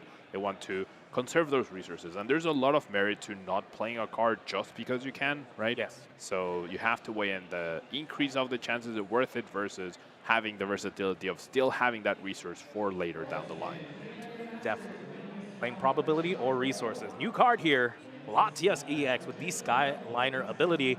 Now, it's an option to retreat where you don't have to poison yourself, which is pretty nice, as we are going to see the Sada in play. Attaches to both Roaring Moon. We need to see a Dark Patch here. No Dark Patch found.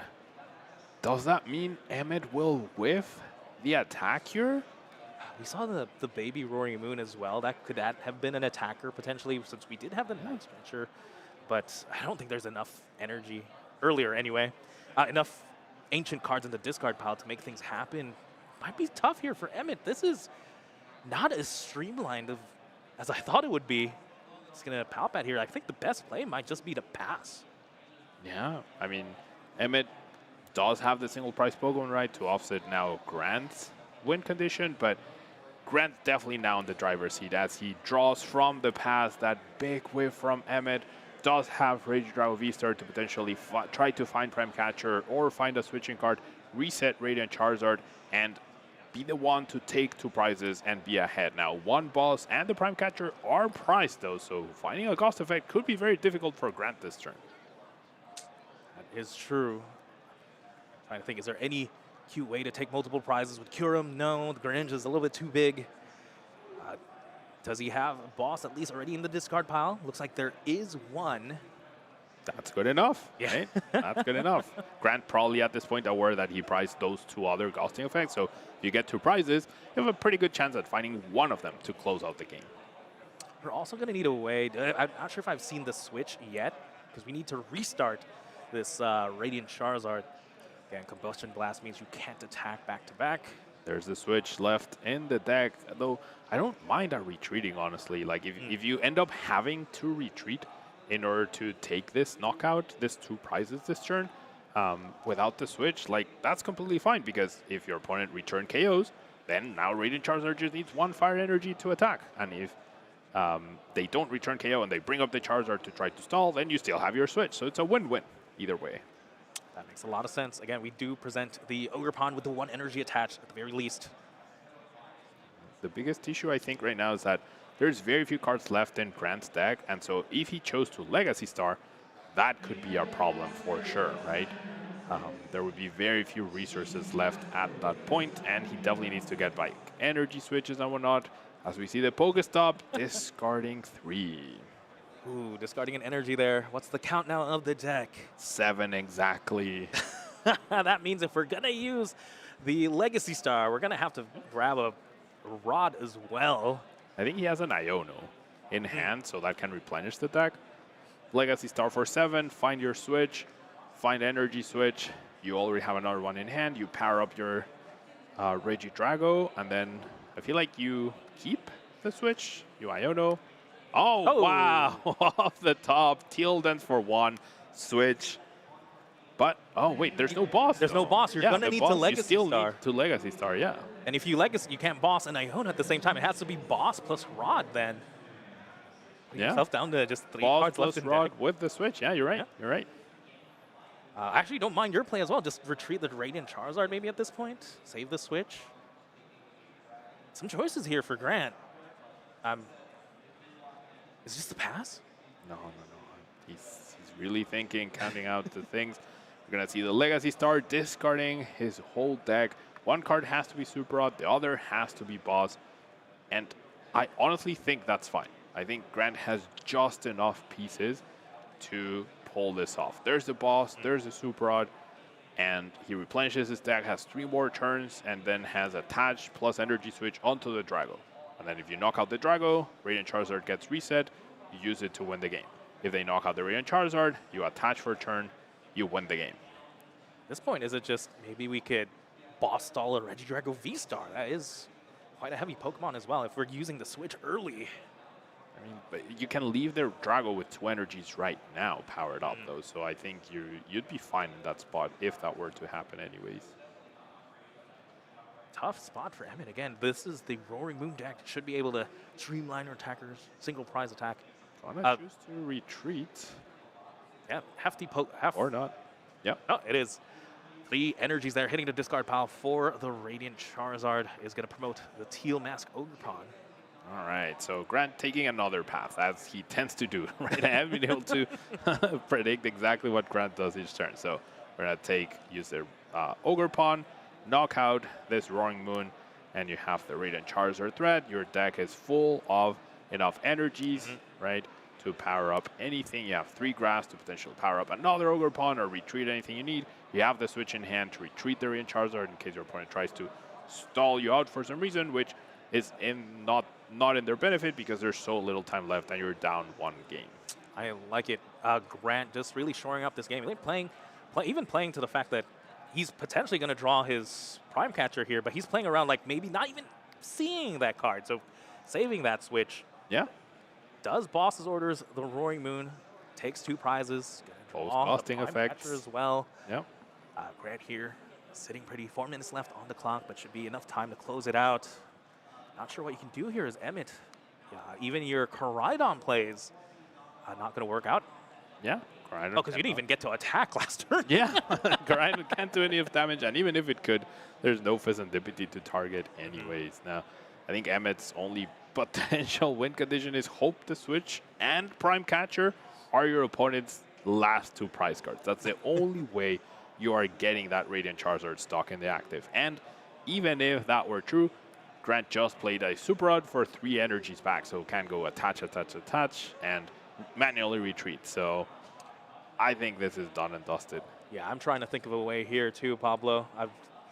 Could be cute with maybe the baby Roaring Moon. Not quite sure how many ancient Pokemon are in the discard pile. We could take a knockout that way, plus a Judge.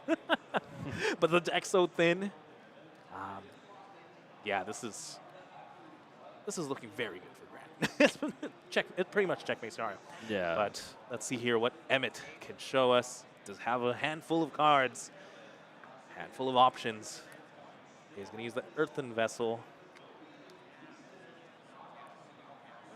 At least there's no shortage of energy here for Emmett, right? There's no shortage, right? But like, this is a card that was in Emmett's hand last turn, right? And a Nestball as well. And like all those cards, like that energy could have been in Emmett's hand. If you're looking for one piece, like you really need to maximize your chance of finding it, right? And he could have thinned the deck a little bit more in order to find that last Dark Patch, and then maybe we would be talking about a different game at this point in time. No, definitely. Sometimes thinning is winning, especially when your back's against the wall. You needed the knockout there. As I believe, that was Pheasantipity. Yep. Flip the script, drawing 3 cards. Hasn't quite used Pokestop yet either. Can still thin. But yeah, I don't think there's anything. Does have Sada in hand as well, so at least has supporter for turn. Isn't that just absolutely depressing? You have a handful of cards, but none of them right now help you. Yeah, I mean, you can do a lot of things, but that doesn't mean any of those things are actually going to help you win this match, right? Emmett lost the initiative on that whiff turn. Couldn't find that Dark Patch. I think there were 3 left in the deck, if I'm not mistaken. And then you whiff a turn, and that usually can turn a whole game around. One you were very favored in. Well, here, Emmett's going to give it a go, though. Does find the Judge off the Pokegear. I feel like that is the supporter you needed. I believe I did see a Dark Patch at the very least. Could hope, again, just hope maybe we miss a Fire Energy. That might just be the play here for Emmett. Yeah, comes down to finding a Fire Energy once again. Now, Grant does have so many outs, though. Also has the potential for Pheasantipity to be played, right? Cannot be used right now, but it could be played. But yeah, this is Emmett's best hope. Hope Grant whiffs the fire off of the 5-card hand. Yep. Only route to victory, but we take it, despite the odds being very, very low. This is exactly what we need to possibly get back into the game, but it's just a matter of, do we see a red card this time for Grant to draw? We need as a Fire Energy to Radiant Charizard. Just so threatening. Having Deja Vu, and it's a card off the top, plus Prime Catcher. Grant, you can tell he's anxious to just show the Fire Energy once again, and that's gonna be the win for Grant Manley, getting him closer to his fun fact. Yeah, Calamity Storm takes the knockout, but Radiant Charizard with the Combustion Blast, 250 damage. Grant Manley wins this match 2-0. That match closer, you're right, to his fun fact. I wouldn't be surprised if anyone can do it. It's someone like Grant Manly. I mean, I'm gonna be 100% biased here. I'm a big fan of Grant. I consider him one of the best players in the game, and definitely doesn't have the accolades to show for how good he actually is. So I'm really rooting for him. I hope this is the one. No, I have to agree. Grant is someone I've played with in like cube format, and he's the type of person where it's your draft one, pick one, and he's already gonna say he's going to win.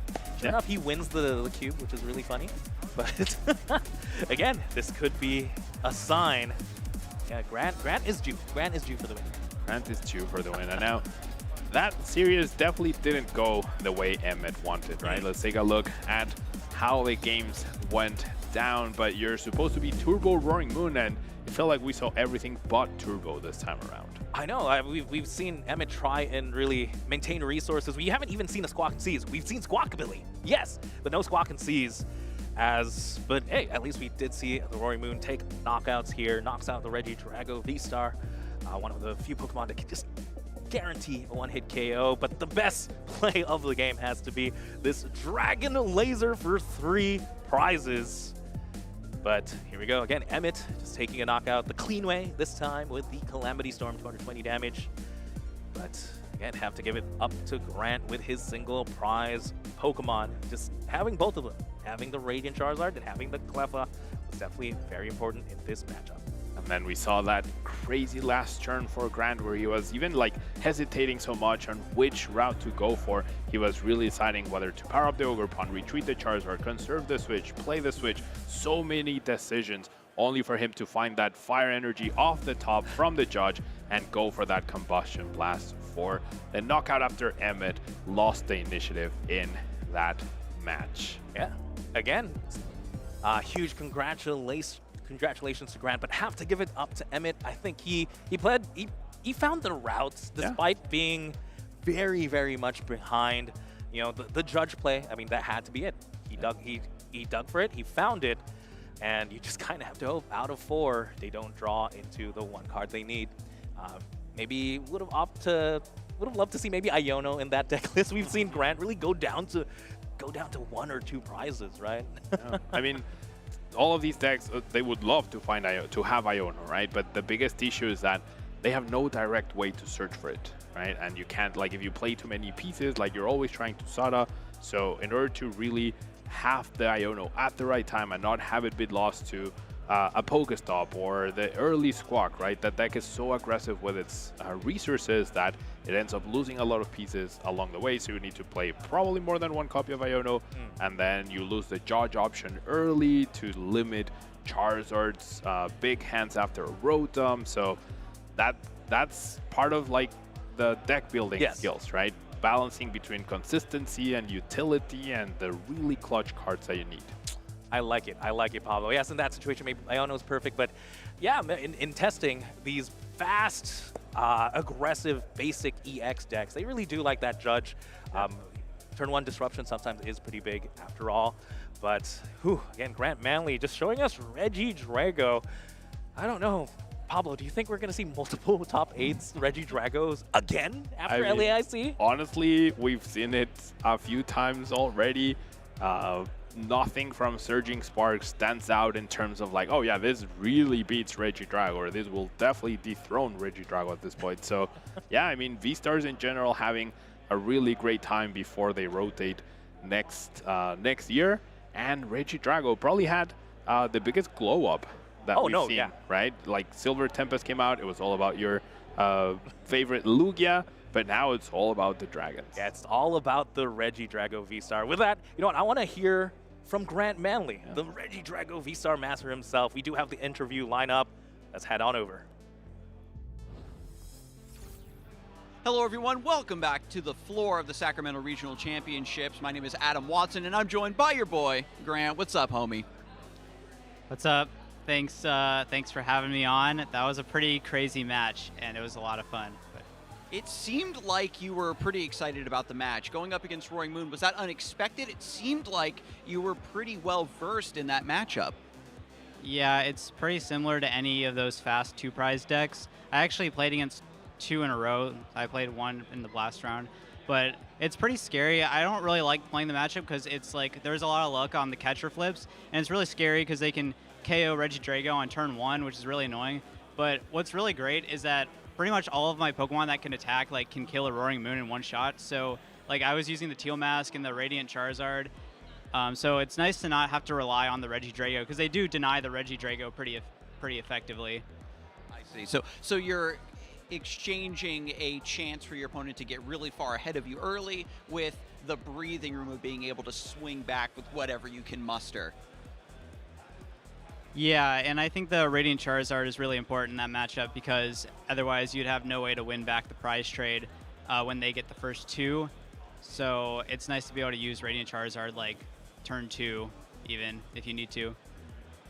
And when it comes to playing Regidrago, especially at this tournament, knowing that it was going to kind of have a big target on its back from its performance at LAIC, what factors went into you deciding to bring it to this tournament and just run it back?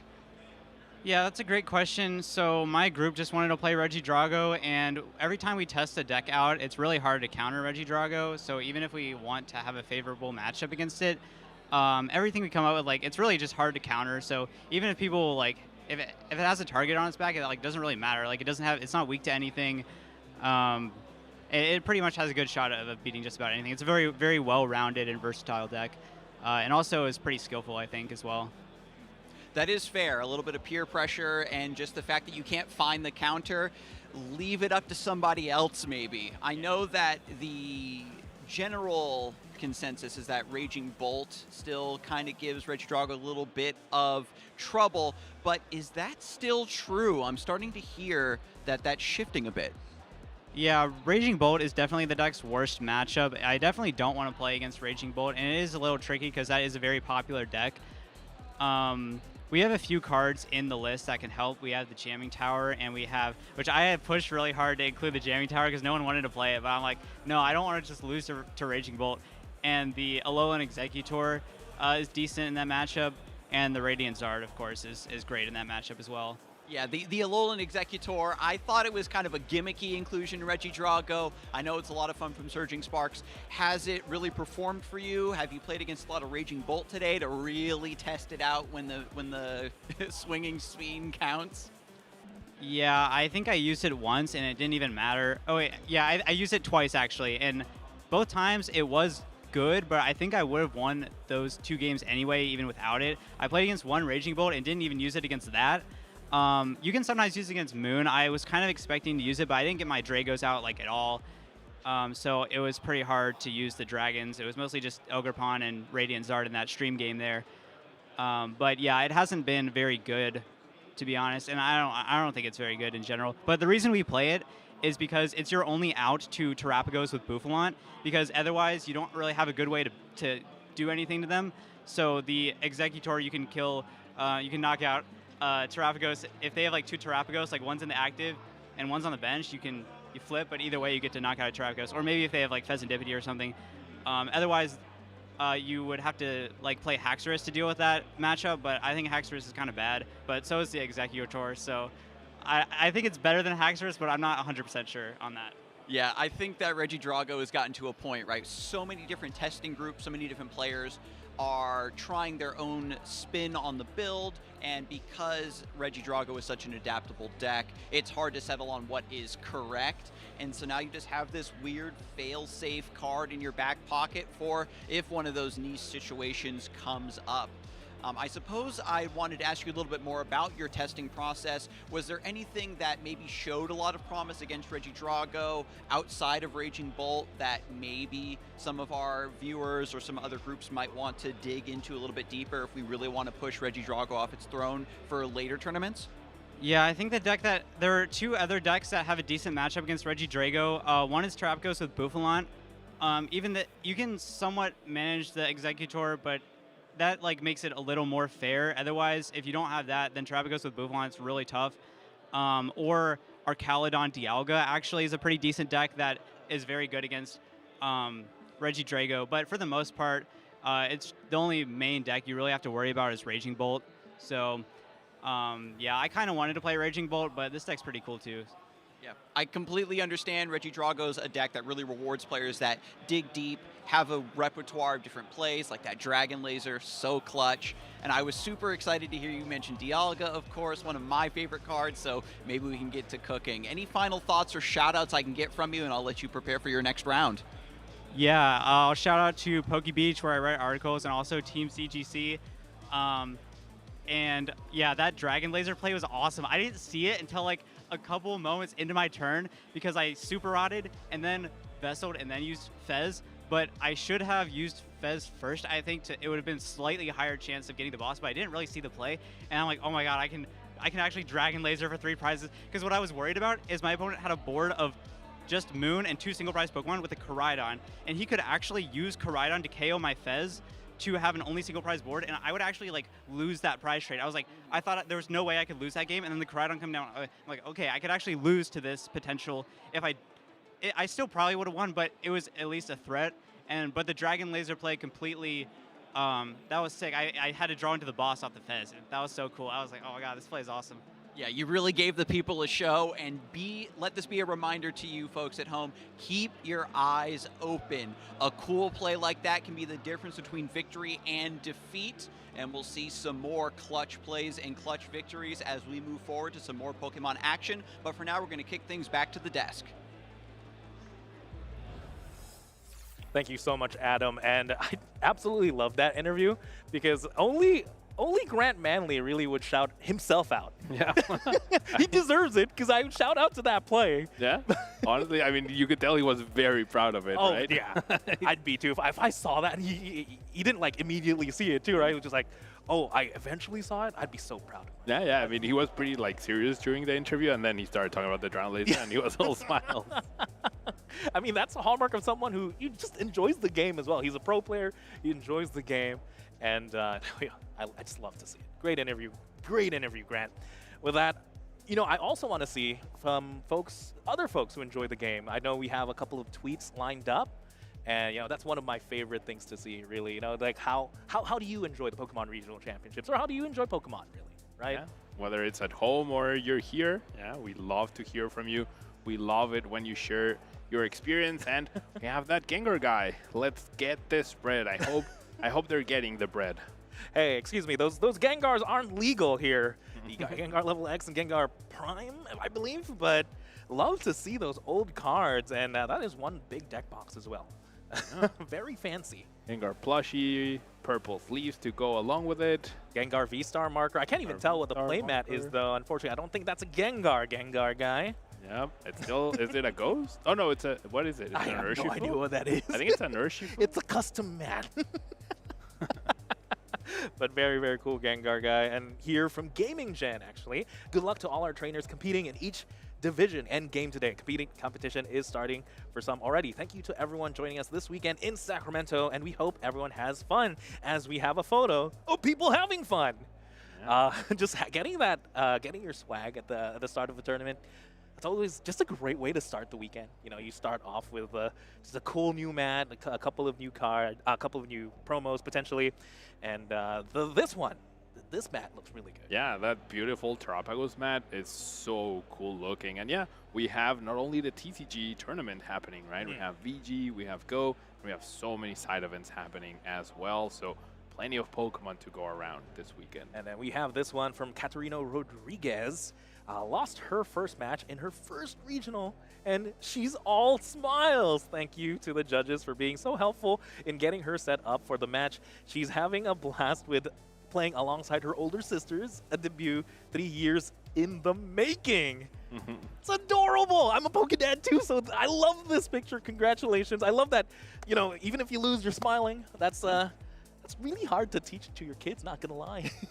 Yeah, no, I bet. And I mean, there's plenty to be enjoyed from a close match of Pokemon, right? Whether you win or lose, there's plenty to learn, plenty to enjoy, right? Different strategies. Yes. Maybe you see your opponent doing something pretty cool that you were not expecting. So really great to see that this family is having a good first experience for her. A family that plays together stays together, I always say. And we have one here from Sai Fortune. Hopefully I said your name right. We're here in Sacramento for the Pokemon Regional Championships, and we have a selfie here of Sai. Looks like he's having a great time here. Just like we are. Yeah. Absolutely, Pablo. It's been a blast. And we have one here from Harry Rachel. Can't even be mad 0-1 at Azul GG. I mean, if your first match is against Azul in a regional, that's a little intimidating, but it's always fun to play against these big pros. You know, the big YouTubers, the Twitch streamers, and all that, and just see that, hey, you know what? They're just another Pokemon player as well, but just happens to be a really good one. Yeah, Azul's big comeback, right, which has been talked about a lot. Obviously, fantastic player. Last tournament I think he played in was at the World Championships and a pre-release, right? Did play a pre-release not too long ago, but he's back competing. Yeah, finally back competing. That's for sure. JR Studios is saying, if you're at Sacramento Regional, stop by the Free Play Lounge and see me for some retro gaming, Pokemon Stadium, Pokemon Puzzle, and even Pokemon Snap. Hashtag blast from the past. Oh, Pablo, let's go.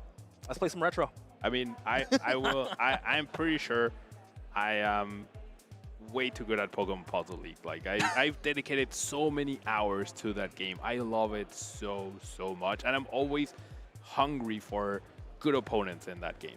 I've never played super that. skillful. What is that? I assure you, it would be. It's like a really cool puzzle game, but it's action based and it's like Tetris combined. I don't know. It's amazing. I'm pretty sure Pokemon Puzzle League could be an esport. And like I assure you, like I always wanted to get like tournaments started, and it's just an amazing game. I love Pokemon Puzzle League. Maybe we should add that to the regional circuit. I am very positive it would be a huge success if it did get added. I need to try that. I have never played Pokemon Puzzle League. Okay. Let's go play in a little bit. Yeah. All right. I'll see you in a bit. JR Studios here at the Free Play Lounge. Keely here. We're really traveling 1,400 kilometers internationally to play competitive Pokemon right now. I feel that, Keely, because I feel like I did the same thing. A couple of thousand kilometers. Not as much as you, but I also traveled quite a bit to be here. So yeah, and it's completely worth it. Oh, 100%. I wouldn't. If there's anything I would travel 1,000 miles for, it's for Pokemon. 100%. Yep. And it's what we're doing all the time. Exactly. It's a dream come true, especially if you get to do it with all your friends as well, as we see Keely here. Oh, it's all smiles. I know. I can't think of a better way to spend your weekend, even if it is here in rainy Sacramento. If you're here in the regional, just playing with your buddies, I can't think of anything better. Here we have Sweet Emma caught an extra large Pumpkaboo. Where'd you catch that? How do we get that? Maybe from the prize wall? I need to play in the prize wall too. I need to do so many things, Pablo. So much Pokemon to play for Juancho in so little time. I know. I've never even seen that Pumpkaboo plush. I love Pumpkaboo too. You get to discard a stadium back in the day. Yeah. Although I hate Night March. Never mind. Maybe I don't want that Pumpkaboo. No, but very, very cool. Sweet Emma. We have a lot of tweets here, and one from Henry Brand, the man himself, traveling, the only one who probably traveled farther than me, all the way from Australia. I sit down at a table, I count my cards, 57, 58, 59, 59, 59, panic! My prime catcher has gone to Mars.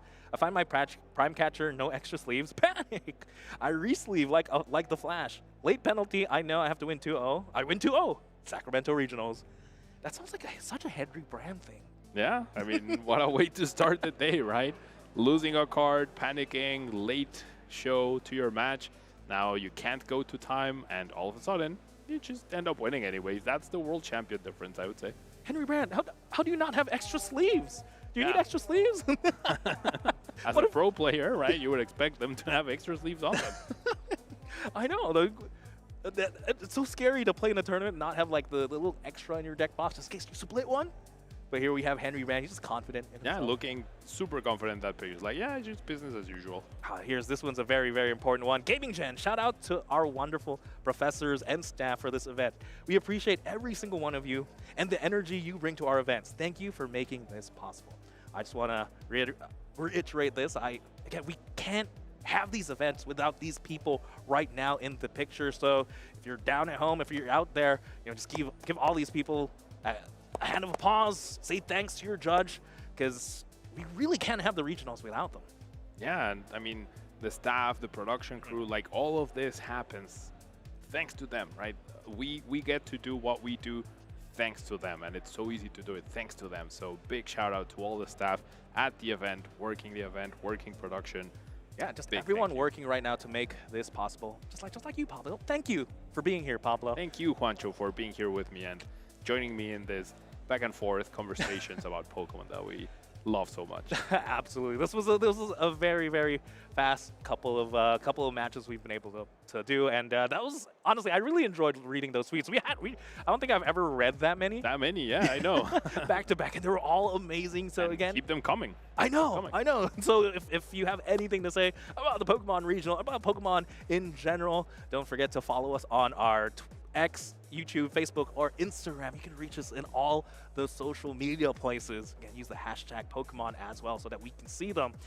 Again, truly, that filled my heart. That's honestly one of my favorite things to do at the regional championship, is just see how everyone is doing, how everyone is enjoying the regional championship. It really makes working this job worth it.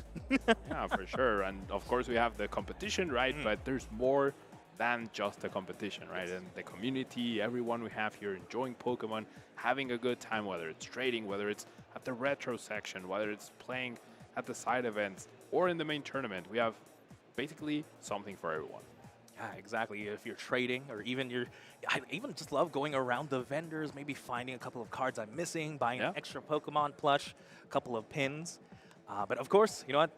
You definitely have to visit Pokemon.com/broadcast, which is what this is, the broadcast. Well, all the action, whether you like TCG, maybe you also like VG and Go, right? There's plenty of action happening all over in all of our games. And I must say, I love TCG, but VG and Go are pretty exciting as well. Oh, 100%. I love watching some VG action as well. I feel like their action, too, is just very snappy. Just a lot of things happening all at the same time. Especially when Incineroar is in play, like the action just like it really heats up, you know? Really, you get excited by a fake out? No, but yeah, VG, I love seeing all the different Pokemon too, really, in their animation, and seeing, the Duraludon, you have that in TCG now too. Unfortunately, there's no good Incineroar card. And Pokemon Go, of course, is also very fast-paced as well. Very fun. I mean, you mentioned it, right? I really love the variety of Pokemon. Like in TCG, we have Regidrago featuring, we have Serendipity as one of the main Pokemon, we have Pikachu as well doing the rounds, and then in VG we have Incineroar, we have Rillaboom, we have Primarina being featured as well. 3 Pokemon that we probably haven't seen too much of in the TCG. And then in Go, we have Gastrodon, we have Clodsire, we have different Pokemon featuring in each game, and it's really cool. Look at you, Pablo. Just a Pokemon pro all around. Very well-rounded. I can only call up to VG. I think Moltres is good in Go. Yeah, maybe Galarian Moltres. Yeah. I got it. It's really hard to catch, though. Like, really hard. I bet. With that, this was a lot of fun, Pablo, but I think we're going to reel it back a little bit. We're going to take a quick break, but don't go anywhere. There's still a lot of Pokemon action to be had today. We'll see you in a bit.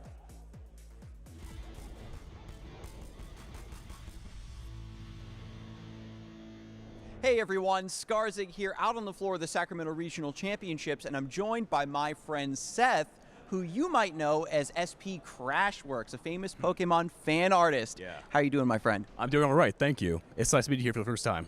Now, I know this is your first regional, so that's pretty exciting. What actually brings you out here into the wide world of Pokemon to experience Sacramento? So I've been drawing Pokemon for years. Just recently, I've been doing commissions for people. And I also do some fan art, mostly VGC stuff. And I actually live pretty close to Sacramento, so I just drove over here. It's about 3 hours, and yeah, I'm glad I did. The stars aligning for you to make it is fantastic. I know that a lot of people in the audience right now are really bringing to mind the 5 Nights in Trick Room art that you did that was featured on the VG stream. And that's always so great to feature our top fans and artists from the community. What inspires you to continue to create and draw Pokemon in the first place? So I love Pokemon. It would be great to work for them someday. Like either the card game or the actual games.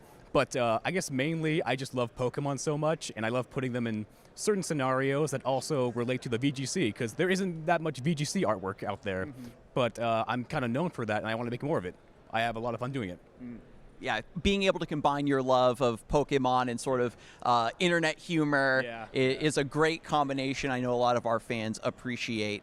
And when you first started getting into doing art, was it Pokemon right from the get-go, or did you start studying art in a more traditional sense, the way a lot of other artists in the audience might have done?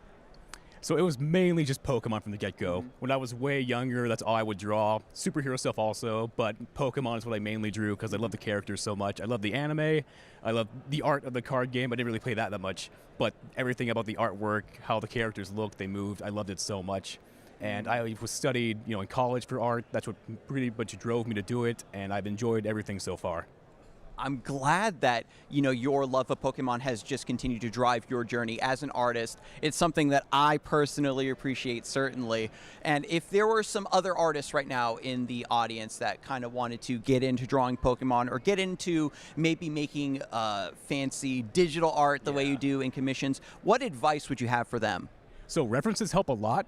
Pokemon's an anime. It has tons of references to use from, either from the actual art. It has... right now, the Pokemon Home app, it has 3D models, which I've used sometimes to get better looks at Pokemon, and I recommend that a lot. You have to, download the app and then catch the Pokemon, transfer them over, but it's helped out a lot, That's a big help. Yeah, put in the work, and then it pays off in the end, just like with any discipline. And when it comes to drawing Pokemon, now that you've been taking commissions and drawing Pokemon for other people and kind of sharing your love there, what is a personal favorite art that you've done recently that you'd like to shout out? So 5 Turns of Trick Room may always be my favorite, but personal favorite recently, let's see. The Masquerada art that also showed up on the VGC stream. That was really nice. I liked how that one came out a lot. It came out exactly how I thought it would with, Masquerada, the spotlight, Dondozo, Tatsugiri flying out. I really like the one that came out too. Amazing. When you can have this vision as an artist and it shows up, from the way you envisioned, and you know that your skills as an artist has grown and you can capture that vision, it's always a fantastic feeling, especially I can appreciate it as an artist, And so if there's other people in the audience that wanted to see a little bit more of your artwork and get to know you a little bit better, where do they find you? So I'm on Twitter right now, X or Blue Sky, and I go by SB Crashworks. That's my main title. You guys should be able to find me there pretty fast. And I post more artwork there too. Not just Pokemon, other stuff, but I won't really mention that here. But I really appreciate this interview. Thank you. Of course, it's my pleasure. It's always great to share. Our biggest Pokemon fans and people who have watched the regionals for a long time know that I am such a huge fan and, believer in art and artists. So thank you so much for your time. And if anybody wants to get in touch with you to do Pokemon art or have you draw some Pokemon artwork for them, that would be super fun. So stay tuned for more Pokemon action, and maybe you and I will get to do some art a little bit later. I love that. Thank you.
Welcome back into Sacramento, California. We always think sunshine in California, but it's actually been raining here all weekend. But it's also been raining Pokemon here at our regional championships. Of course, we're here for the trading card game on this stream, as you see so many players out there in the field still grinding through our day one. I'm Shelby Boo here with Jeremy Dallin. We're so happy to be joining you once again, bringing you back into the Pokemon action. Listen, VGC is not the only place where you can see some weather with the Pokemon event, you know? There has been a ton of cool decks kind of just propping up to the top of the field as we start to crown a lot of day 2 competitors. Yeah, I mean, it's this day has just flown by, I think, Jeremy. I got to walk around the tables out there, saw some really cool decks being played, climbing up. Of course, everyone's trying to make it into day 2, but also just trying to get the best records possible. Up here coming on the stream is actually going to be 2 undefeated players so far, and we'll have to see how that goes for them, because not only are they both undefeated right now here in Sacramento, but they're very fond of each other. They know each other, and it's going to be interesting to see who takes a win out of this next match. Let's take a look at all of our other undefeated players too. We can see the updated standings for this round to see how these players are shaping up into day 2. Remember, 6 wins guarantees into day 2, and look at that. We got a lot of 6-0s up at the top. Luke Brandau just defeated Kobe Kawasaki last round, and then now you have Drew Townsend, who also is on the same 60 of Kobe. Wow. So they're doing so well. Oh my gosh. I mean, this is just a record-breaking Master Swiss rankings here. Look at all of these names.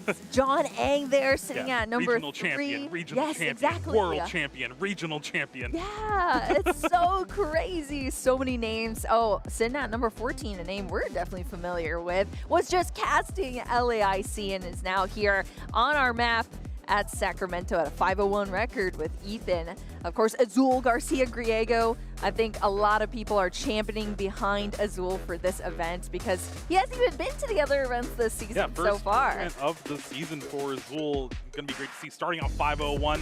Wouldn't doubt it any other way. And I think we have our match ready. Let's go ahead and take it down to the stage.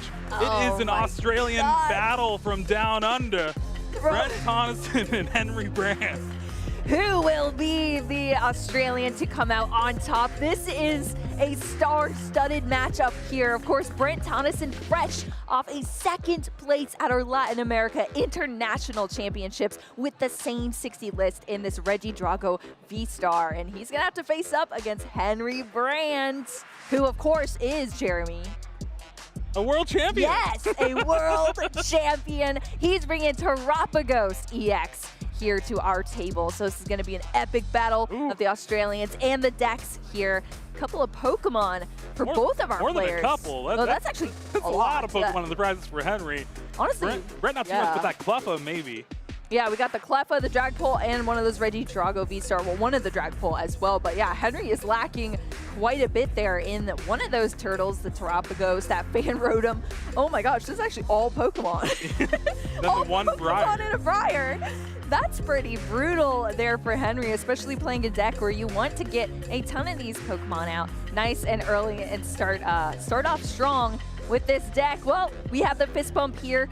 Our Australian matchup is underway in Sacramento. Let's see how we're going to kick things off. It's going to start with at least retrieving one of these Pokemon for Henry Brand. He's going to see real quick all of these Pokemon flooded in his prize cards, and he's going to have to make the decision to take one of those basics out and trade it with that Hisuian Heavy Ball. I think the best thing is anytime you grab that Hisuian Heavy Ball from the prize cards now, you know it's going to be live.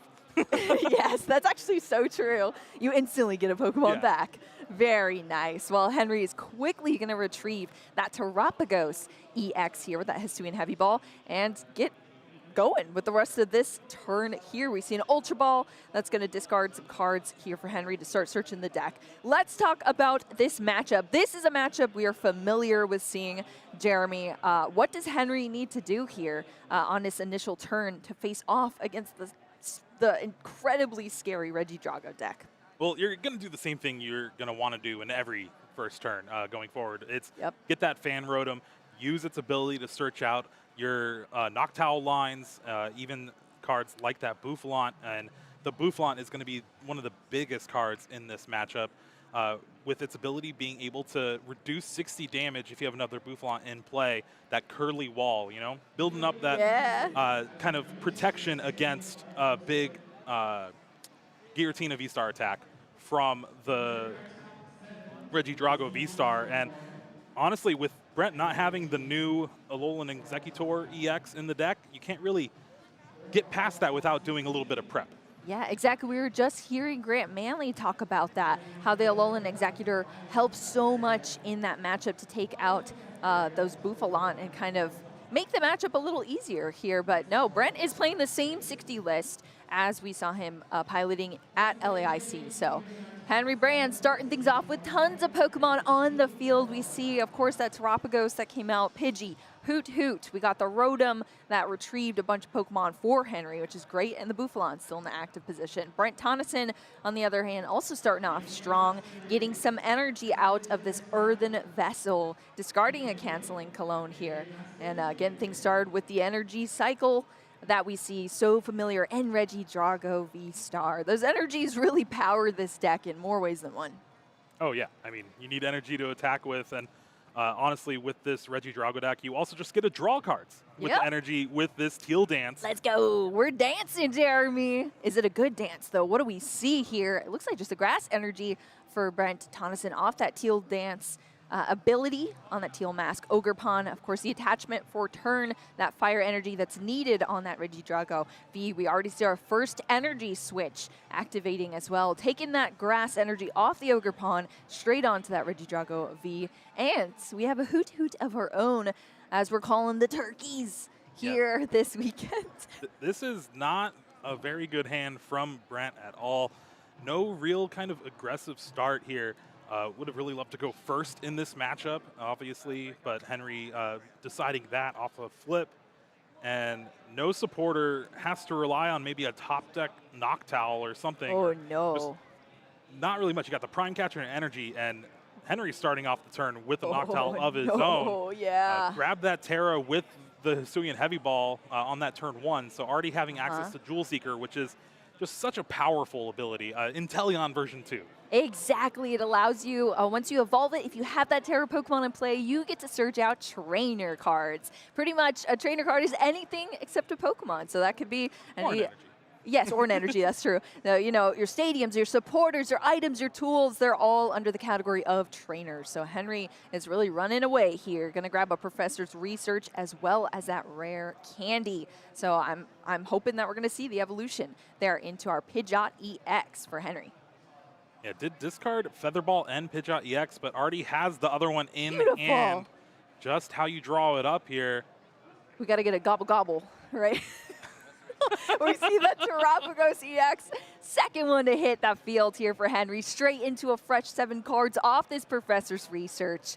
We're rolling, we're drawing cards, we're feeling good here. We got multiple turtles down. We just need to see a nice little stadium too, and Henry drew it off that Professor's Research as well. So we have tons of cards to deal with here, along with that Area 0 under depths. We're going down under. I think we might have everything here. I also got that joke. That was with the quick search from the Pidgeot, there's a Buddy Buddy Poffin in hand along with the double turbo energy. If you have a full bench with that double turbo and then a way to get out of the active spot, that Terapagos does 220 damage. You know how much HP Regidrago V has? Yeah, that would be knocked out, 220 damage. Yeah. Yes, exactly 220 damage, which is pretty nice math if I do say so myself. Thanks to that stadium card, Henry Brand bringing out more than the usually available board state that we see here. Tons of Pokemon on the field. Oh my gosh, we're almost full here. Wait, are we full? 3, 4, 5. Yeah, we're full. But had to take out the Teal Mask Ogerpon EX because of the Prime Catcher being the way to switch out of the active spot. Ooh, well, that's still some prize cards here. Prime Catcher, the ace spec in the deck, has been used now for Henry Brand, but that's going to secure 2 prize cards on Henry's side of the field, starting off the prize race here. When Brent Tonneson did start off so slowly in this matchup, going second here, and just, yeah, you could see on his face not very happy with what is going on so far here in this match. But Mew EX is being drawn out of the deck here off of this Ultra Ball. And that's a single card hand, I believe, right now for Brent. So are we just going to hope to draw into something good here off the Mew? Yeah, maybe another reason to take out the Teal Mask as well. It was the one Terra Pokemon in Oh, play. true. So Limits. it shuts off the Noctowl, which Brent had with that Ultra Ball apparently. And now last card in hand, Prime Catcher. This is going to be a big 3 cards off restart. Restart for 3 Boss's Orders, Grass, Energy, and an Ultra Ball. I mean... Ultra Ball gets the V-Star. Yeah, that's true. Ultra Ball for the V-Star, but then... You're forced to use the V-Star power. Your Legacy Star.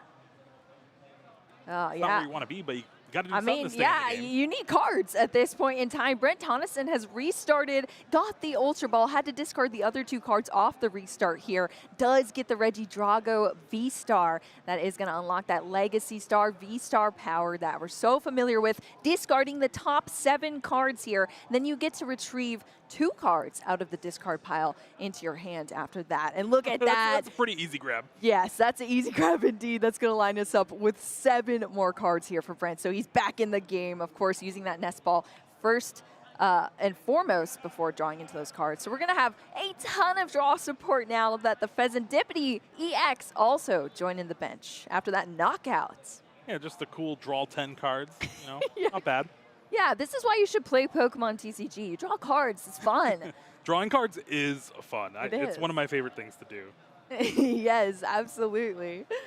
All right, well, Brent is going to start doing that here now. Professor's Research, we get a lot of cards into the hand. We weren't seeing much before, so now we're going to see all those cards we were missing, plus the top 3 off that Flip the Script, since the knockout happened on the previous turn. Temple of Sinnoh's big. Yep.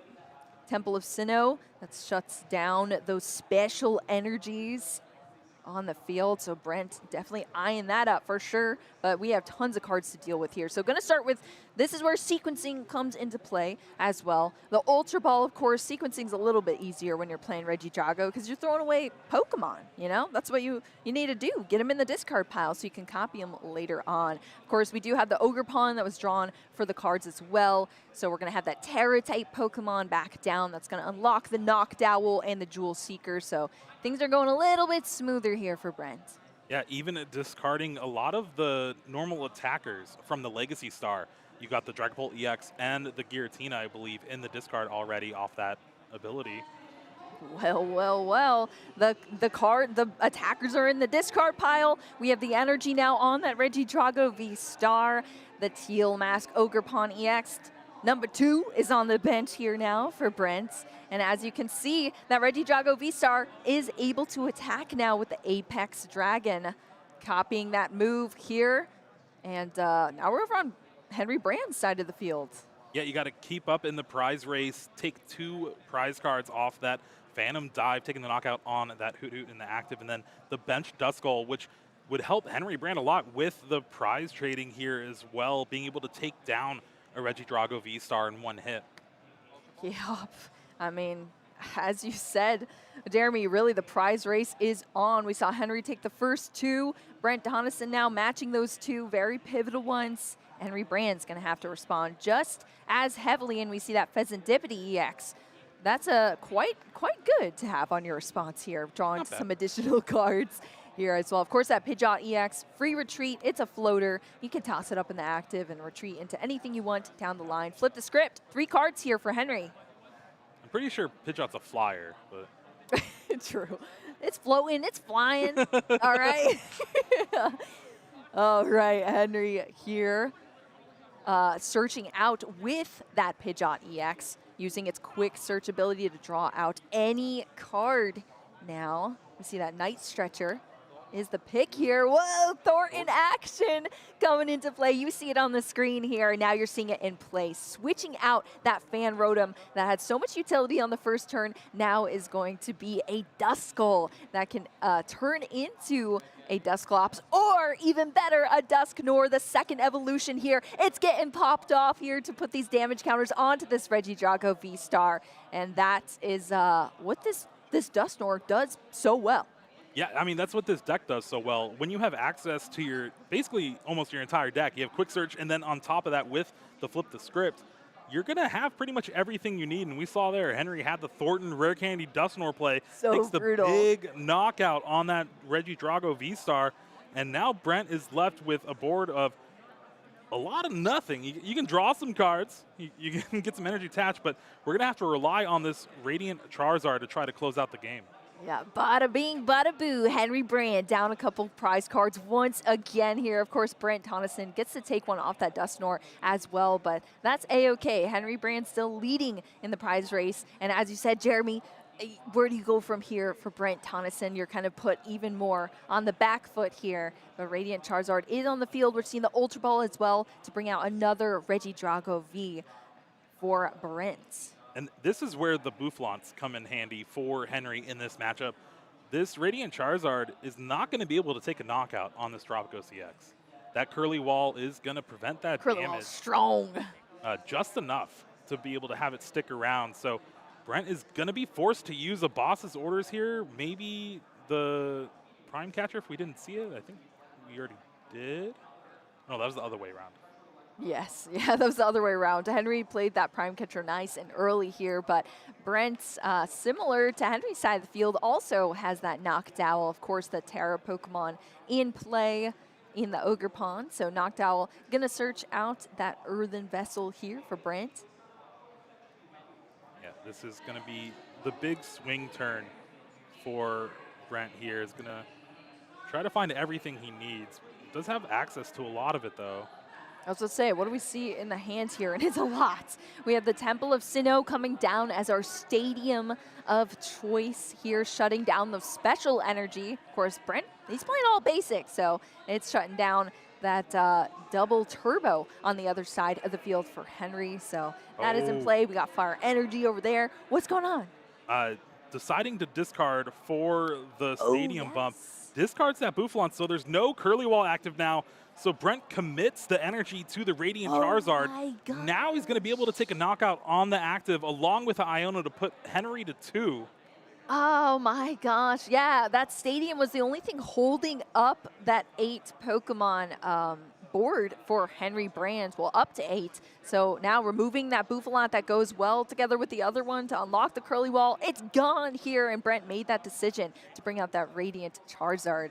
I mean, that's pretty pivotal here, Jeremy. What do you think? Yeah, I mean, it's all just about playing that stadium before you have to commit that energy. Yeah. Being able to see, like, okay, maybe he'll discard the one thing that's keeping this Dropghost around, and That's exactly what happened. That's exactly what happened. You put these plays into effect, see what your opponent does, and then you respond. You never kind of want to show your hand and what you're going to do. And Brent Tonneson doing that well here. Radiant Charizard now in the active position, of course, has that single energy. You see the move on the board there has a lot of energy attached, but that Excited Heart ability allows you to limit your energy or I guess reduce it down to just 1 needed to take that knockout now on the Terapagos EX with Combustion Blast. It's going to take another 2 prize cards for Brent Tonneson, going down to 1. Henry Brand, still 2 left to take. We're back on the right side of the field now, bringing out that Ursaluna. Yep. Oh my gosh, the EX for the boss's orders as well. Henry Brand is going to be taking this first game here in our Swiss round 7, the Battle of the Australians. Yeah, well, again, when you know everything in your deck from searching it turn after turn, you know how the game's going to try to end up, and you're just eyeing down, I'm going to try to finish this game with the boss's orders, Blood Moon, Ursaluna, EX. Did just that. Brent doing everything possible, but that was a pretty back and forth fast game 1. Yeah, so it was really back and forth, and it was quick, but even then, I feel like Brent had a sort of clunky start. I feel like usually we can see Regidrago do a lot more in those first initial turns. Of course, Brent also went second, too, and it was kind of awkward. So I would like to see potentially a better start for Brent down the line, see how that works. But this is our game. We saw that Prime Catcher play from Henry, taking out that Teal Mask Ogerpon, shutting down the Noctowl, also turning off the Underdepths Area 0, Underdepths for Brent, taking out the first 2 prize cards, and it was back and forth. Henry was the first to take prize cards here. Brent responded, but Henry was able to pull off that really cool Dusknoir play, put that damage onto the Regidrago V-Star to be able to take out that knock, and it was just like you said, Jeremy, back and forth from there, but Henry Brand was able to keep up the pace, was first to the prize cards, and the last to the last ones needed to take that win. So now we're in our game 2 here. Brent Tonneson needs to have a better start here, and it's looking pretty solid. We have 2 Regidrago V right now. We see that Squawk ability using the Squawk and Seize to help out Brent on this initial turn as well. And the Cleffa, a great starting Pokemon there to hopefully draw into some more cards down the line. Yeah, and again, the biggest thing, Brent gets to go first. If Brent went first in that last game, I think he would be up 1 game right now. And that's really how this matchup goes. The Terapagos can't attack on turn 1 going second. So thankfully. You're really just, thankfully. This format would be very different. Yes, that would be brutal. Absolutely. That Terapagos EX brought to us from the Stellar Crown expansion, and it has been beaten down all over the place. The Unified Beatdown allows you to accelerate your energy or do more damage output from your Pokemon on the field. So Henry Brands choosing, believing in the turtles here, just like Tord. I like that. Yeah. And now Brent still running away with this first initial turn here. I mean, you love to see this. We saw the energy come down onto the Ogremon to draw into more cards with that Teal Dance. We already see the energy switch trading that grass energy over to the Regidrago V. And now we are over to Henry Brand's side. Buddy Poffin, which you always like to see here to get some Pokemon out on the field. Yeah, you can see his hand has the Terapagos EX. So you already have that Terra for a follow-up of Fanrotom into Hoot Hoots and Noctowls. We saw that the Boufflant was putting in a little bit of work last game, and maybe even more this game because Brent kind of has the initiative here where he's going to be the first one to attack. You can always maybe... you don't want to attack with like a Fanrotom or anything. You can. You don't want to do some assault landing? Yeah, maybe. I mean, 70 damage for 1 energy used to be really good, right? Yeah, I mean, yeah. It'd be good in pocket, right? Yeah, it's good in pocket. It doesn't flip coins, though, so maybe not. Yeah, true. Well, yeah, I mean, you see the synergy here so well. That Buddy Poffin, 70 HP or less Pokemon coming out onto the field. The Fanrotom, perfect with the 70 HP. And then it uses its Fan Call to bring out all of these other colorless Pokemon with 100 HP or less. So you see the reason that this deck really gets kicked off so easily once you have that Fanrotom. And then, I mean, we got to see the cool Thornton play as well. I mean, the Fanrotom gets the Fan Call going, brings all these Pokemon out, and then later on, it can even turn into something else that you need, like a Dusknoir for a sneaky knock. Yeah, you can be anything, Fanrotom. Don't give up your dreams. Exactly. You can turn into whatever you like. You want to be a dishwasher instead? Go for it. Ultra Ball here, discarding another Ultra Ball, as well as that Dusknoir. Is that Dusknoir? Dusclops. Okay. Dusclops for the second Pidgey from Henry. I think this is kind of just saying my hand is maybe a little bit weak, and I want to guarantee I get a Pidgeot EX into play next turn. Having both of those Pidgey and both of the Hoot Hoot. A little fallback, a little protection here from Henry. Ends up not having a Terapagos in play just yet. Is kind of hoping that Brent takes a knockout, unless you're going to have to try to find a Rare Candy Dusknoir, maybe a Night Stretcher that Dusclops, and open up that bench a little bit for an Area 0. Well, here we go. It's just the pass over now to Brent Tonneson. Nest Ball going to start off the turn here on our left side of the field, bringing out another Ogerpon. We're going to see some draw support as long as we have those grass energy coming out onto the field for Brent. But as long as we see the evolution there into that Regidrago, we could see some additional cards being drawn. I mean, we had 2 Regidrago out on the very first turn here for Brent. So we are just set up with this full board. Yeah, looking at the hand, oh no, it is a boss's order energy switch. Oh yeah, there's literally no energy. We have the Ogerpon here, but it's just a grasping draw after the boss for the Hoot Hoot. So the Hoot Hoot coming up into the active, grasping draw to draw into those cards for Brent. You draw up until 7 cards to the hand. Nice and slow here, unfortunately, for Brent Tonneson, but now it's over to Henry, and he's going to throw down that Iono real quick here. So all of those cards that were just drawn into are shuffled up. being brought to the bottom of the deck here, and both of our players are going to draw 6 for each of their prize cards. Hopefully that helped Henry out here. Yeah, well, it was kind of unfortunate with Brent's kind of slow start, not having a knockout. It is also just bad for Henry. He wanted the Dust Bowl to get knocked out so he can start getting things going with a Terapagos in play. But with no access to Jewel Seeker, you are just at the mercy of that Iono, kind of regretting discarding that Dusclops on the previous turn. Yeah. That would have been an easy way to free up that bench space. Yeah, you could just knock it out yourself there, free up the bench space, get going, but it's just a hoot stuck in the active here, and it was just a pass over now back to Brent. So Brent is running away, was falling behind a bit as far as the Reggie Drago race, but now we're not Dragon anymore, Jeremy. We're playing multiple Ultra Balls here, discarding these Pokemon into the discard pile for Brent Tonneson. To keep going. We're going to see these Reggie Drago V-Star now. Yeah, they don't call it Reggie Draw Pass, you know? Hey, got him. All right, we see Brent Tonneson now with that Reggie Drago V-Star. So what do you think about the pacing here? I mean, Brent, he's set up right now. Yeah, you have access to Legacy Star, even though we won't even need it this turn most likely. And we're just going to see another Grasping Draw. Brent is sensing the weakness from Henry's board. It is locked up right now, and without a way to get Night Stretcher, you can, or so Rare Candy wild. Dusknoir, you can't do anything. Yeah, that is so brutal here. Henry Brand locking himself into this place at this point in time. It's just another Iono. This has got to be the wackiest thing I've ever seen, Jeremy. Honestly, I think Brent's just going to try to set up where you can get a big Trifrost going and then have resources to do it again next turn. Line up multiple prize card knockouts to take a swift game. I dig it. I like it.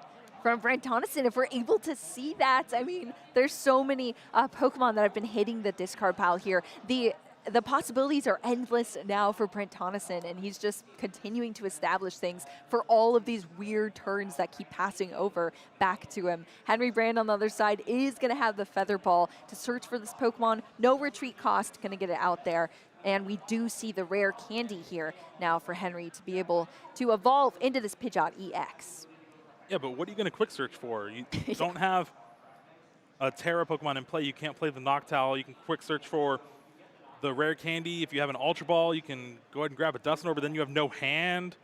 The Night Stretcher to get the Night Stretcher, but again, probably not even using it right now.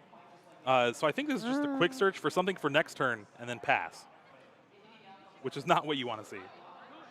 Well, Henry Brand gonna quick search here. You don't actually have to show the card, but showing it here, Night Stretcher for that Dusclops. It's coming out. Get it down just in case Iono happens, and yeah, there is a pass of the turn.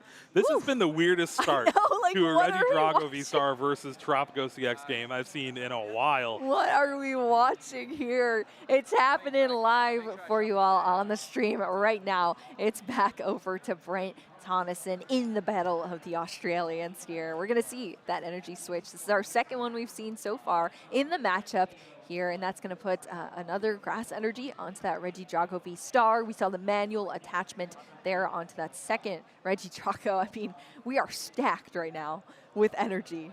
Is this the time where we try Frost? Or even, I'm fine with just attacking in general. You can get a double knockout with a Phantom Dive on that Pidgey along with the Hoot Hoot in the active spot.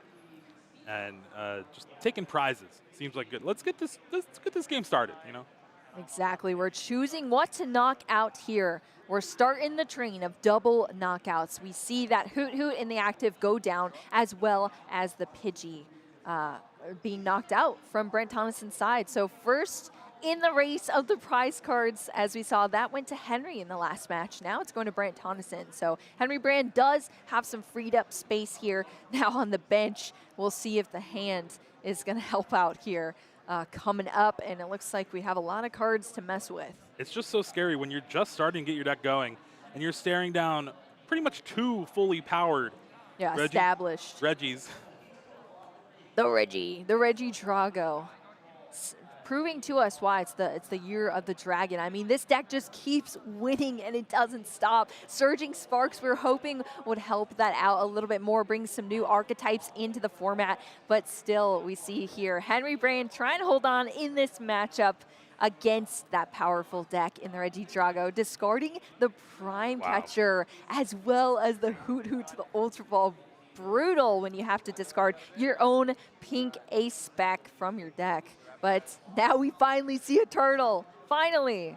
Yeah, this allows the Jewel Seeker to be alive now, but it has been a long time for Henry waiting for it.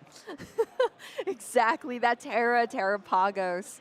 Terrapagos coming down, Noctowl, Jewel seeking out two cards here. I think these are the same two cards we saw last time, or at least the research was the pick off the last Jewel Seeker. Of course, that Area Zero under depths necessary to get the rest of your Pokemon out on the board to buff up that Terrapagos as well. Ooh, I love it. The counter catcher here. Henry is behind in prize cards, so bringing up that Teal Mask Ogerpon.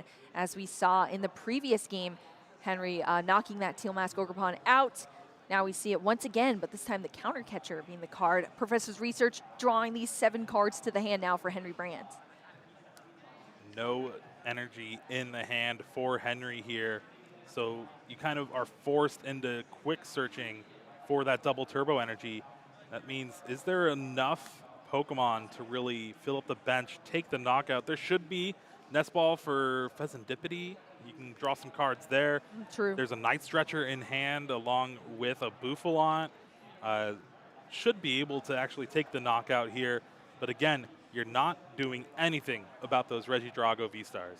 Yeah, and that is the scary thing that you're going to be facing down with that Regidrago V-Star that has just absolutely anything that you can pick from the discard pile, from those dragon Pokemon attacks. But Henry Brand trying to get there here. We see that Bouffalant on the bench here now, doubling up with the second Bouffalant, unlocking that curly wall with the Nest Ball coming down. Of course, that Area Zero Underdepths is what's in play. That's expanding Henry's bench here to a potential of 8 Pokemon in play. The quick search for that double turbo energy that's needed to be able to attack. It's 30 damage for each and every Pokemon that Henry Brand has out there, and it's a full bench.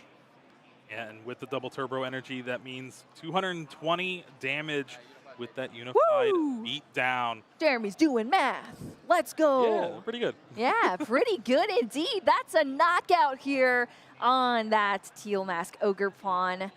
Just like in our game 1, Henry taking that out.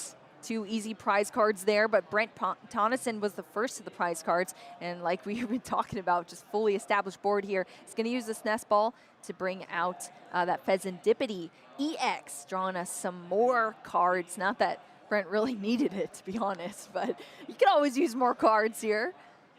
Yeah. Honestly, that deck's actually pretty thick for what we usually see from Regidragos. Just wait until the V-Star when it's used. Yeah, that's true. Yeah, we haven't even used it yet. Oh my goodness. V-Star still active here.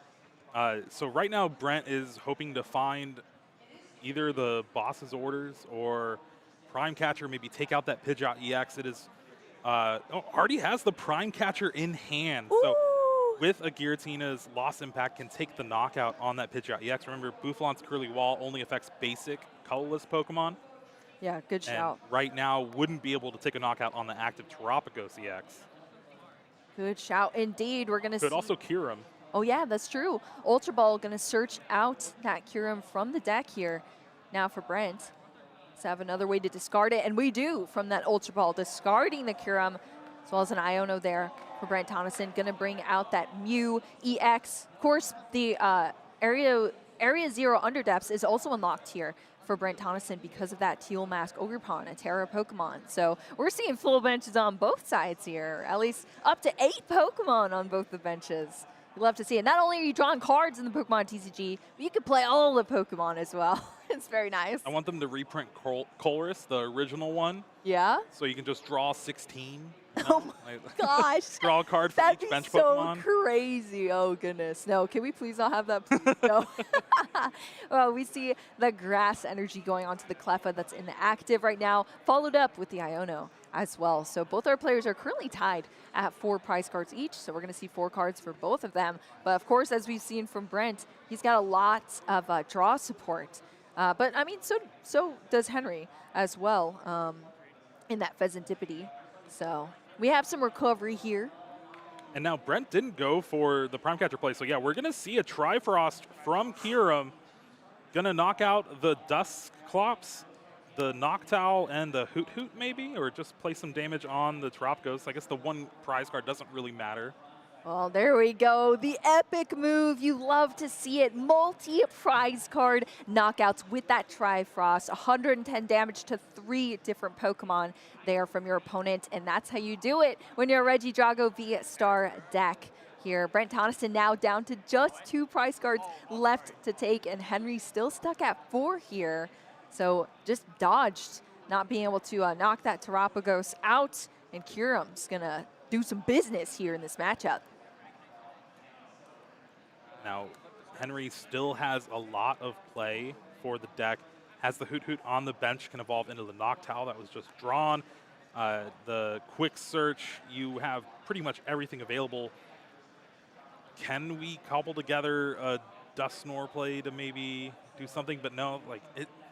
Still, again, this matchup just really comes down to who goes first if both players get set up.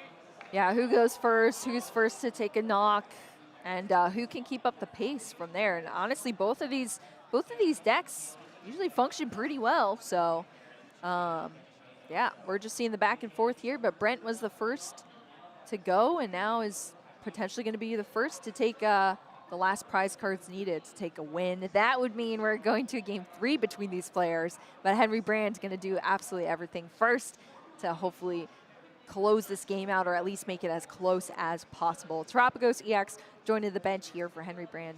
And we don't even really have a chance of a Briar play coming out either. True. From Henry with the 4 prize cards remaining. I guess you could have played the Briar first and then popped the Dusclops to KO the Cleffa, and that's why Brent kind of went for it. But yeah.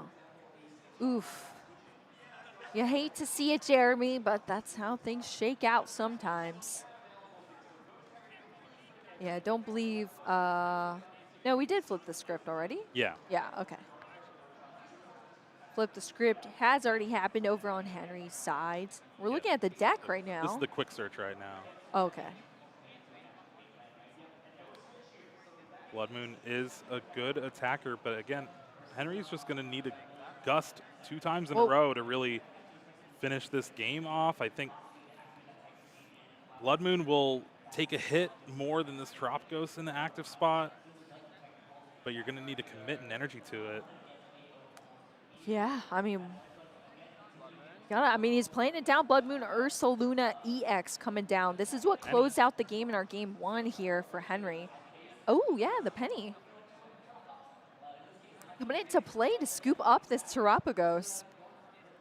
50 damage on it. It's going back into the hands now. Of course, being a basic Pokemon, it's grabbed up as well as all of the cards that are attached to it. It's not like Turo, you don't have to discard what is on it. You're just going back to the hands. We're seeing now the retreat into that Terapagos EX from the Pidgeots. Lost Vacuum being played to get rid of this stadium. Getting rid of the liabilities. Wow. No more Pheasantipity EX or Pidgeot EX for Brent to take those last 2 that. prizes with.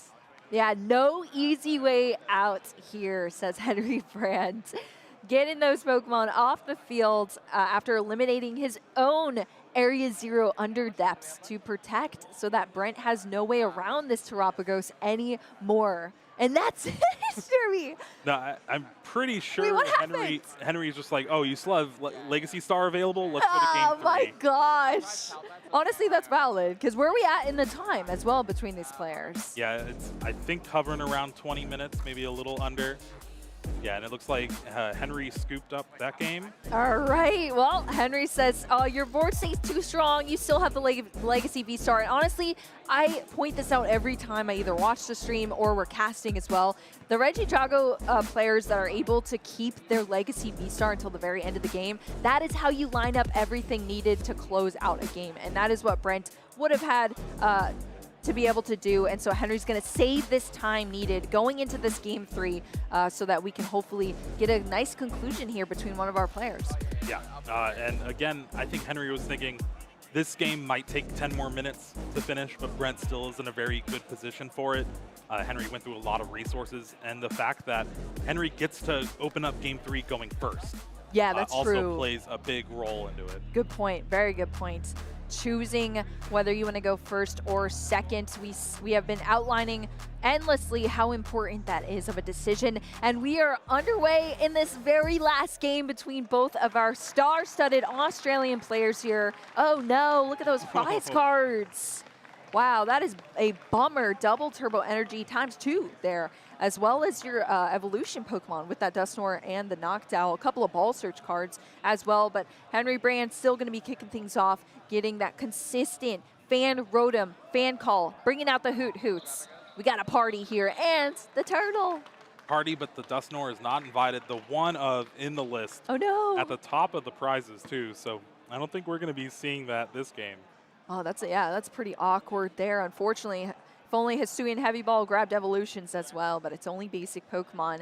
Brian Tonneson starting off this first turn going second here on the left side of the field.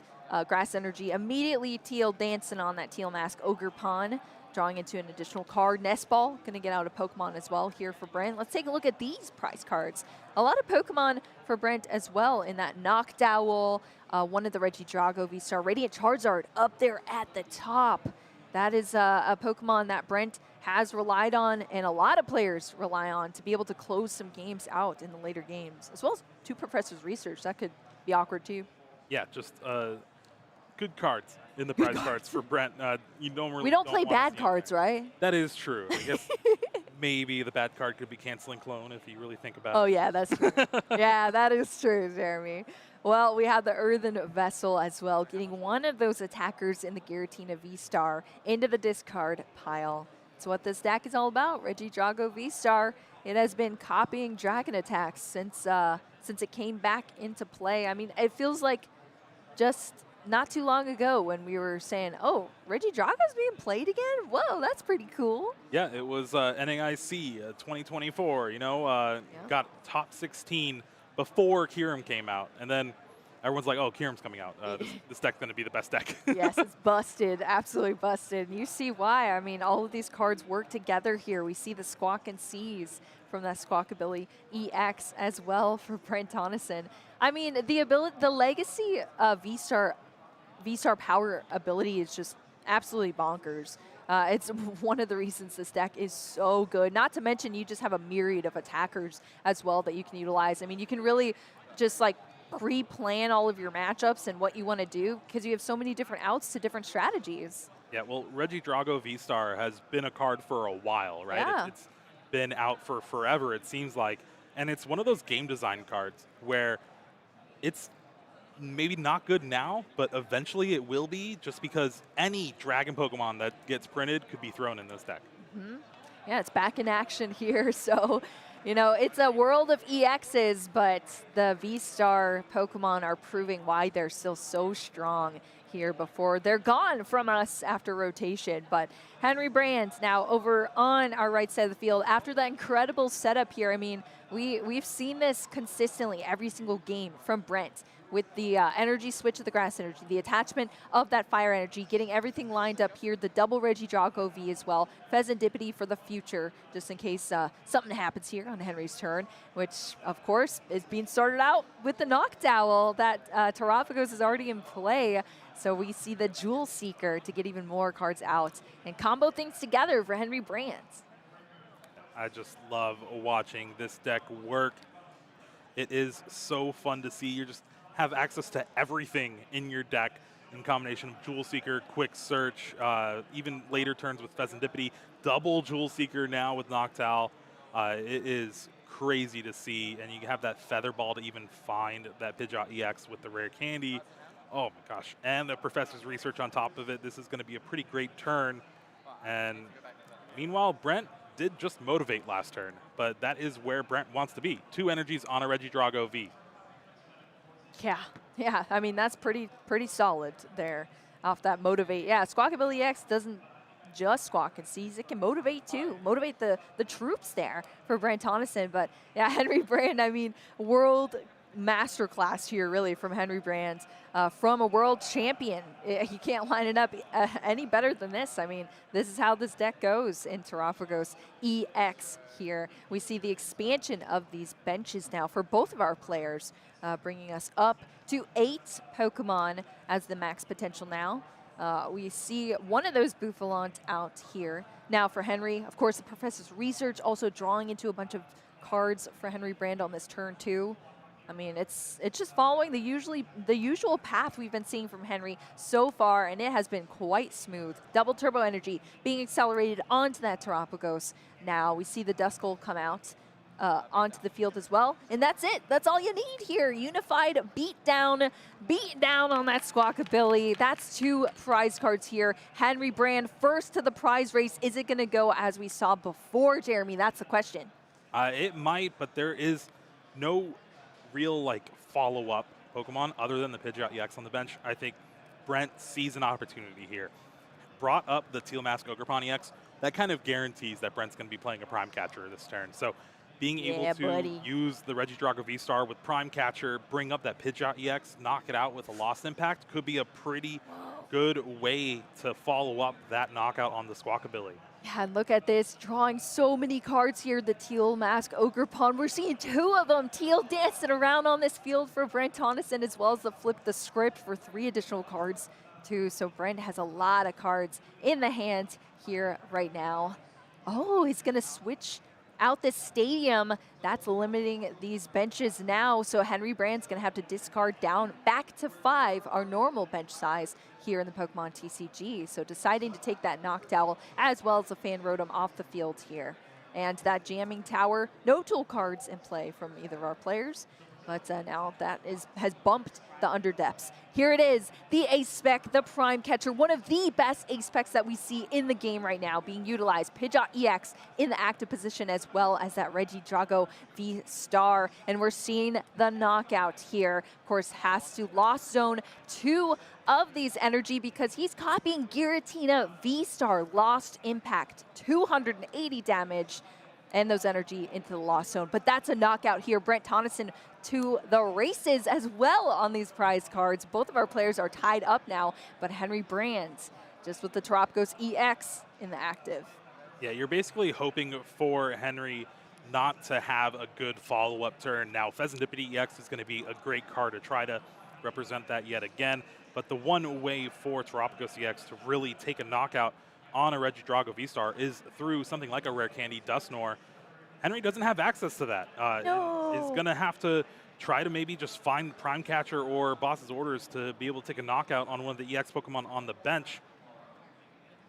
Yeah, it's so sad to see that Dusknoir locked up in the prize cards for Henry Brand and not being drawn. It's at the very top of the prize cards. But we still do have access at least to this Dusclops for Henry. Still has a little baby coming out here, the first evolution from the Duskull, and it's being popped off right now. Gonna add those damage counters onto the Mew EX here. So we're still carrying with the purple Pokemon just a bit. The 50 damage on the Mew EX. Of course, Brent is gonna take a card there now from that Dusclops being knocked.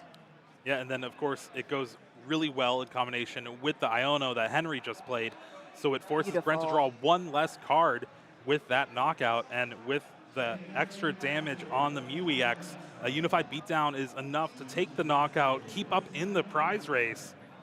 But again, it's just trying to find those last 2 prizes. Exactly, that's what we need to see. Keeping up the pace, but you have to have the closeout, the end game from Henry Brand. So at least we're seeing that damage onto the Mew EX.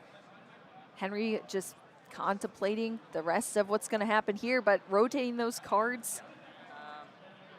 It's just the Unified Beatdown, enough to knock out that Mew EX. 2 prize cards down for Henry Brand. Of course, still not the Dusknoir. It's in the top there, but a little too late. Anyway, here for that, Brent Tonneson. drawing into those cards from the Flip the Script, of course, also getting that draw for the turn as well. Are we going to see the Legacy V-Star? Looks like that's what we're going to see. Top 7 cards being discarded here from Brent Tonneson. 2 going to go to the hand from the discard pile. Iono is a big one here. Yeah, Try huge. and disrupt yet again. And now with the Bouffalants, going to be forced to Prime Catcher that Pheasantipity EX for a knockout, it seems like. So wild. I mean, just the ability to recycle your ace spec. That is what this deck brings to you. That is just one of the reasons it is so strong. That Prime Catcher was already used back in a turn before, and now it's going to be able to be used again down the line from Brent Tonneson. But for now, all these cards are being shuffled up to the bottom of the deck. Brent's going to have 3 cards. Henry's only going to have 2 for those prize cards remaining. It is close in this game right now. Ultra Ball discarding that Regidrago V, as well as another Ultra Ball for that V-Star on the bench now.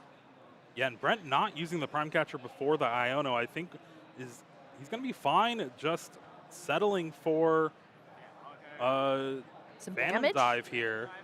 It's going to be 140 on the active, and then 60 or 10 on the Pheasantipity, and then spread out the 50 to Bouffalant, it seems like.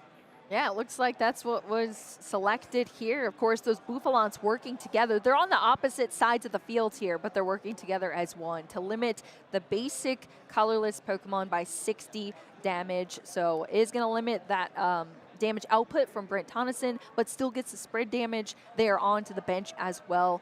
And that's what Dragapult does so well. I mean, it lines the damage up for these multi-prize card knockouts, and that's what we see from Brent Tonneson here. That's putting a clock here for Henry Brands. Yeah, and the biggest thing, you kind of just set up checkmate where you can take knockout on either of those Pokemon with another Phantom Dive.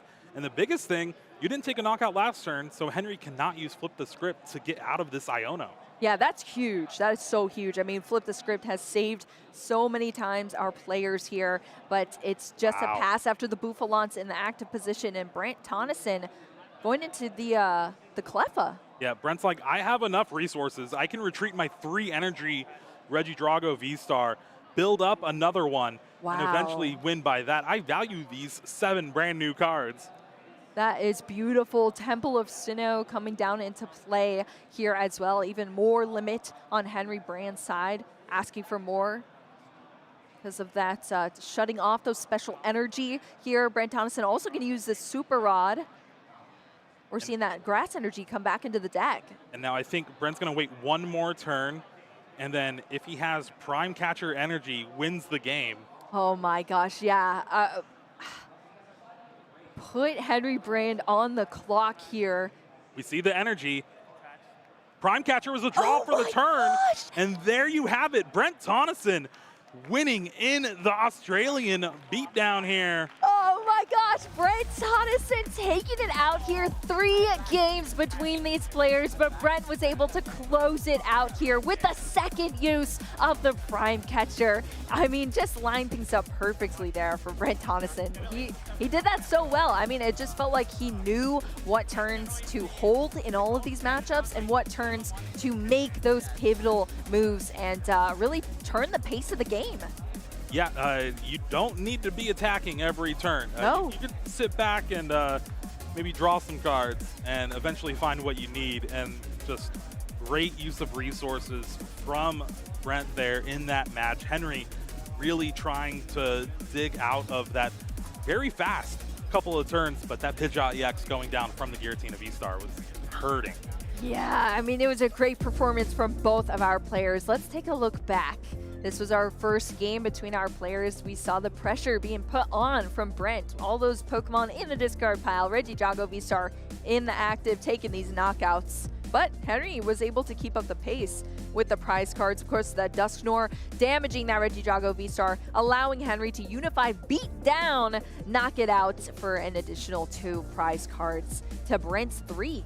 Yeah, you see here just the power of that Pidgeot EX staying in play the entire game. It gives you a free retreat pivot every time a Pokemon's knocked out, as well as just finding that boss's orders Ursaluna to finish the game off. But then here in game 2, Brent gets to go first, gets those V-Stars powered up. Trifrost taking out some Pokemon, and again, just putting a ton of pressure on Henry's board, and Henry just was not able to overcome Brent going first. But here, Henry gets to go first. Gets the knockout early, but then Pidgeot EX goes down thanks to that Prime Catcher lost impact from Brent, and Henry doing everything he can. But unfortunately, just Iono not able to help him out at all. Can't flip the script because no knockouts were made, and that Phantom Dive set up the potential checkmate. And there you have it. Brent Tonneson is just staying hot from LAIC. Unstoppable, as we said, Jeremy. An unstoppable player, really showcasing the difference there between maybe like a newer player, someone who's just playing Regidrago because it's a very strong deck, versus someone who is well seasoned with this deck, knows what exactly to do with the cards on each turn, knows, like we said, when to wait versus when to play your cards is actually a skill that's really hard to master. And Brent Tonneson did it so well there, lined up everything to checkmate his opponent in Henry Brand and was able to do that. Yeah, well seasoned, definitely no bland turkey for Brent there. Took out all the birds on the other side too. I mean, you were saying, Jeremy, in that game 3, it really was the Pidgeot EX going down was so brutal there for Henry Brand. That was a big move there. And then just a double use of Prime Catcher. It's gross. It's gross to see. I just, that deck is so good. I don't understand. Yeah, it's going to be here for a while until it rotates. Until it rotates, yes. And again, like it's a card game design. Like every new Dragon Pokemon, you're like, maybe this could go in it. And then people start thinking about it again. That we see that with Alolan Executor EX. And again, Brent just like, I'm going to stick with the same list that I've been playing for months now. Yeah, I mean, hey, it almost won him LAIC, so I would stick with it too. I mean, you're kind of going against, like, yes, we have new cards in this meta, in this format, but you're kind of going against the same sort of stuff you saw still, with the addition of a couple new things. But Regidrago V-Star, it didn't really lose any power. It only gained things, really. It just, you choose how you want to build it, and Brent was like, yo, last weekend I was playing on an international stage. Now I have to go to this event. I'm just going to stick with what I know, and I like that. Yeah, well, again, I was talking with Brent a little bit beforehand, and he was saying, yeah, it was a week. I've been traveling. I didn't have time to test Surging Sparks at all, so I just ran back the same 60, and I'm hoping it'll do well for me. Well, it's doing pretty well for you. You're 7-0 to start the day off here in Sacramento, and looking like maybe another potential top 8, even another potential finals for Brent. That would be so cool to see Brent Tonneson in the finals. I mean, he's definitely our hot player of the day, that is for sure. Just tearing it up in the field out there with this Regidrago V-Star. So I'm sure we'll have an interview with Brent coming up. I am so excited for that. We get to hear how he's feeling with all the traveling. I mean, it's crazy. I feel like, does he even get jet lag at this point? I don't know. Well, I think we can hear from him if he does have jet lag or not, because the interview is ready. Let's go ahead and take it down. Hey, welcome in everybody. Skarzig here, joined by the winner you just saw on stream, Brent Tonneson, Mr. Worldwide himself. How you doing, my friend? Pretty good, pretty good. That was a spectacular win on stream. I mean, Regidrago kind of pulling through a matchup that we actually spoke with Grant. No worries about that. It's really a lot of action happening here on the floor, as you can see. But I really want to hear from you, Brent. This is such an amazing win. It's so many people here crowded out here on the floor in Sacramento. But Brent, this is your moment. Tell us about Regidrago. You've been sticking with the deck, trying to play it as best as you can, and now it's paying off. What changed after LAIC? Not much at all, but like the meta has changed a bit, but I still think Drago is very well positioned, and I'm just sticking with it. I know I can play it well, and it's going pretty strong so far. The deck seems to have a big target on its back. We knew it was a strong pick going into LAIC, and you really popped off with it there, obviously. And do you think it just was maybe people going to overthink it for this tournament, or are you just thinking that the counters aren't real and you're going to continue to outplay? The counters, they're not that efficient at actually beating Regidrago, so even if I'm playing into the counters, I still have maybe 40 to 45% chance of winning those matchups. So as long as I know how to play my deck, I can probably get through a lot of those matchups anyway. And it seems like you've also been able to adapt your play style a bit, right? We saw that really patient play in game number 3, just going for the Cleffa, not being too aggressive. Has this been something you've been employing more consistently, or just for that specific scenario versus Henry? I think I've been overall getting better at identifying when I should just stay back and just be a little bit more passive. Because if I have to V-star or so to get aggressive or even attack and risk not having a follower, I can lose a lot of these games, even though the chances of my opponent in a lot of these hands of actually doing something very good next turn hasn't been very strong based on what they've been signaling with the strength of their hand. And when you're talking about this aspect of being a top player, right? You want to play your deck cleanly, you want to read the meta cleanly, but now you're getting into this next layer of reading your opponent, being aware of, oh, well, maybe their hand is bad, maybe I can buy myself a little bit of time here to be patient. You've been traveling all over the world now playing Pokemon for quite a while, and for some people in the audience or maybe other competitors who might be watching, do you have any quick tips for them when it comes to traveling and staying in tip-top shape to keep playing Pokemon? Well, I think the best thing is definitely having a friend group is probably the most important thing a lot of the time. In terms of cutting costs, if you can stay with friends, that's obviously going to be the best. To improve the game, start by just playing the game. That's the most important part. And for other things, I would say sleeping the night before is really important. Try to get a full night of sleep. Doesn't always happen because of the nerves and everything, but you should always try to get as many hours as possible going into the day, I guess.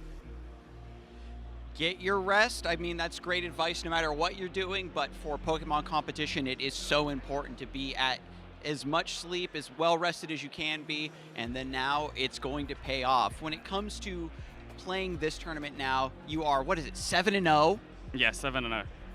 Absolutely ridiculous. Are you going to be taking a breath of fresh air, just kind of chilling now, or do you want to have a really crazy strong record going into day 2? What's your thought process there?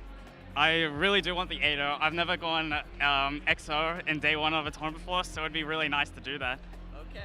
So you're still going to keep pushing through, not resting on your laurels, not getting complacent, even though you've got a strong record, getting that much more in depth and in tune with your competitive spirit is something I know everybody in the audience can certainly support. Can I get any final thoughts and shout outs from you before we kick it back to the desk? I would like to shout out my team, a lot of the Australians, my friends. They're my main testing group, and we don't really play games together, but we bounce back a lot of ideas. So they've been a huge help. Of course, my family. My family's very supportive. Thank you so much again for sharing your thoughts, and I'm glad that the players in Australia can kind of put their theory crafting to work and then have you go out into the wide world and really show everyone what that region can do. So we're going to kick things back to the casting desk and keep things underway. Brent Tonneson representing Australia with an undefeated record, and he's going to go for more, trying to win his last match of the day coming up here as well. He's not done, but he's got, the supportive family. He's got the testing group, and he's got the strategy of making sure to get a nice night of sleep the day before. What do you think about that, Jeremy? We're Pokemon players. We don't get sleep before a day 2. What are you You're talking about? You're playtesting? What are you doing the night before, huh? Yeah, exactly. Playtesting, cubing, just hanging out. That's valid. That's valid. Eating some good food, maybe? Yeah, maybe. Going In to Sacramento, school. there's a lot of good food here. Yeah, I mean, it's my first time here, so I'm going to have to look around the restaurants. But yeah, fantastic to hear from Brent Tonneson. I mean, speaking of food, Jeremy. Oh, yeah? Speaking of food, we're having a little potluck of our own here on the cast. We had a little bit of a debate between both of our other co-casters, and now it's our turn, Jeremy. Yep. Debates. We're talking Thanksgiving foods. We have the Incineroar's roasted turkey. That was our first winner in the Pokemon Potluck. But what are we going to be debating here now? Yeah, we're going to be debating Fido's rolls and cranberry sauce against Alcremie's candied yams. I'll take the candied yams. Okay, good, Wow. because I don't like candied yams. Oh, wow. Okay, Hey. yeah. You already lost then. Oh, man. We'll see, Jeremy. Go for it. Oh, I'm first? Is that what's going on? You said you'd take it. All right. Well, candied yams. Yams are amazing superfood. They're They taste great. It's mashed potatoes, but a little bit better. And then you got marshmallows on top. What can you go wrong? Marshmallows roasted on top of some nice, smooth yams. You know. Keep going. I love it. It is something a little sweet in between all the savory that you get for that big American Thanksgiving dinner, you know? Gotcha. So Al Creamy is like putting the marshmallows on top? Yeah. How's that work? Well, every Pokemon's bringing the dish to the potluck, you know? And Al Creamy's like, I'll bring the candied yams, you know? Is I'm it pretty like good at it's sweets. Children or something? Isn't it like a cream ball or something? Like what's it? All right, you can go. All right. Okay, we got rolls and cranberry sauce. I mean, I'm just gonna attest that there's nothing better in a Thanksgiving dinner than a nice warm bread roll, a croissant, if I do say so myself. Some butter on there, amazing. And of course, cranberry sauce. We're talking sweetness. I don't want yams. Jeremy, I want cranberry sauce. That is the best. I mean, it's like so tart, it's sour, it's sweet. If you get the homemade one, you're hanging out there. And Fido is also very cute. So he's bringing the rolls, he's bringing the party. Yeah.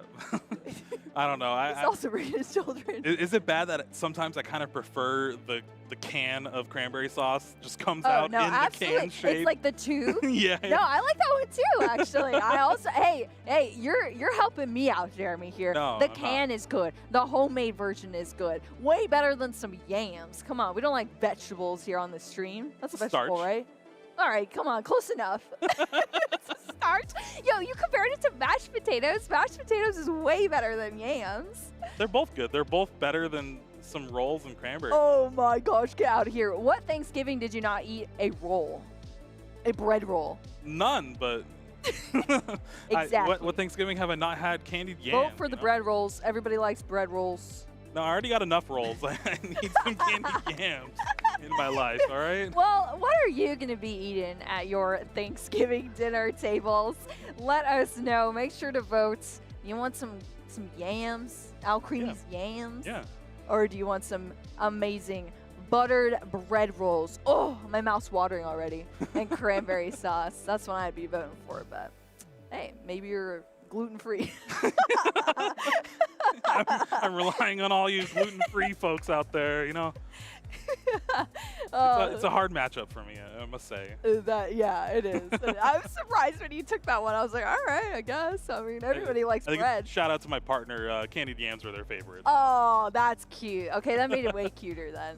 Well, we'll have to see what. I said it too late. What the true. What the result there of that community choice potluck pick is here on our stream. We always like having fun here between our incredible matchups, but really, it's about the players here as well. They are the spotlights of these streams because they come to our stream table. We only get to feature so many matches, but they prove themselves why they're up on that stage, why they're out here playing Pokemon, because just the passion you see behind the players and is just so cool. Yeah, it's really cool to see. Now, West Coast events don't really get the numbers that East Coast events do, but there's still a ton of Pokemon players out there in the hall. Of course, not only TCG, but VGC, Go, and then just the spectators as well participating in side events. You got the retro Pokemon. I'm excited to see Pablo smash Wancho in a Puzzle League later. Oh, Sam, is that happening? I don't know. Wancho said it was going to happen, you know? I got to watch that. Yeah. We got a duel in the egg game, too. Oh, yeah. I'll beat you. That one is great. You'll beat me? Yeah. Oh, I mean, I don't have a good record at this point in time. So why didn't we have the deviled eggs? Yeah, on there. Blissy's deviled eggs. Blissy's deviled eggs. I mean, you could have done anybody. There's so much food during Thanksgiving that you can include. I'm getting hungry here. But yeah, there's a lot of fun that we're having out there. And everybody playing Pocket. We're opening packs. We're doing some extra battles in Pokemon TCG Pocket. I mean, are you playing Pocket, Jared? I am free to play right now. I haven't put any money into it. So Same. I'm opening a pack every 12 hours. Also same. You don't ever use your items? I did, but now I'm going to save it because I'm not going to get the cards I need anyway. It'll be Nice. I Have think you I got had bad luck? Yeah, I mean, Oh. well, bad luck. I've pulled like a bunch of like the immersive like Mewtwo EX cards, but I have no Gardevoir. You just have multiple of those? Oh, no. I have like 3 of them, Oh, but that's no so cool. Gardevoir. That's really cool. I'm waiting for trading to come in. Oh, yeah, that's a good point. That's a good point. We're already waiting on Pocket to unveil some cool things. But yeah, if you haven't played before, go download it. It's super fun to play. Everyone who I have interacted with that doesn't play Pokemon TCG that has started playing Pocket, or maybe they used to play Pokemon TCG and now started playing Pocket again, they've said that it's like the old school Pokemon, that it feels similar to that. You know, you've got lower HPs than what we're maybe seeing here at our regional championships. There's a lot of coin flips as well in the game that maybe will go your way. It's pretty fun, and it's quick too, all the matches. Yeah. Well, speaking of quick, we have the results already for the brackets. Let's Please go ahead and be take the a look bread rolls. before we're going to send you all to break. If it's not the bread rolls, I'm going to be so Oh, mad. no. Let's go. All right. Thank you, chat. Honestly, Nobody likes I yams. think the rolls and cranberry sauce will take down the roasted turkey. That's what I'm thinking. That's my hot take for Really? Wow. That would be, I mean, how do you have Thanksgiving without a turkey, though? Yeah. No? Yeah, I don't know. Well, we're going to have to see. The roasted turkey goes so good with the cranberry sauce. Exactly, yeah. Yeah, that's a tough one. That's a tough matchup right there. We're going to have to see how that plays out down the line, Jeremy. But tell your partner I say sorry that the yams are out. But, hey, hopefully it's on your dinner table. Oh, it will be. Yeah. All creamy. Bring in the yams. I love it. We're going to take a quick break, but don't go anywhere. We're going to have our last round of Swiss coming up, so stay tuned.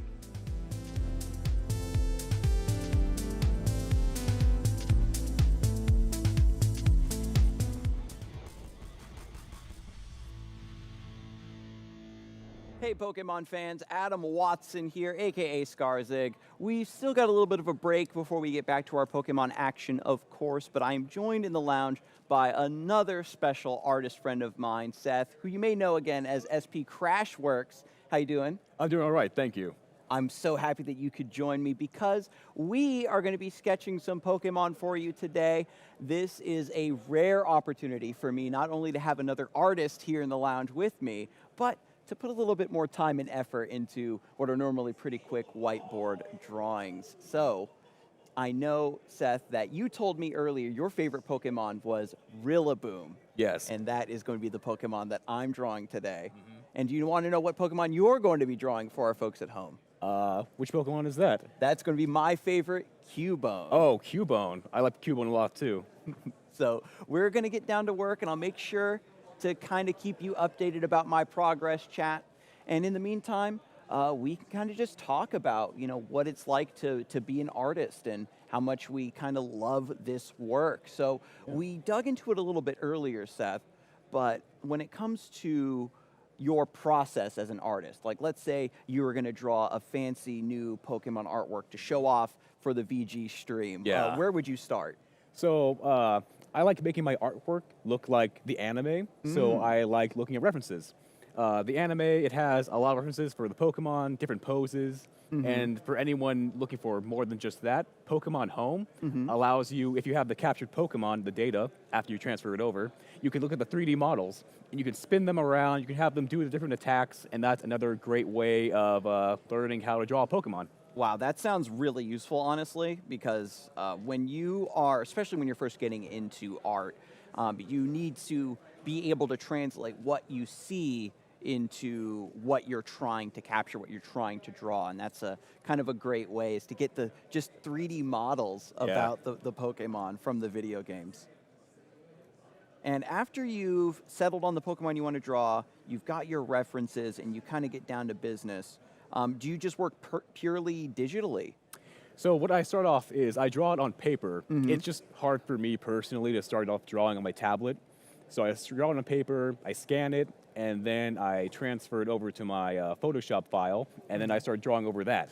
And that's how I start getting my work done, or start at least. And I love absolutely getting into and doing Pokemon art.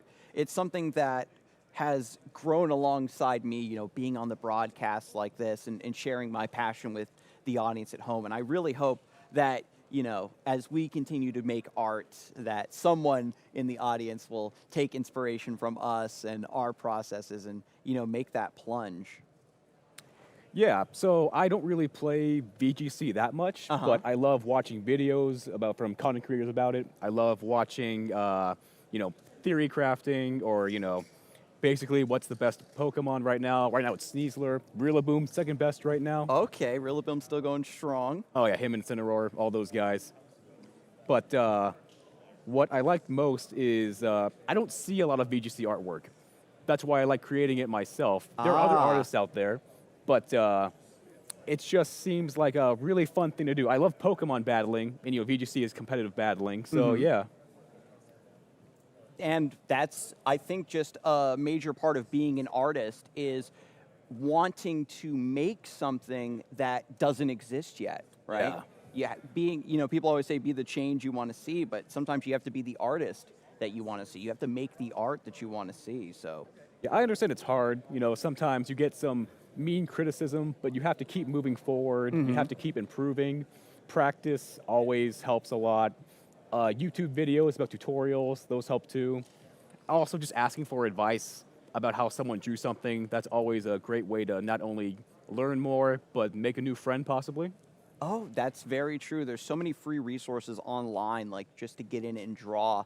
And I think one thing that a lot of new artists will run into, right, or even seasoned artists that might just be hitting a wall when their art isn't turning out right, or they feel like their artwork needs to be perfect, and sometimes you just got to get back into it and keep drawing art. And, you know, sometimes it comes out good, sometimes it comes out bad, but you just have to love the process, I think. Yeah, if you're not really enjoying it, you know, it's not that fun. You have to always be drawing something you like. Yeah, it can be something serious or goofy, or it can have meaning to it, but, you know, if you're not enjoying drawing it, I don't really see much of a point, you know? I definitely hear that. So I think I got as much room on this whiteboard I think I could squeeze in. Yeah, Cubone has a simple design. I think he looks pretty good so far. That looks amazing. That looks amazing. I'm not sure. What am I forgetting? You who know all of your Pokemon references, Rillaboom's your favorite Pokemon. So I guess Rillaboom has sort of like, it's almost like cufflinks, like little grass cufflinks. Okay. So if you put a little line across his, There something we like go. that. Okay. Not too bad. But not too bad. That's really good because you got his, one of his defining details to me is it's like a music curl. Oh, and yeah. That came out pretty well here. And yeah, Cubone again. I love all Cubones. He's so cute and round. So thank you so much for drawing my favorite Pokemon. And I hope that I can do your favorite Pokemon justice as well. He looks great. Any final thoughts I can actually get from you? Again, for our viewers at home who want to get into art or maybe connect with you a little bit more, where do they find you? So on Twitter, X, Blue Sky, I'm on SP Crashworks. And if you want to get more into art, like I mentioned before, tutorials help a lot, just asking for advice from your favorite artist. They may not be able to answer all of your questions, but they may already have posts about that, what you already asked before. And yeah, just looking for outside sources helps a lot. References, yeah. That is very well said. We talk about it all the time with Pokemon, that your favorite players love to share the game and to help other people get into the game, and it's the same with artists. They're going to take the time to give you advice and also point you towards resources to improve. So thank you once again, not only for drawing, and also you at home for staying tuned. We're going to get back to some Pokemon action and keep things underway.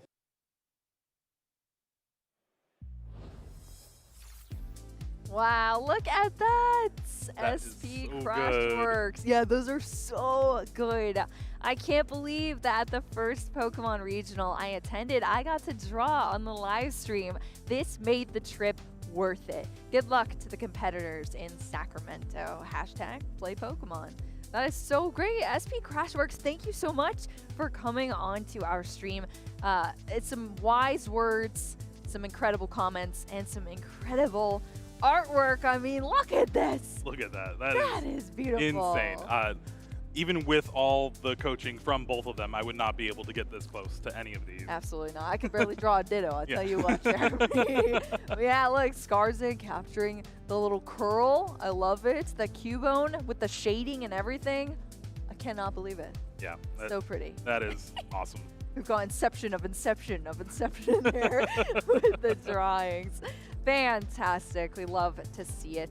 Yeah, make sure, I mean, if you want to show off any of your Pokemon drawings too, make sure to hashtag play Pokemon, hashtag Pokemon. Maybe we'll get to feature them as well, because I know Skarzig, after so many of these events, is definitely inspiring some brand new and continuing artists out there, I'm sure. Yeah, better than a lot of us will, so. Yes, absolutely. I mean, truly, if you think about Pokemon TCG, one of the core components is the artists behind the artwork of the cards. I mean, we have so many incredible artists. I don't know if you have some favorites yourself, Jeremy, but there's a lot of beautiful art. That's what makes Pokemon so special. I'm probably going to butcher their name. Oh, go for it. Do your best. Kyuki Saito. Okay, yeah. And also just the blanket of Arita, like just those True. old cards are just insane. And then like all the tag teams that they did, just Yeah. crazy. Yeah. Oh my gosh. The tag teams, when those came out, it was like next level. I think that's where it started. Like the artwork has only improved. Oh, yeah. Since the initial day. So, or sorry, since the initial start of Pokemon. But speaking of our initial day, this is day one Starting here. Pokemon too. Yeah, It's exactly. like a round starting. A round is starting here for our players, is what it looks like indeed. But it's capping off our day one here. Our players are kicking off Swiss Round 8. We will have one more featured match for you all on the stream. It's going to be epic. Hopefully it'll be a great way to close out the day. But it's not going to be, you're not going to be missing Pokemon for much longer, because we have an incredible day 2 after that. That's where the heat turns up. The electricity is going to be sparking even more here. Of course, Surging Sparks just unveiled here this weekend in Sacramento, and it's been pretty cool so far. Were you expecting more of the Surging Sparks to come onto our stream, Jeremy? Listen, I'm fine giving up on my Flygon EX stream. There's only 4 or 5 players in the entire tournament. They're all out. Oh, no. I'm still waiting for a good Hydreigon EX to pop up here and there. You know, I love good old Obsidian, some spread damage going around, but we'll have to see. It's been a good spread so far. Cerula GX did really get its moment to shine in our first feature match this weekend, but again, day 2, it could be anything. They also, remember, they changed the requirement for making day 2, so now you just need a 5-2-1 record to make it in. Yeah, it's a new thing. Yeah, granted, starting with this tournament, and if you're wanting to make top 8, you're going to hopefully be a little better than that. There's going to be a lot of players now in day 2, but a lot of prizing to play for. Top 16, top 32 gets money. There's tons of packs that go down all the way to 56. And players could even, pull that Pikachu EX card. And there's your money right there, right? Yeah, that's true. That is true. Some lucky pulls potentially from our players winning those packs. But yeah, it is cool. We're going to see a lot more players converting into our day 2 because of that lowered match point minimum that you need to enter into day 2. You're looking at a 5-2-1 record in our day 1. So our players get to play more Pokemon, and they get to fight it out for better placements too. So that's kind of cool to see. But what we're definitely focused on here on the stream is our top 8. Who's gonna make it into our top cut, and that's where the real fun begins. Yeah. Speaking of day 2 and like how the round is shaping up, it is paired. So I know some of the pairings right now. It is kind of a team KO here. Drew Townsend and Kobe Kawasaki are playing each other in the 60-card mirror No way! to end the day. Are you serious? That would actually be pretty bad. Grand Tree is staying in play the entire game, I'll tell you that much. Yeah, that's very true. That is very true. Both of them want to see that. And then, of course, you have Grant Manley versus Brent Tonneson in the Reggie Drago V-Star mirror to end up the potential 8-0 to go into tomorrow. But only one of them has the swinging Fiend. Yeah, and Another 8-0 potential matchup is Makani Tran versus Ryan Antonucci. Both of them 7-0. One with Reggie Drago V-Star, the other with Charizard EX, Pidgeot EX. Very nice. Wow. And then another potential 7-0 is playing down to a 6-0-1, and that's going to be John up against Peter. It is Charizard versus Terapagos EX. So a lot of just dragons in the top. It's the year of the dragon, baby. Yeah. That is definitely the year of the dragon. We're seeing why. I mean, that Reggie Drago, it's going nowhere here, but we still have another match to bring you through. You know, you see, if you're at the event right now, you know, go maybe check out some of those matches that are underway. I mean, those are some incredible players facing up against each other to finish out day one. Just a monkey dory just flew onto the screen, and it scared me a little. But What? Oh my gosh. Look at that. All these players seeing that they're on stream right now. They're waving. They're having a good time out there, and a lot of them are still very focused here in this. Oh my gosh, it's so monkey dory. Look at that. I wonder if it's a Gardevoir player. maybe, yeah. That's probably why they're out of the tournament. Oh my gosh, the shade. The shade, the psychic shade. Oh, there's a Greninja as well. Oh. Still in the tournament. They're still in the tournament, for sure. That is for sure, indeed. I'm sure our players that are going to be this next feature match are making their way to the stage, getting all set up. You know, there's a lot of prep that goes into before you play on stage. They got to check all your sleeves, make sure nothing is out of shape for you. T-shirt. Yeah, you get a t-shirt as well. We have those brand new Play Pokemon t-shirts with the Pikachus running on the side. They're very pretty. So that's pretty exciting for our players, but they have to calm their nerves to go on stream because it can definitely be pretty nerve-wracking indeed. Yeah, especially if it's your first regional, first time on stream.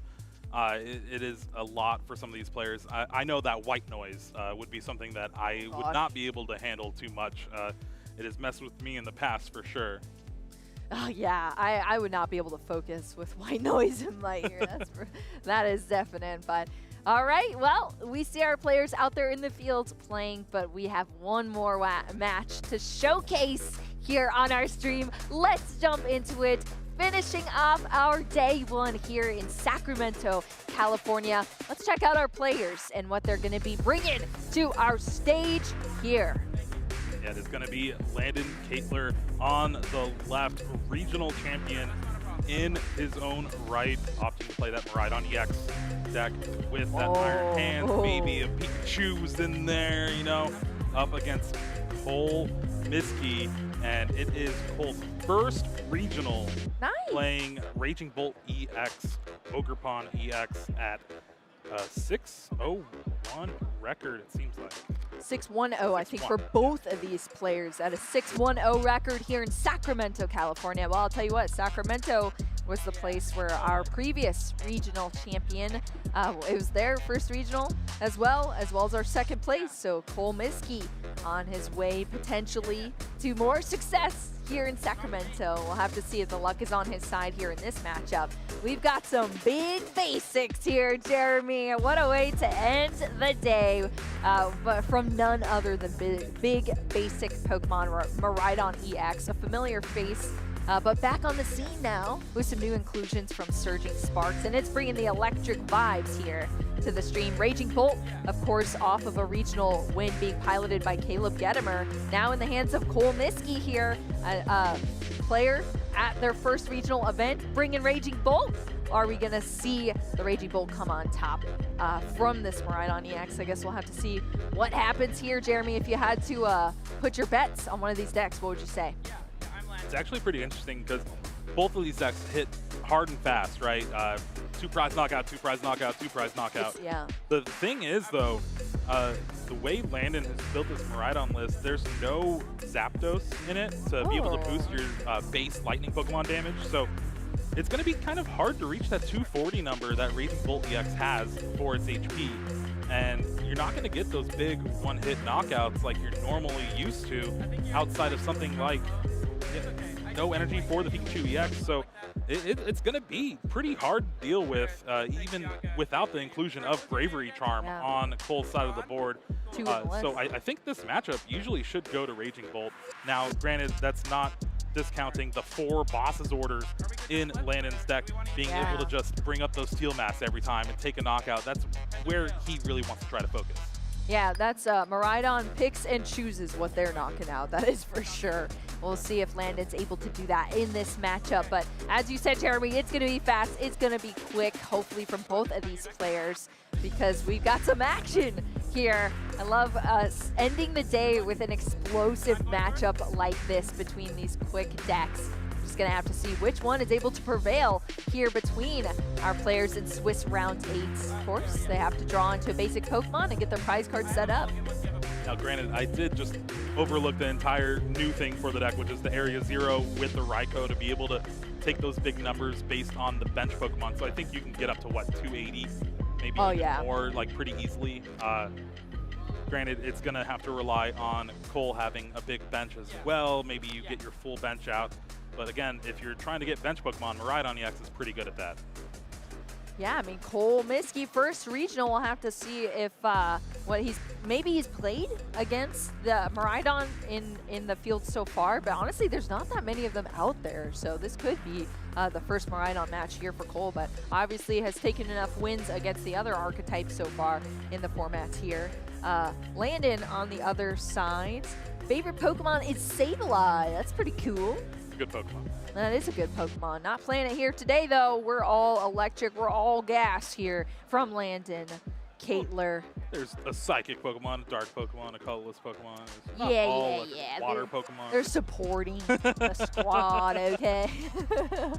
Well, the prize cards are going to tell us a lot here for our players. We see that Iron Hands EX at the top there for Landon. Swakabilly. Yeah, Swakabilly EX. That's a big one, too, to have in the prize cards. That usually is what leads to your really fast-paced turns in the beginning of the matches. Over on Cole's side here, one of the 2 Bravery Charm at the bottom of the prize cards, one of those Ogre Pontiacs, or the Vessel, but I mean, nothing too crazy there. And obviously, when you draw those prize cards, those are all good cards to get later down the line here for Cole as well. So looks like our players are geared up here. They're ready to play on stream. We got the thumbs up, we got the fist bump. We are going. The Pikachus are off to the races, the ones on the side of their arms. They are both those beautiful t-shirts. We're kicking things off here now. Miraidon EX versus that Teal Mask Ogre EX. Beautiful full art version of that card. Landon going first in this matchup.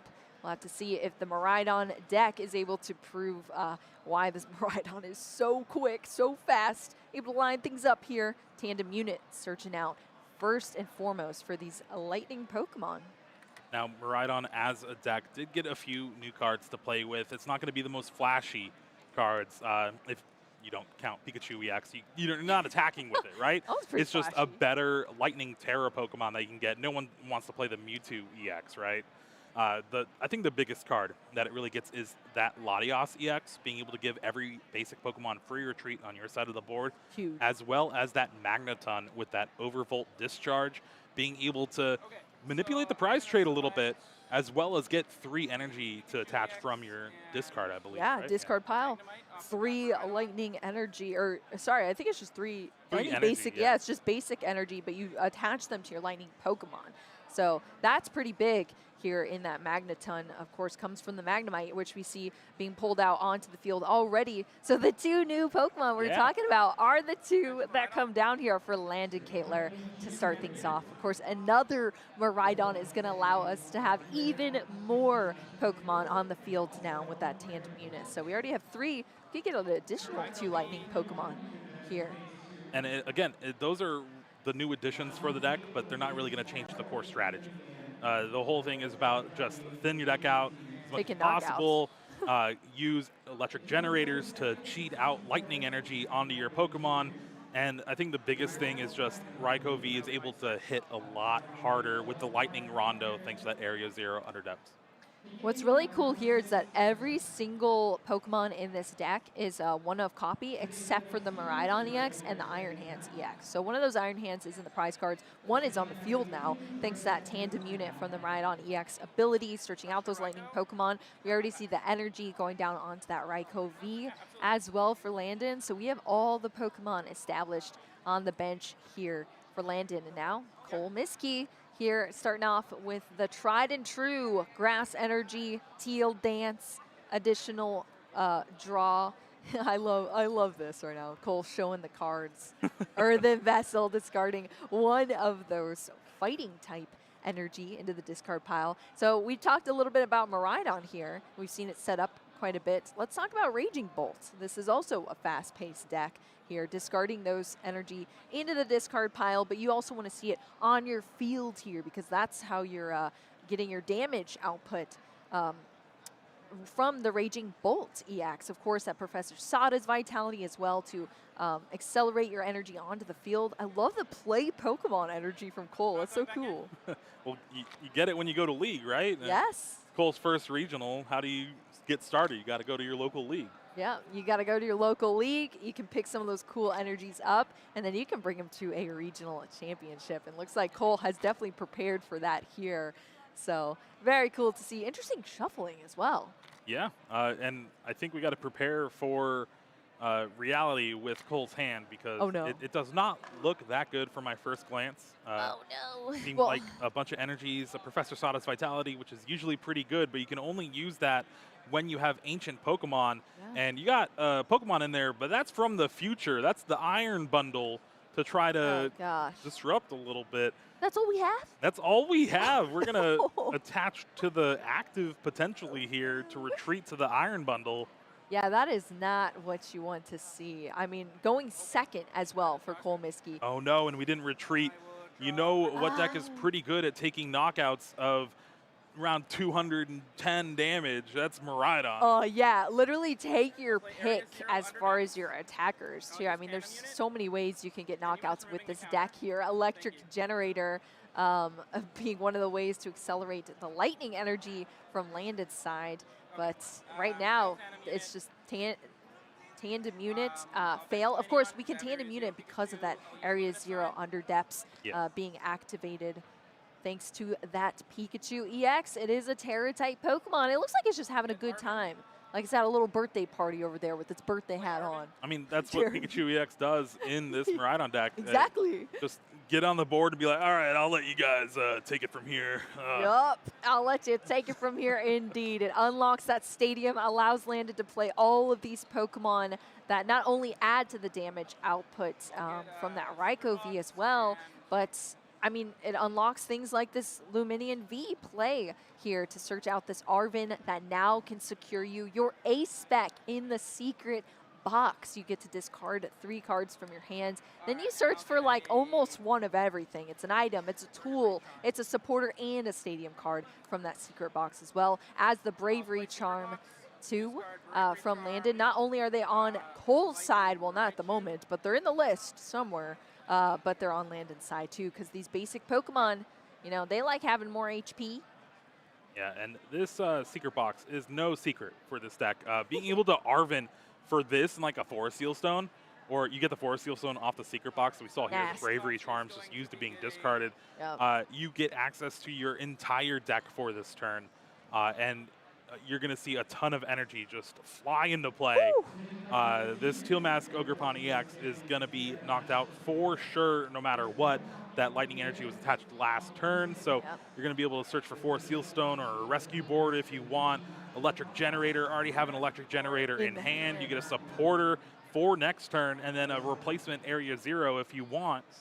And I think Lannon's saying, yeah, welcome to regionals, Cole. This is how it's going to be. Yeah, wow. What a way to come onto the field and just start playing. I mean, it is brutal looking right now here. This is not what you usually see from Raging Bolts. Raging Bolt can have super explosive turns, especially going second as well, which Cole had, but there just wasn't the cards in play, unfortunately, for Cole. And now Landon is absolutely running away with the momentum here. Electric Generator, can we see the lightning energy? It's just 1, but that's still great to attach here to one of these benched Pokemon from Landon's side. 1 is better than none. Exactly.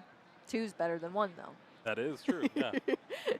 But hey, 1 is, you don't want to be whiffing them, that is for sure. Electric Generator is just one of those cards that makes your deck go even faster. When you get to break the rules of Pokemon, you only get to attach 1 energy per turn, but you get to accelerate in different ways. And Electric Generator's one way to do it in this Miraidon EX deck. So we're going to see that electric energy or lightning energy go on to that Miraidon EX.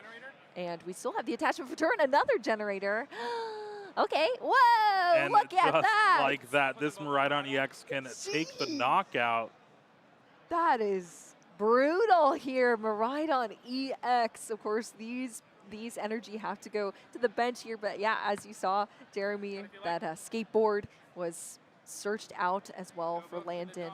So yeah, Miraidon EX fully charged up now, ready for some Photon Blaster. We got the rescue board here being attached to that Miraidon EX to pivot it out into this fully charged up now Miraidon EX, and all of that from 2 electric generators. This is only turn 2 here from Landon, and you see why this deck works so well. It works quick. When it works, and it's working right now. There's the knockout, and Cole is having pretty much nothing. Needs, what, a Raging Bolt off the top just to even use the supporter in hand? Was that How about a boss's orders? Oh, and we're going to a game 2. Wow. I mean, that was just dominating here from the Miraidon EX. We saw everything from this deck, all the Pokemon being pulled out from that tandem unit ability. We saw the Pikachu EX being able to unlock the Area 0 under depths here for Landon, to be able to extend that bench even more, unlock that Lumineon V, getting the Arven to the secret box, to everything that he needed in that deck. And then not only that, but 2 electric generators popped off 3 energy to fully charge up Miraidon EX. I mean, that was brutal. Yeah. To watch. To what? An iron bundle. Yeah. Like what? A little ice penguin. That, I mean, he should have just hyper blowered. Well, you need another Pokemon to hyper. Oh yeah, that's Needs true. To be on the You bench. can't even do that. Yeah. Oh, bummer. And looking through the matchups that both of our players have played throughout the check it day, out. this is Landon's 3rd Raging Bolt EX deck. What? Oh my gosh, and, you're right. So far, he has 2-0 against Raging Bolt.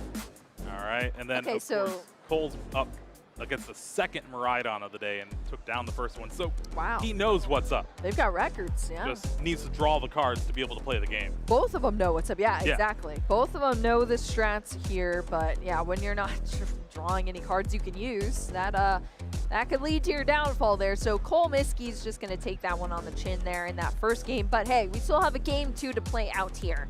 Now, did I expect it to go that quickly? No, but maybe this one will go a little longer. Jeremy, hopefully we can see some setup here from Cole.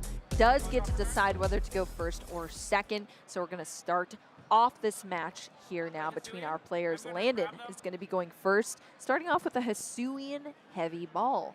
To get a little bit of Oh, bad what news the? here, Secret Box is in the prizes along with 3 Lightning Energy, but The does play 16. 16 of them. So I guess it was bound some of them were going to end up in the prize cards, I guess. But yeah, that secret box missing is kind of sad here from Landon. Would have loved to see that pop off once again and see all those cards lined up for Landon, but stuck in the prize cards for now. Luckily, we still have a lot more, 13 more energy, lightning energy in the deck for Landon. We still have that tandem unit, the Hisuian Heavy Ball obviously not being activated since no Pokemon were traded out of the prize cards. And now we are reshuffled there. Secret Box is now at the top of the prize cards, but those electric energy or lightning energy are on the bottom, so that's pretty cool. Tandem unit, grabbing these lightning Pokemon. Yeah, looking at Landon's hand, it is not a good going first hand. I guess you started the Miraidon EX so you can tandem unit to get things going, but having just a Lumineon V and a boss's orders as the only like supporter outs in the hand is not very good. There's no electric generators to build up, so you're just gonna have a couple of tandem units maybe, and then attach pass to a Raikou V, and hope that Cole does not have the normal Raging Bolt turn.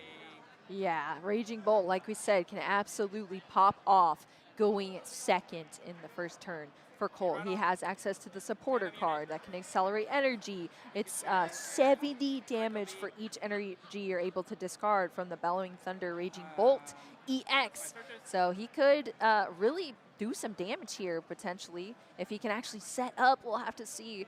But Landon's still going to do absolutely everything to establish this board state here. Going to get this Magnemite out onto the fields. Either way, this match seems to be a fast one. Game 1 ended very quick and with 37 minutes on the timer. Yeah, we'll be packing up, going to get some dinner after this, Jeremy. That is for sure here. It's going quick. The lightning speed, just like those Pikachus on the side of their arms here, but Cole trekking shoes into a nest ball, I believe is what we just saw there. We got from basic Cole. Pokemon now. We got Double some nest ball. basics, and we got the Pokestop. Whoa, starting with the Pokestop, just rolling it here, netting it 2 item cards there from Cole in that switch card, as well as that energy retrieval from Cole. That was kind of risky potentially, but Pokestop, I guess, paying off here for Cole. 2 item cards and now 2 nest ball to get some basic Pokemon out. That's what we need to see here. But what does the rest of the hand look like, Jeremy? We're going to see some crazy things happen here from Cole's side of the field. Taking a look at the prize cards, that Radiant Greninja Bummer. is huge because it's one of your ways to reliably discard energies for your Professor Sada's Vitality. Now, we do see a Sada in hand, so you're going to go ahead and grab at least 1 ancient Pokemon. But honestly, you can't use it if there's no energy in the discard, and if you want to retreat the Teal Mass to get 1 in, that's not an energy that Raging Bolt can use to attack. Oh, that's sad. It is sad, yeah. I just want to see Raging Bolt pop off here, you know? I want to see it. I mean, there's still potential. I haven't seen the entire hand, so there's something like an Earthen I mean, there's Vessel. a lot of cards in the hand. Look at that. Yeah, it's stacked. But Absolutely. we know it's just a lot of items, too. Like, there's energy retrieval and a switch cart. That's not really going to help too much. Yeah, that is very true. Well, maybe we'll see another. With Cole shuffling, too, I doubt there's something like an Earthen Vessel in hand. Yeah, that's true. That's also Oh, yeah, there's a whole lot of nothing. No way. I think right? you're going to have to Pokegear for Iono, maybe? Oh, no. Are we going to retreat and then Sada right here? Sada to draw 3? Or you can energy retrieval to draw the 1, but then how are you getting the energy into this card? No, you're going to Night Stretcher. Okay. Okay, all right. We're doing things. We're Night Stretching for Earthen Whoa, Vessel, look at but that. there's no way to discard more energy in the hand. Yeah, that's kind of sad there. But hey, at least we get the Earthen Vessel to get some more energy out of the deck. So you're not clogging up your hand, drawing into more, I suppose. Get those out, draw into more things down the line from Cole, getting those the fighting energy as well as the lightning energy there. That second Teal Mask Ogerpon now has danced its way into an additional card for Cole. So what? It's just the Sada in hand and a bunch of energy and a couple items. Like Yeah. that's it. I think there's 2 Sada in the hand. Oh, is there? Oh no. I mean Long. that's good if like you have a better board state, I guess. Yeah, and I don't even know if you can Burst Roar here because that's 2 of your Professor Sadas down. Yeah, that's very true. You need those Sadas. I mean, And with no Greninja in play, there's not going to be an opportunity to use Professor Sada again next turn. yeah, look, Cole's reading that. I mean, looking at the discard pile, just kind of a nod of the head, a shake of the head, and that's going to be it for the turn. Just the switch card. That Raging Bolt is now back on the bench, protected there. Did have the energy attached to it for the turn from Cole Miskey. So super slow here from our Raging Bolt player. Definitely, it's not raging on this stage. Yeah, it's more like a Calm Bolt EX. Yeah. You know? A big draw from Landon here this turn is that Arven, now he's not forced to use Lumineon V to Luminous Sign to search for the Arven. You can just play it. He's got it. Now, you don't have access to Secret Box, but you could still go and grab a Forest Seal Stone and that Electric Generator. Then you can maybe Electric Generator charge up a Miraidon, depending if there's an energy in hand as well. The Raikou right now is just not going to be doing enough damage. Yeah, the Raikou needs more bench Pokemon down here, but Electric Generator could charge up these other Lightning Pokemon here on the bench for Landon. So gonna grab that as the item card here for Landon's choice. Still have the tool card for Seal Stone Like you said, Jeremy, perfect pick here from this Arven. Allows you to attach it to a V Pokemon, and you get that V-Star power in that Star Alchemy ability. It's pretty cool. Lets you search out any card that you want. That's nice. Granted, Landon will still need a Pokemon V to use that Forest Sealstone with. Does have the Lumineon, but again, you already decided to play the Arven. You can Luminescine for next turn, but again, just having it is fine. And wow, this is not a good generator. Oh, yeah, that's not what you want to see. We saw both of them hit with a 1-2 in the last game for Landon, but this one's going to be a whiff this time around. And as we saw, you know, maybe it was the difference of those energy stuck in the prize cards. I mean, there's 3 in there, so that is lowering your chances quite a bit there with it stuck in the prizes. But yeah, whiff there, gonna Pokestop. Ooh. No! Whoa, energy in the discard now. That's not when you want to see it.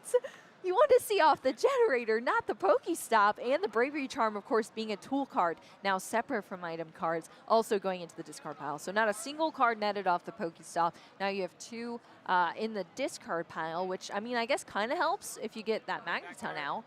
But and is forced to use the Forest Sealstone on the Raikou V.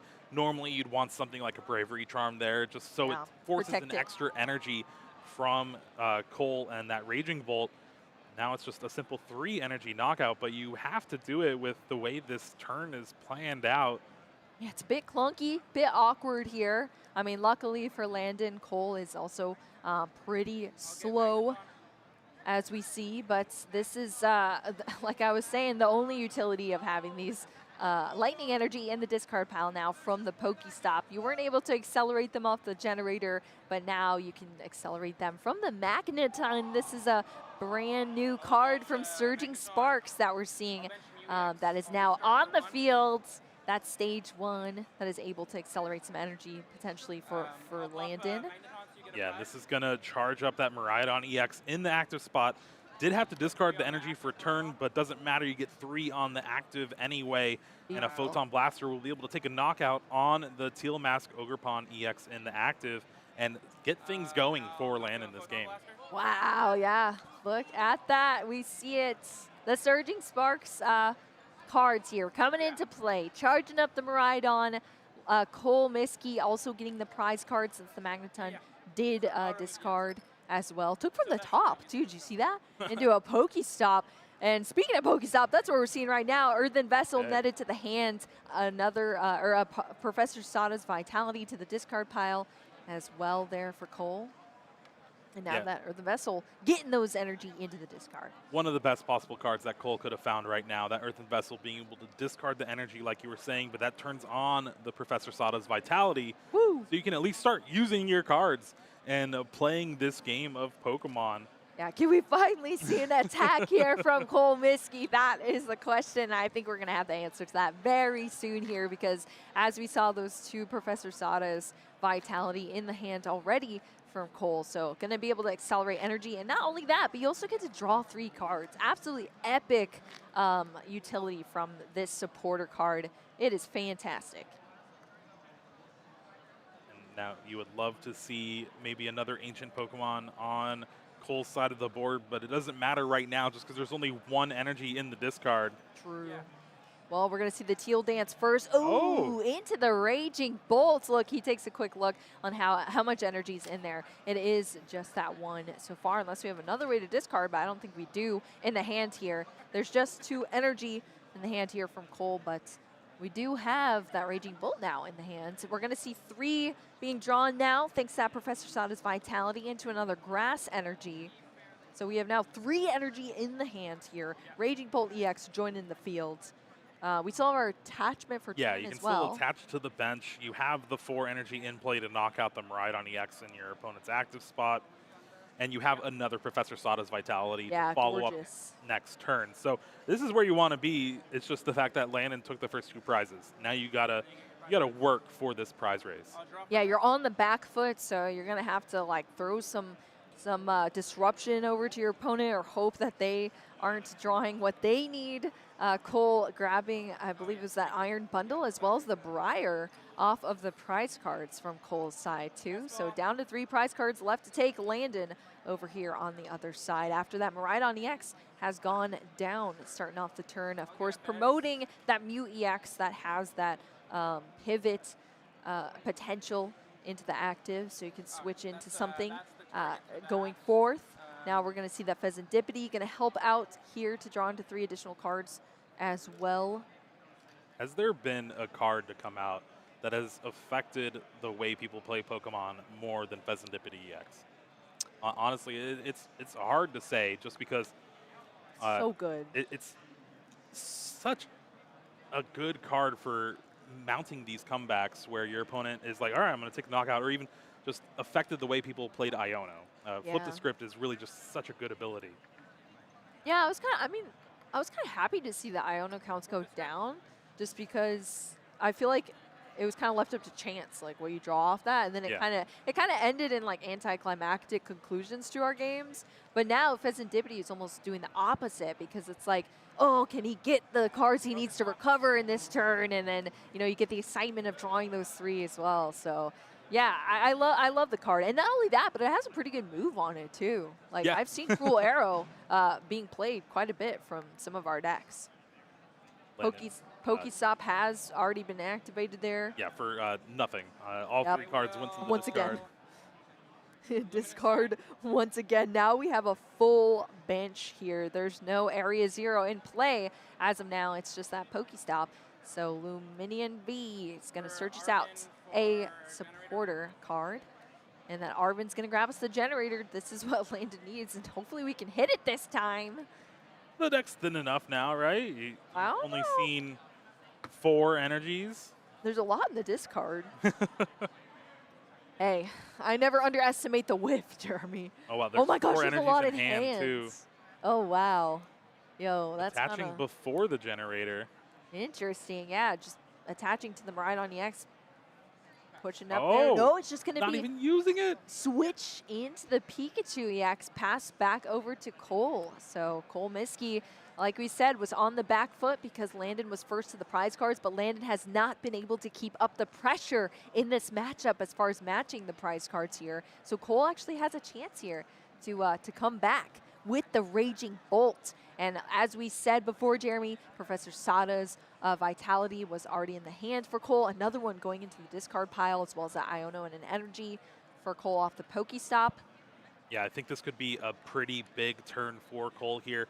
Has the Iron Bundle with that Hyper Blower in hand. That's a way to get around this Pikachu EX. Now, Pikachu EX has the ability, if it's knocked out with full HP, it survives with 10 HP. But when you're not even attacking it, that doesn't matter. You're just trying to get these prizes one after another. Unfortunately, still has another knockout to try and take, but Cole has a good chance here to pull ahead in the prize race.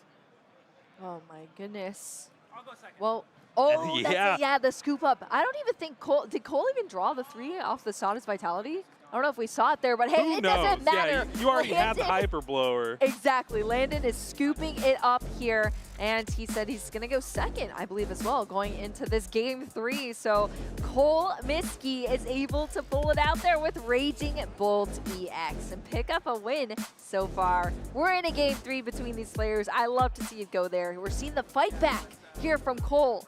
And now it's just going to be, what's it going to be? Is it going to be more like Game 1 or more like Game 2 for our players going into this Game 3? Yeah, a little bit scary there, but Landon just did not have a way to take another knockout. Let's go ahead and take a look at what happened yet again. Yeah, let's take a look at this replay between our players. Yeah, there was the big charging up of the Miraidon EX with that Magneton, being able to take the knockout there, but again, missing generators, so you really couldn't get multiple Pokemon charged up. And Cole Miskey has the Professor Sadas with the Raging Bolt take the knockout on that Miraidon. Landon was like, okay, I'll buy a turn with Pikachu EX. Resolute Heart will save me, but no. That Iron Bundle with Hyper Blower able to force the scoop from Landon. Now they're going to have plenty of time for Game 3. And these players are trying to increase their match point total, trying to go into day 2 already have locked up their spot. Yeah, I mean, that Ice Penguin showing off there in that matchup for Cole. That's pretty cool to see it face off against the Pikachu EX. I mean, it was a cool addition into Miraidon because it unlocks that stadium and it kind of can buy you turns potentially, just like as we saw with the Resolute Heart ability that it has. But Cole was able to play around it thanks to that little penguin. That's pretty cool to Now, see. to give you some updates on the field out there, the Greninja EX Grand Tree mirror match that we had going on, Drew Townsend did take down Kobe Kawasaki. Oh my gosh. So now Drew is 7-1 and Kobe is 6-2 going into day 2 there. We have a 7-0-1 Roaring Moon EX, Ira Perlman, and then a 7-1 Iron Thorns EX. Oh my goodness. Whoa, didn't predict that one. Still waiting on a lot There's of our so top many tables. like canceling clones out there. Oh yeah. That's so wild. I mean, they got one canceling clone, right? Maybe 2 if you are Reggie Drago V-Star, but being able to use that Legacy Star. And I'm still waiting on that table 1 match of Grant Manley versus Brent Donison. That has to be something crazy to watch for sure. Yeah, I mean, I wish I could be watching that for sure, but you can only have your eyeballs on so many games here, Jeremy. And we're here in our stream match, our last round between both these players, showcasing some decks we have yet to see today, and they have been proving to be great. I mean, we have a back and forth here. Landon taking down our game 1, Cole taking down game 2. Who is gonna take this game 3 between these big basic decks that work quick? I wanna see just the most aggressive turns from both of our players here. I wanna see how this works. I wanna see all the electric generators hit. I wanna see these Sadas. Yeah, all the Sadas sodaing. But then it's kind of unfortunate then because then it really comes down to like who's first to the prize cards as well sometimes. So we're just going to have to see how it plays out. I mean, Miraidon still has the potential. As much as we saw it pop off, we also saw it break sometimes when it used to be on our stream stage all the time. It was so prominent. And Raging Bolt also has that potential. But, I mean, lately Raging Bolt has been functioning pretty darn well for our players. Going down the list of decks that are out there too, we got a good mix, and I'm excited to see how that day 2 Any Archaludons? shape up. Come on! Come on! I don't see pretty much anything for you there. No, I'll have to see what makes it. There's got to be some in day 2. There's got to be some. There's maybe a Cloth or 2, you know, Okay, hanging that's out cool. in day That's 2. cool too. Yeah. That's one of your picks. Yeah, this one Good. picks, yes. I would love to see a clock tomorrow as well in our day 2 stream matches. That'd be super cool. Then you'd be doing math, Jeremy. I don't want that. You don't know that poison math? Yeah, it can definitely get tricky, that is for sure.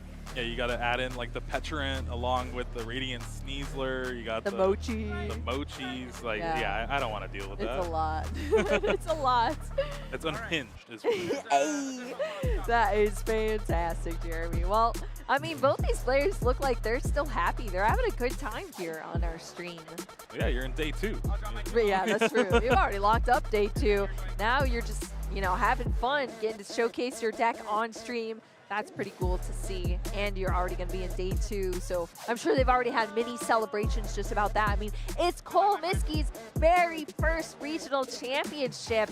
And he's represented all of the players who maybe this is their first regional championship. He's on stream. That could be you. Oh, no. Oh, no. This is a Grass Energy to a Raging Bolt EX and a pass. Now, I was worried for Landon starting that Luminion V. But now I'm worried about Cole here.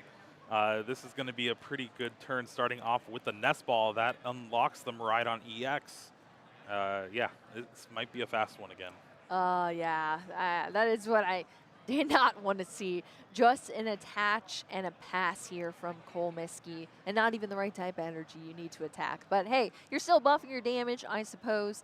down the line, but you needed a lot more than that. Starting off this game 3, I mean, it's down to the wire here. Both these players trying to take home a win to finish off their day ones, and Land is going to try to get there. Starting with the Luminion V, so of course not able to use that luminous sign. It's just kind of out there on the field, but it can still use Forest Seal Stone, so that's pretty cool. Tandem Unit, of course, going to jump back into the deck down the line here for Landon to get out more Lightning Pokemon. The Area 0 is already in play here from Landon, so we've got to be seeing a lot of Pokemon here on this turn. Yeah, and unfortunately for Landon, did prize the one of Latios EX to be able to get this Luminion V out of the active spot with the free retreat, but you do get Rescue Board, so potential there. We could see a big pop-off turn with a Raichu V to maybe take the knockout on the first turn, but it requires a lot of electric energy in play.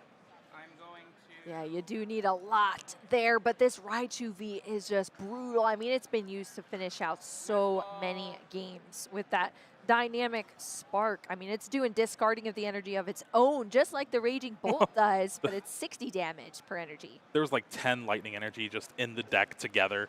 Oh, shuffle it up, Landon. Oh, that's funny. Wish you could have electric generator that, huh? That clump. That would have been nice. Now, this is something we haven't seen in the match so far, but both players do play it. That Squawkabilly EX, being able to squawk and seize. And I think Landon's going to try to go for it here. Wow. Arvin gets the electric generator and rescue board. So, or I guess secret box as well, yeah. Yeah, if you have the cards to be able to discard That grabs for it. everything.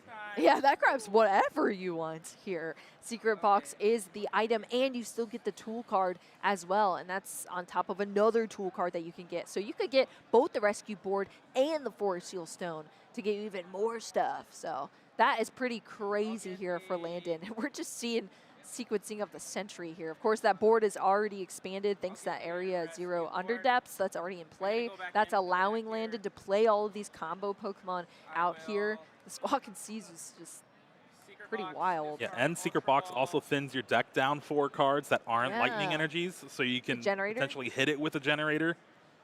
Yeah, that's pretty cool as well. So Secret Box is discarding 3 cards here. So it is going to discard 2 lightning energy here, potentially. Looks like, are we frozen right now? Oh, no, we're just, I was like, wait, what? No, Landon was just taking a second to decide if that's really what he wanted to discard to the Secret Box. But it is going to be 2 lightning energy as well as an Ultra Ball there to the Secret Box, which is going to allow Electric Generator for the item. Forest Seal Stone for the tool card. We still have a Stadium as well as a supporter in that Arvin being drawn out. Yeah, this is just nerve-wracking for Cole. Look at that hand and pass with 1 Pokemon in play. You're like, all right. I have 240 HP. I just need to dodge 4 lightning energy in play. Landon still has the Squawk and Seize available for him here.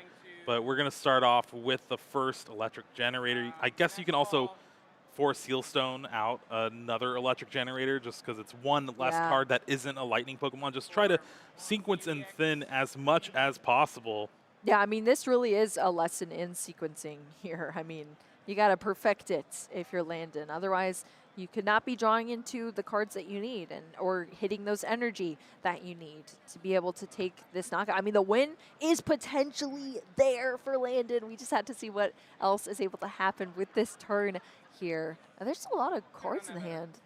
Yeah, there's a lot of cards, but again, you can burn pretty much through all of them. It's the rescue board, Forest Seal Stone. Yeah. The Area 0 that you're going to discard with the Squawk and Seize. So starting off with Electric Generator, needs to hit 2 lightning. Only hits 1, so this is going to force the Squawkabilly to try and find an energy if the other generator hits 2 or just another generator.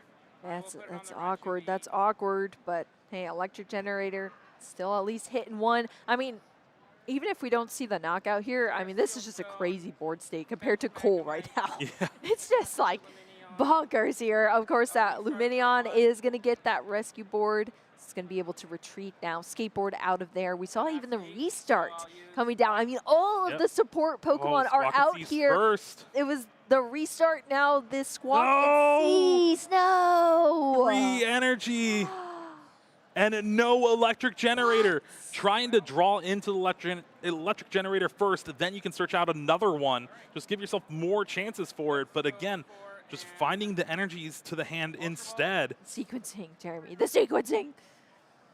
That's brutal. Now, you do have an energy to attach for the turn, so you still just need an electric generator to hit 2 energies. So Forest Sealstone Star Alchemy is going to grab it. This is going to be a huge card for Landon here. Yeah, are we going to be able to hit these 2 energy? That is the question. That would be an epic way to end this day 1, Jeremy. We'll have to see if it's as climactic of an ending as that.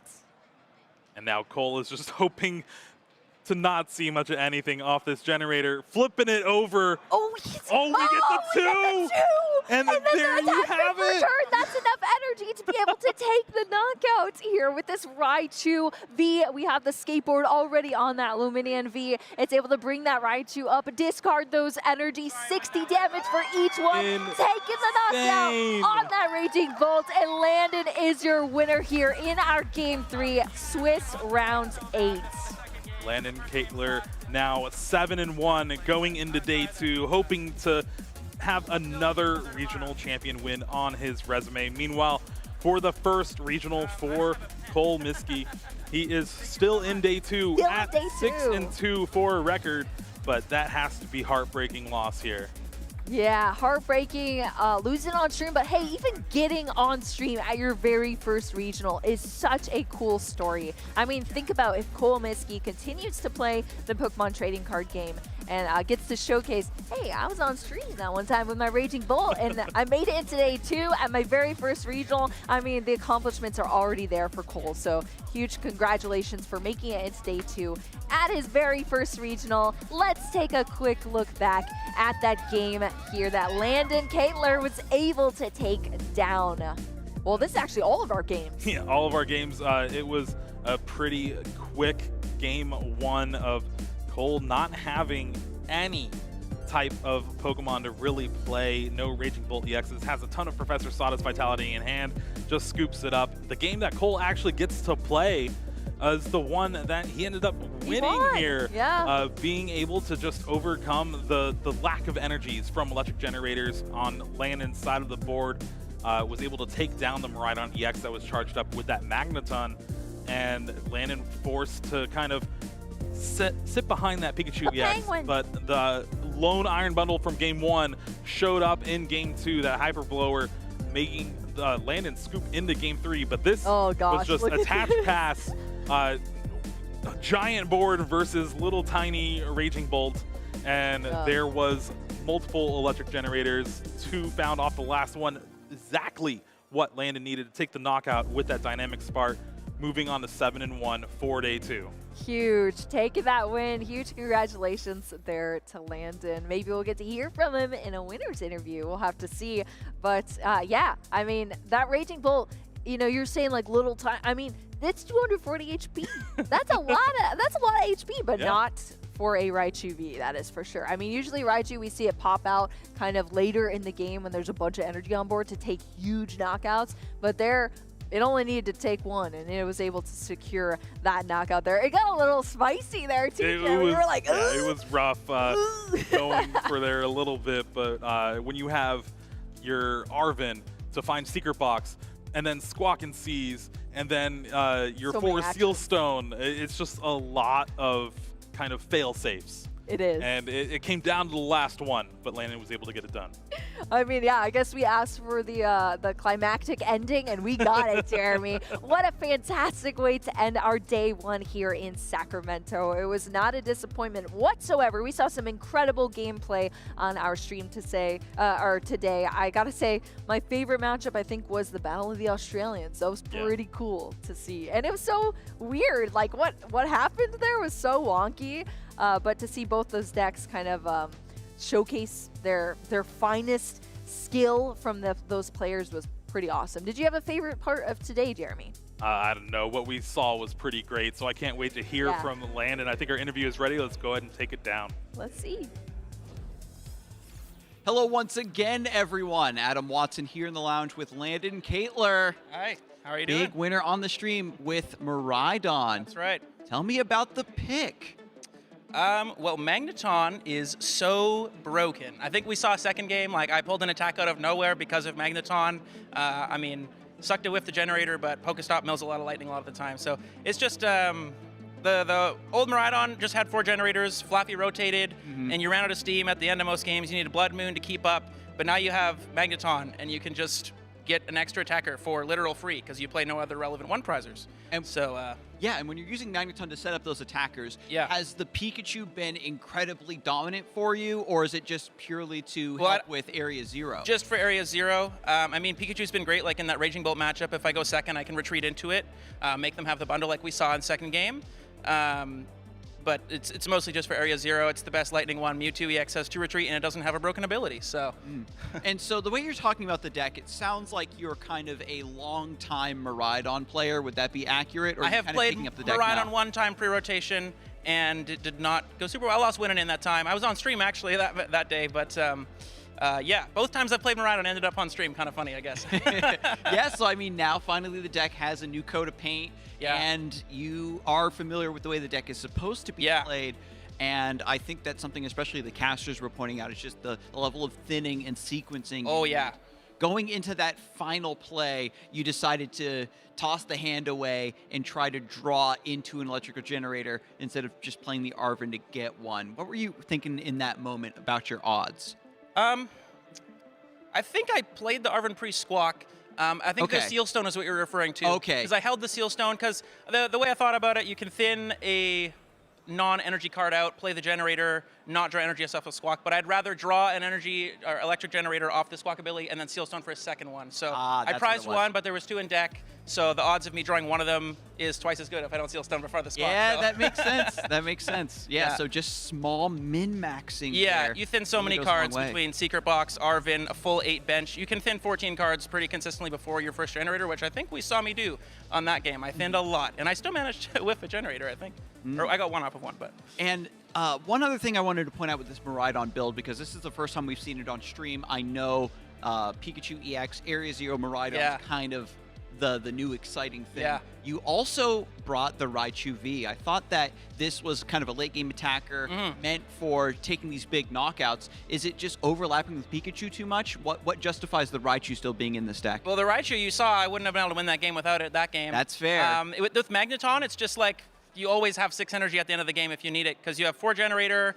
I went first a couple of those games that I was able to attach going first, and it's just a very consistent deck right now. You thin a lot of cards, and the Raichu just allows you to have that late game push. You can kill a Zard, you can kill a Regidrago. It's just very nice to have that ability to just one-shot whatever's in the active without much consequence because of Magneton. Yeah, Magneton giving you just free access to whichever attacker you need in the situation seems incredible. And now that you've made day 2, what are you thinking? How are you feeling exactly about your performance for today? Are you feeling confident based on the decks you've seen out on the floor today? So confident. I don't mean to sound arrogant, but I lost my last round to Grant Manley. We rematched. I managed to get really lucky game 1 again against him. I kind of got a bit of a track record with Grant, but just wasn't able to get a Magnemite down turn 1, and he was able to Dragon Bolt it away. But I played against Drago earlier, and it was a pretty easy 2-0. I just didn't have a great setup against Grant. I don't want to hit control, but everything else I am very happy to hit. Okay, I mean, finally we get somebody out here who's playing a deck that's confident into Regidrago and is having a good time. So definitely thank you for showcasing Miraidon. Absolutely. A deck I think we kind of had as a pseudo rogue pick. Yeah, it wasn't super popular, but I don't know why. Matchup spread is fantastic, and it's incredibly consistent. I only bricked 3 games, one of which you saw on stream. Yeah, and there you go. And you saw it here first, folks. Miraidon, get your stocks now. If you don't already have your Miraidons from when it was good a while ago, it's finally come full circle. Yeah, it's good again. And do you have any final shout-outs, maybe people who helped you test the deck or maybe put you on Miraidon? Big shout-out to Skibbity Lucas. He's out there watching. We got John Oldale, me and Lucas Oldale, we drove up. We got the Sims family. We got Christy. We got Richard, Oscar, and Leo, rooming with them. So whole bunch of people behind me, helping test. It's been great. Build a lot of relationships in this game. Super thankful for it. Couldn't replace with anything else. Yeah, I mean, it takes a village to build a Maridon deck and pilot the day 2 of the regionals. Yeah, it does. And you performed spectacularly, and hopefully we'll see a little bit more of you tomorrow. I think you might be seeing me again. Oh yeah, we're going to kick things back over to the casting desk and bring this day 1 to a close. Thanks for the interview.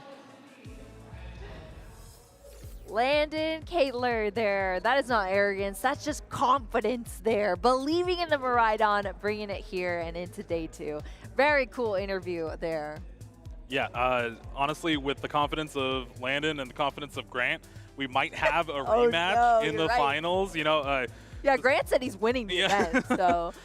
Two confident guys ready to rematch in the finals, and That'd Grant's be hoping cool. for a different outcome. If we call that right now, it's going to be crazy, Yeah, Jeremy. mark I'm just it on the.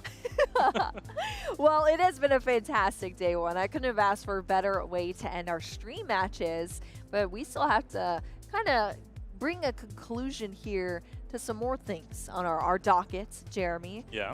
We've been having a little potluck. We're upcoming on a holiday in Thanksgiving coming up, and we're bringing some Pokemon food, or the Pokemon are bringing some dishes to our dinner table. Yeah. We've been kind of debating here which ones we like more, and you as the chat get to decide. You get to vote for which you would choose. What's going to be on your dinner table?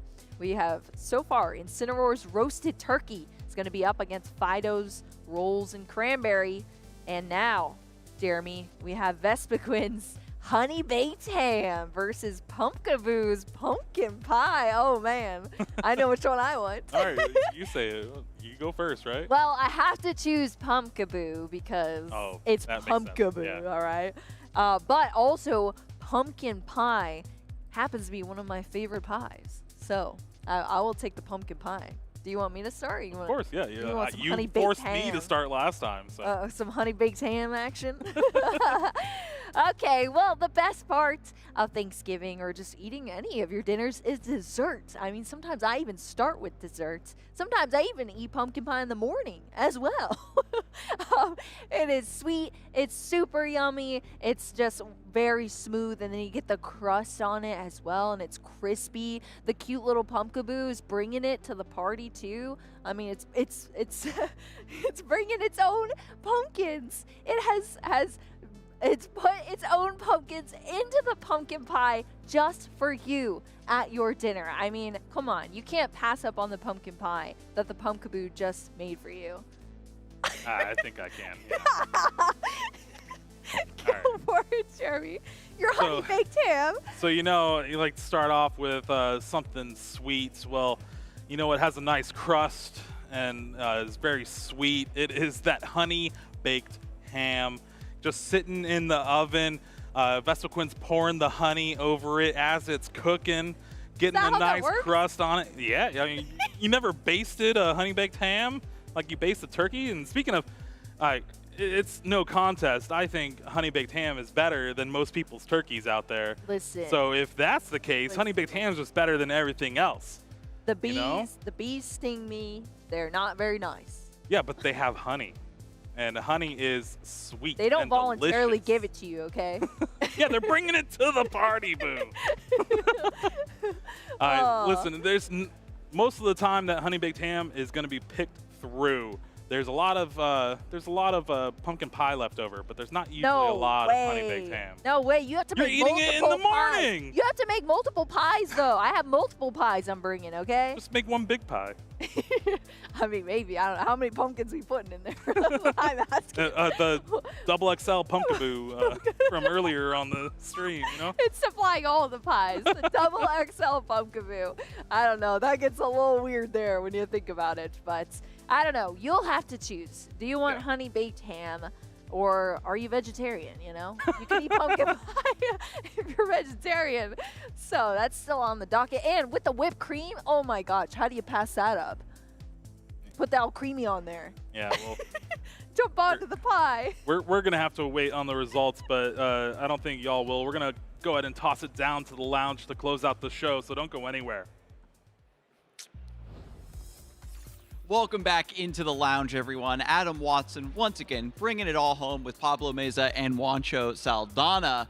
And, I mean, a lot of fantastic stuff went down this weekend in Sacramento. And any big moments jumping out to you, gentlemen?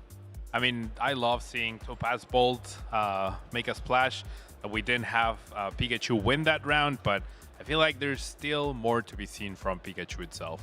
Yeah, the very first Topaz Bolt. That's a monumentous occasion, right? I mean, it's going to be an attack I think we're going to be seeing for a long time. It's honestly just so fun to say. Topaz Bolt for 300. And it's just coming from a Pikachu. Oh, yeah. And then eventually we're going to be in Gravity Mountain into the mix, trying to knock out Charizards. We'll see. Pikachu, we believe in you. That's for sure. My favorite moment, though, has to be just watching Grant Manley's masterclass of a Regidrago, and even just getting a 3-prize turn with the Dragon Laser. That's the attack on Regidrago V. If you haven't seen the match, you gotta rewind it. And you get to see the inner workings, really. Like, you see him really think about what play is perfect, and we didn't see it, and suddenly it just came into fruition. It was beautiful. Yeah, you gotta remember that Regidrago has so many attacks, there's some that we even forget about. So keeping an open mind, keeping your eyes peeled for those niche plays can really bring it all home. And speaking of bringing it home, we have a list now of some top players, some notable names who actually locked in their spots for day 2. So let's take a closer look at this list now and see if there's any players that maybe jump out to the both of you. I mean, for sure, Grant Manley, right? Big fan. Yep. He's also very confident that this is going to be his first regional win. And he's putting his actions where his mouth is, right? Or I don't know the exact phrase, but his money where his mouth is. That's what I was trying to say. Yeah, Grant doing pretty well. Brent, of course, coming from Brazil over to here from Australia. Ryan Antonucci, I think, also did pretty well, 8-0, I believe. So, yeah, lots of big names here. Fellow caster Ethan Heggie there, making it to day 2. Wow. Yeah, there you go. And then just the Seattle squad actually down there. Kobe Kawasaki, Cameron Shinoy, Lee Bui, and Calvin Connor.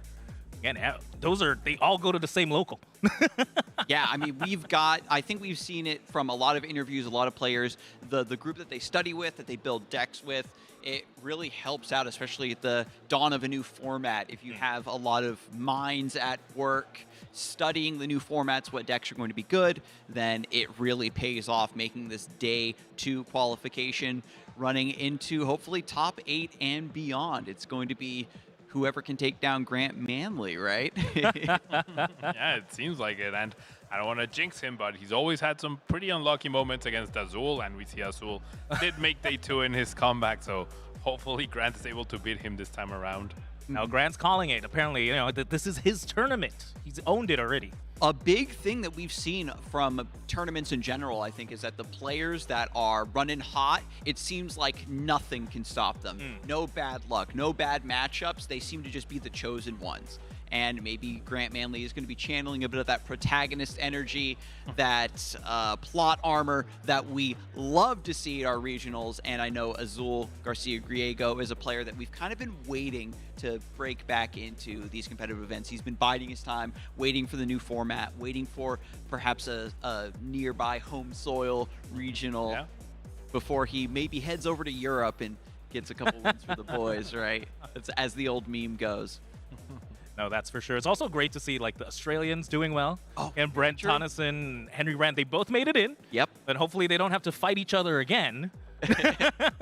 Maybe in the finals. We'll see. We'll see. I mean, don't forget, we're going to have so much action tomorrow. So make sure you tune in 10:45 Pacific time because we are, of course, on the West Coast. And this is so exciting. With Surging Sparks debuted, it wasn't just the same old decks. There was a lot of that, of course, and we were worried that it would just not change too much, but we're seeing Miraidon and Pikachu and maybe some Ceruledge, some crazy Grand Tree piles, and it's exciting. I'm glad that our players are still continuing to cook and make things exciting, but this is not all we have in store for you folks at home, because there's still more regionals to be had beyond this weekend. And as we move closer and closer to Anaheim, we still have to reveal that slot, the blurry Anaheim. What's going to go in that slot, I wonder? Atlanta was recently revealed as one of our regionals locations.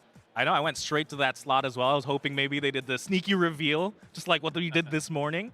But now we're going to have to wait a little bit, but glad to know we have Atlanta and honestly still so many regionals, so many tournaments to have. It's going to be a good time. It's a good time to be a Pokemon player. Oh, it certainly is. And now something I always tell the people I coach is like, take it one game at a time, right? So I'm going to say, once you take it one tournament at a time, right? That last spot is very exciting to find out, but we're here in Sacramento. We're heading to Toronto soon, so I will find out when we get there. Very well said. And that finally brings us around to one last order of business, gentlemen. Our viewers at home have been voting for their favorite Thanksgiving dish. So we have to see who advances between Pumpkaboo's pumpkin pie or Vespiquen's honey-baked ham. And, of course, Twitch chat loves their dessert. They don't like to eat their vegetables, and they love their dessert. Who could have foreseen this? Have you ever had pumpkin pie, Pablo? I actually have. That's one of the few dishes from this, that are typical for Thanksgiving that I have had before. Okay, that's something I still have to try. I'm more of a pumpkin spice latte kind of guy. If It's anything kind of close. the same. That's kind of the same idea. You know, the nutmeg, pumpkin, cinnamon flavor going into pumpkin pie. So I completely understand. I'm definitely honey baked ham myself. We make like a honey mustard sauce for our spiral cut ham. It's delicious. But Thanksgiving is all about good food, and now we're bringing it onto the stream. It's all about good Pokemon, right? That's what we're looking forward to. A feast of delicious Pokemon action tomorrow, and you don't want to miss out. Make sure you go to Pokemon.com/broadcast, and it's going to loop all of the streams together into one hub location, so you can jump from game to game whenever there's a lull in the action. But don't miss any of my side segments because we got a lot of cool stuff Oh, we did some recorded. really cool stuff this Yeah, weekend. so that's going to be super exciting. But that is going to be it from us. Make sure you're following the channels. If you're watching on YouTube, follow there. If you're watching on Twitch, make sure you follow there. Turn on those notifications so that in case you oversleep or you forget about a stream, they'll be right there to remind you. We're going to see you beautiful people tomorrow for the conclusion of the Sacramento Regional Championships. Peace out.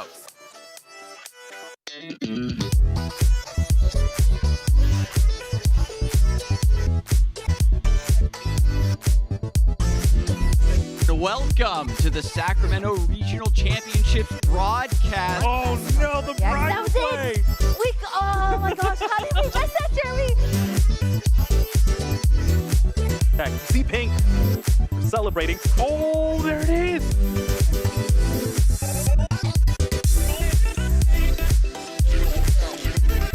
Calamity Storm takes the knockout, but Radiant Charizard with the Combustion Blast, 250 damage. You see the energy. Prime Catcher was a draw for the turn. I just hope someone would